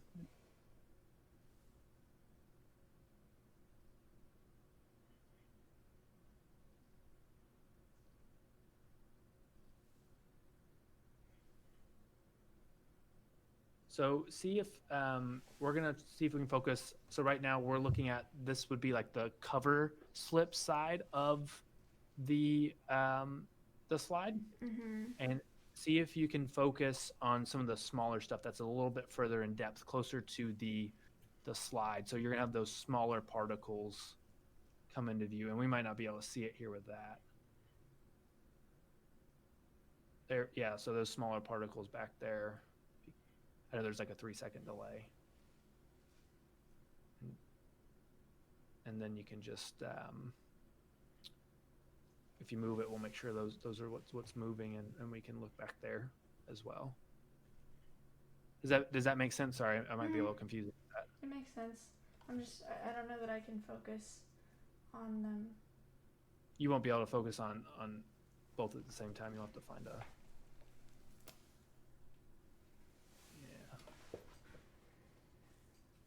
We can keep scanning and see if we can see those tiny things, and see if there's anything just slightly larger than those. And that should help us ID the parasites.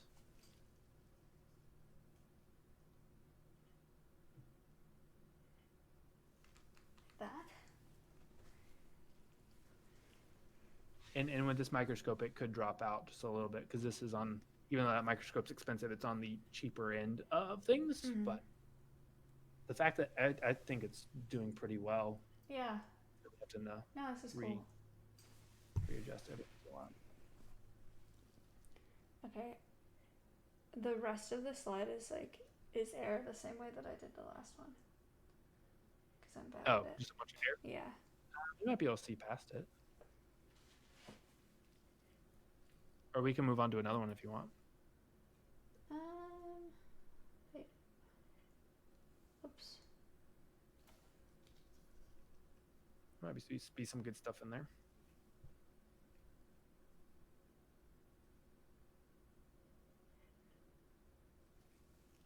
Yeah, that just hits like the air. Cool looking stuff. Nothing Yeah. in particular. We can hold on the big stuff. See if there's anything that pops up. So the parasite should be smaller than that plant matter. Mm.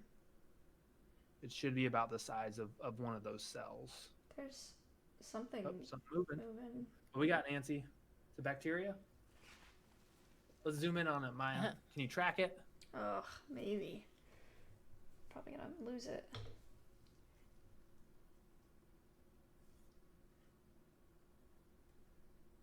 Oh, jeez.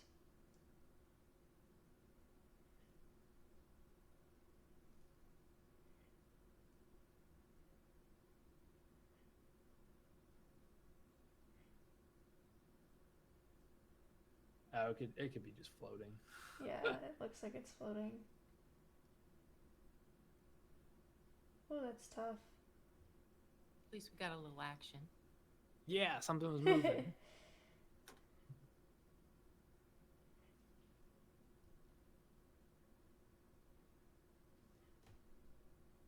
Yeah, oh yeah, everything's just floating. Okay, yeah.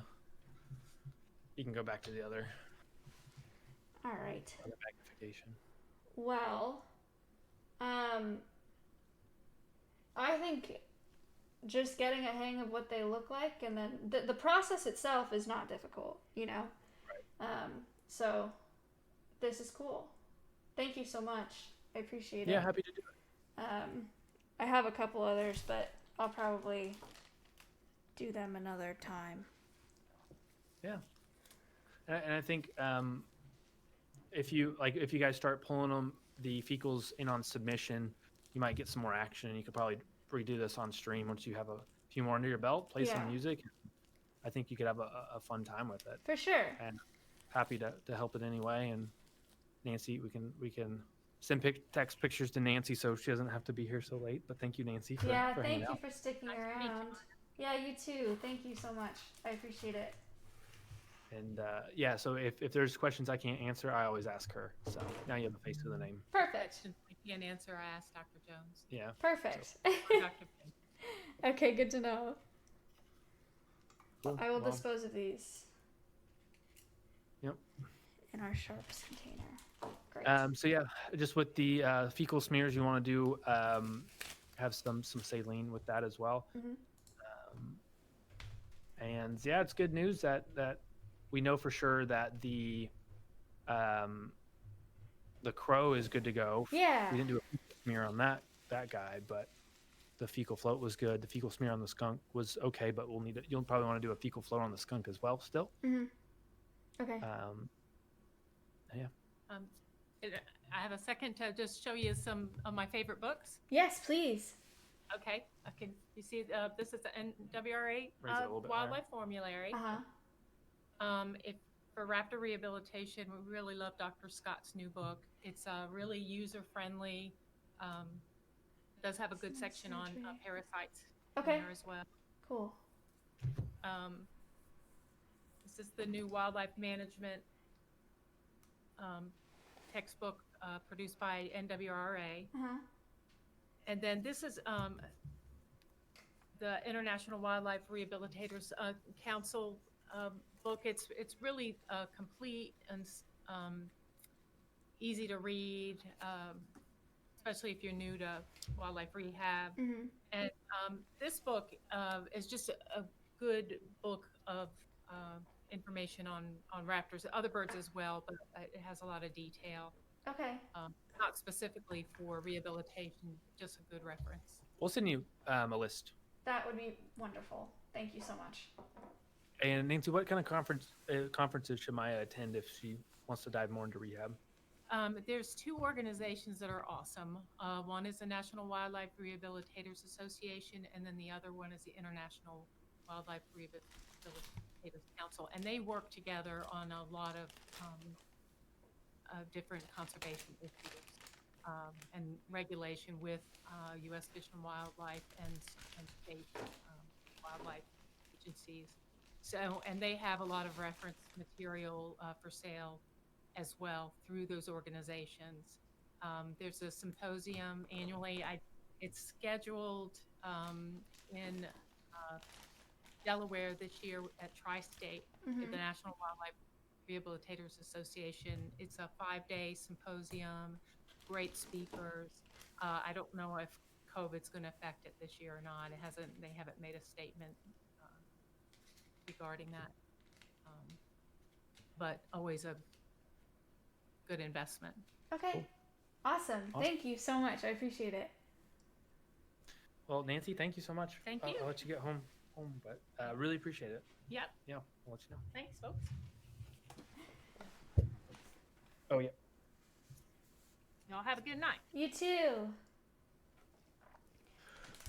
Well, Maya, good job for your first time, especially doing remote. That's the first time we've done remotes. Pretty cool fecal. stuff. So, Chat, Connor also sent me everything that I needed to get to figure all this out. So thank you for helping me with that. That's going to be really cool. Oh, I'm of course. excited to set it up in the new rehab room and be able to go do that when I bring in new birds. That'll be really helpful. And when you're not playing with fecal, you don't have to wear the mask. You're good. As long as you're not kicking it up in the air. For sure. You can wear it if you want, but. Okay, thanks. Cool. Well, I guess I can let you go and let you get cleaned up. And yeah, anytime you have any questions, let me know. All right. Thank you, Connor. $2,140 is what we're at right now. I will send you the total when I get offline, and I'll send you some analytics. Thank you guys so much. Thank you to the community, guys. That means the world to us. I'm going to jump up here and let Prim know it's morning for him, and it'll make his year probably, because it's been a crappy year, and this is a huge light for them and for the vultures, and it means so much. $2,000 is more than most people make in 5 years there. Yeah, that's big time. Yeah, thank you, guys. But I'll be online for like a little bit. I'm gonna clean up and whatever, then do an outro. So I will be in contact once I get off. But thank you for hanging out later there, and thanks for doing the long stream and for reaching out to make this happen. I'm glad that we did it again this year.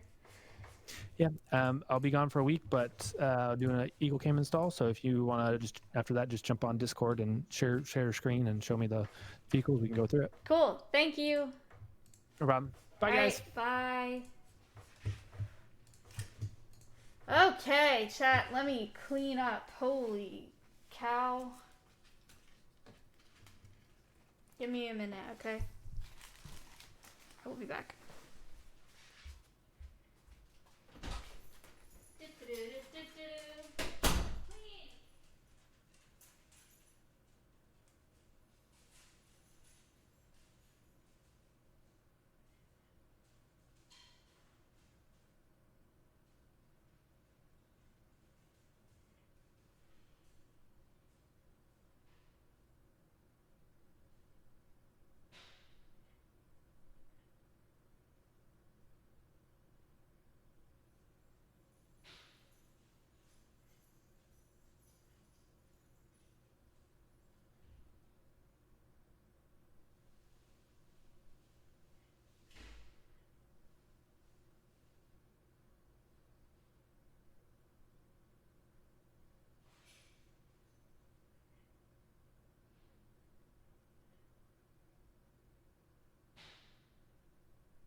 Chat.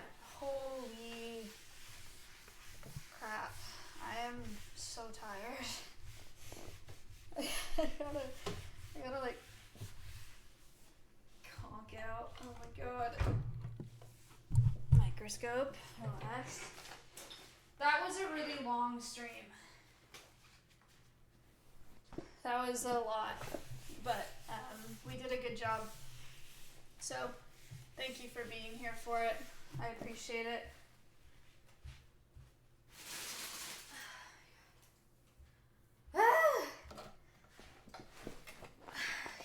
So, went pretty smooth. Yeah, I'm sorry that it got a little bit quiet. American Eagle Foundation is an exception to my 1 hour podcast rule because I love them and we get to talking. But I know you guys know how it goes with my art streams and stuff like that too. Sometimes it just gets a little more chill. So, yeah, so I appreciate you hanging out for that. Big news. Tina ate a rat yesterday, killed a rat yesterday, live. I have a video to show you of that. Touching dirty mouse. I never touched this mouse with a glove. Oh, it's right here. Here you go. Oh, here you go.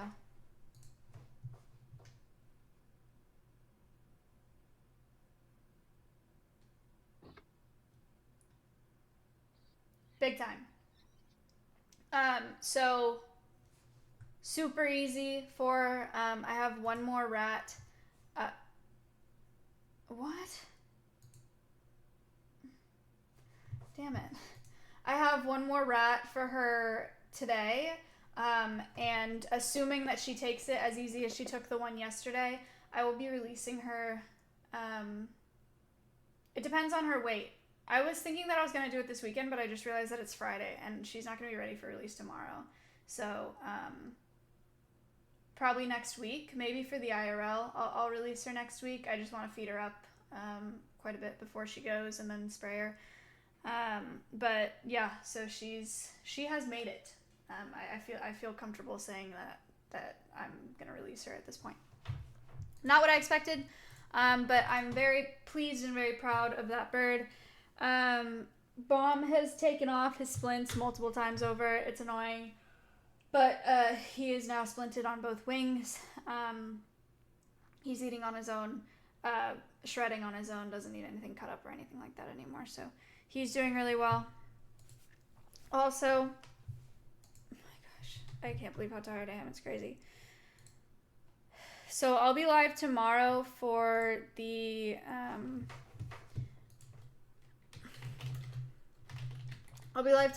Housewives podcast. I think we're doing 4 p.m. CT. We honestly have yet to confirm a guest, but there will be one, don't worry. And then after the Housewives podcast, on Sunday, I am doing a subathon starting in the morning. Also, after the Housewives podcast, I'm going to Matt's to do another stream thing, so that'll be tomorrow night. I'm setting up the PS4 for the subathon. I'm going to do a bunch of the paintings for the subathon. So, yeah, we're going to do all that. It's a lot. I got to feed Tina, feed Bomb, and go to bed. Cool. Thank you for hanging out. Thank you so much for your donations. Twitch is an untapped reservoir for doing good. Thank you for looking at the poop with me and not being too weird about it. I'm really excited. I don't want to do this on my desk because why would I want to do it on my desk? I am really excited to set up the rehab room. We went to the house yesterday. It's wonderful. And having a station for doing fecals. So when we get a bird in, I can do the fecals on stream and you guys can learn about what to look for as well. The sponsor I think is starting next week, but I haven't signed anything yet, so I can't tell you yet what the plan is. But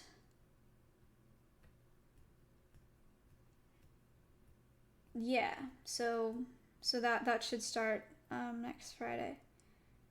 I don't currently have a guest for Friday. I will see you tomorrow for the Housewives podcast, and then on Matt's stream. I will see you Sunday for the subathon. I will not see you Monday because I'll have done the subathon. And I'll probably, unless there's a bounty or something, I'll probably try to do a release IRL on Wednesday if she, if her weight is good. That's, I think, my plan, and then there will be podcast Friday. I'm not going to play the outro. I'm not going to lie to you. I'm just going to try to get off here. But I really appreciate you staying. If you donated, thank you. But again, if you didn't, if you hung out and you learned about vultures, it means the world. They're so misunderstood. They're so important. And it means a lot that we got to talk about them today. I am going to contact Robo Rascals about getting her that painting, and then I'll have to find out who the second donator is by going through my stream elements. But thank you for hanging out, and thank you for learning, and thank you for caring. Means a lot. Cool. I will see you. Go say hi to Casey Tron. She's cool. I look up to Casey Tron a lot. Always have. She was one of the nicest people to me when I started streaming. You can Omega Well that if you want, but when I started, Casey was like really kind to me. So she's great. So go say hi to her. See you tomorrow. Good night.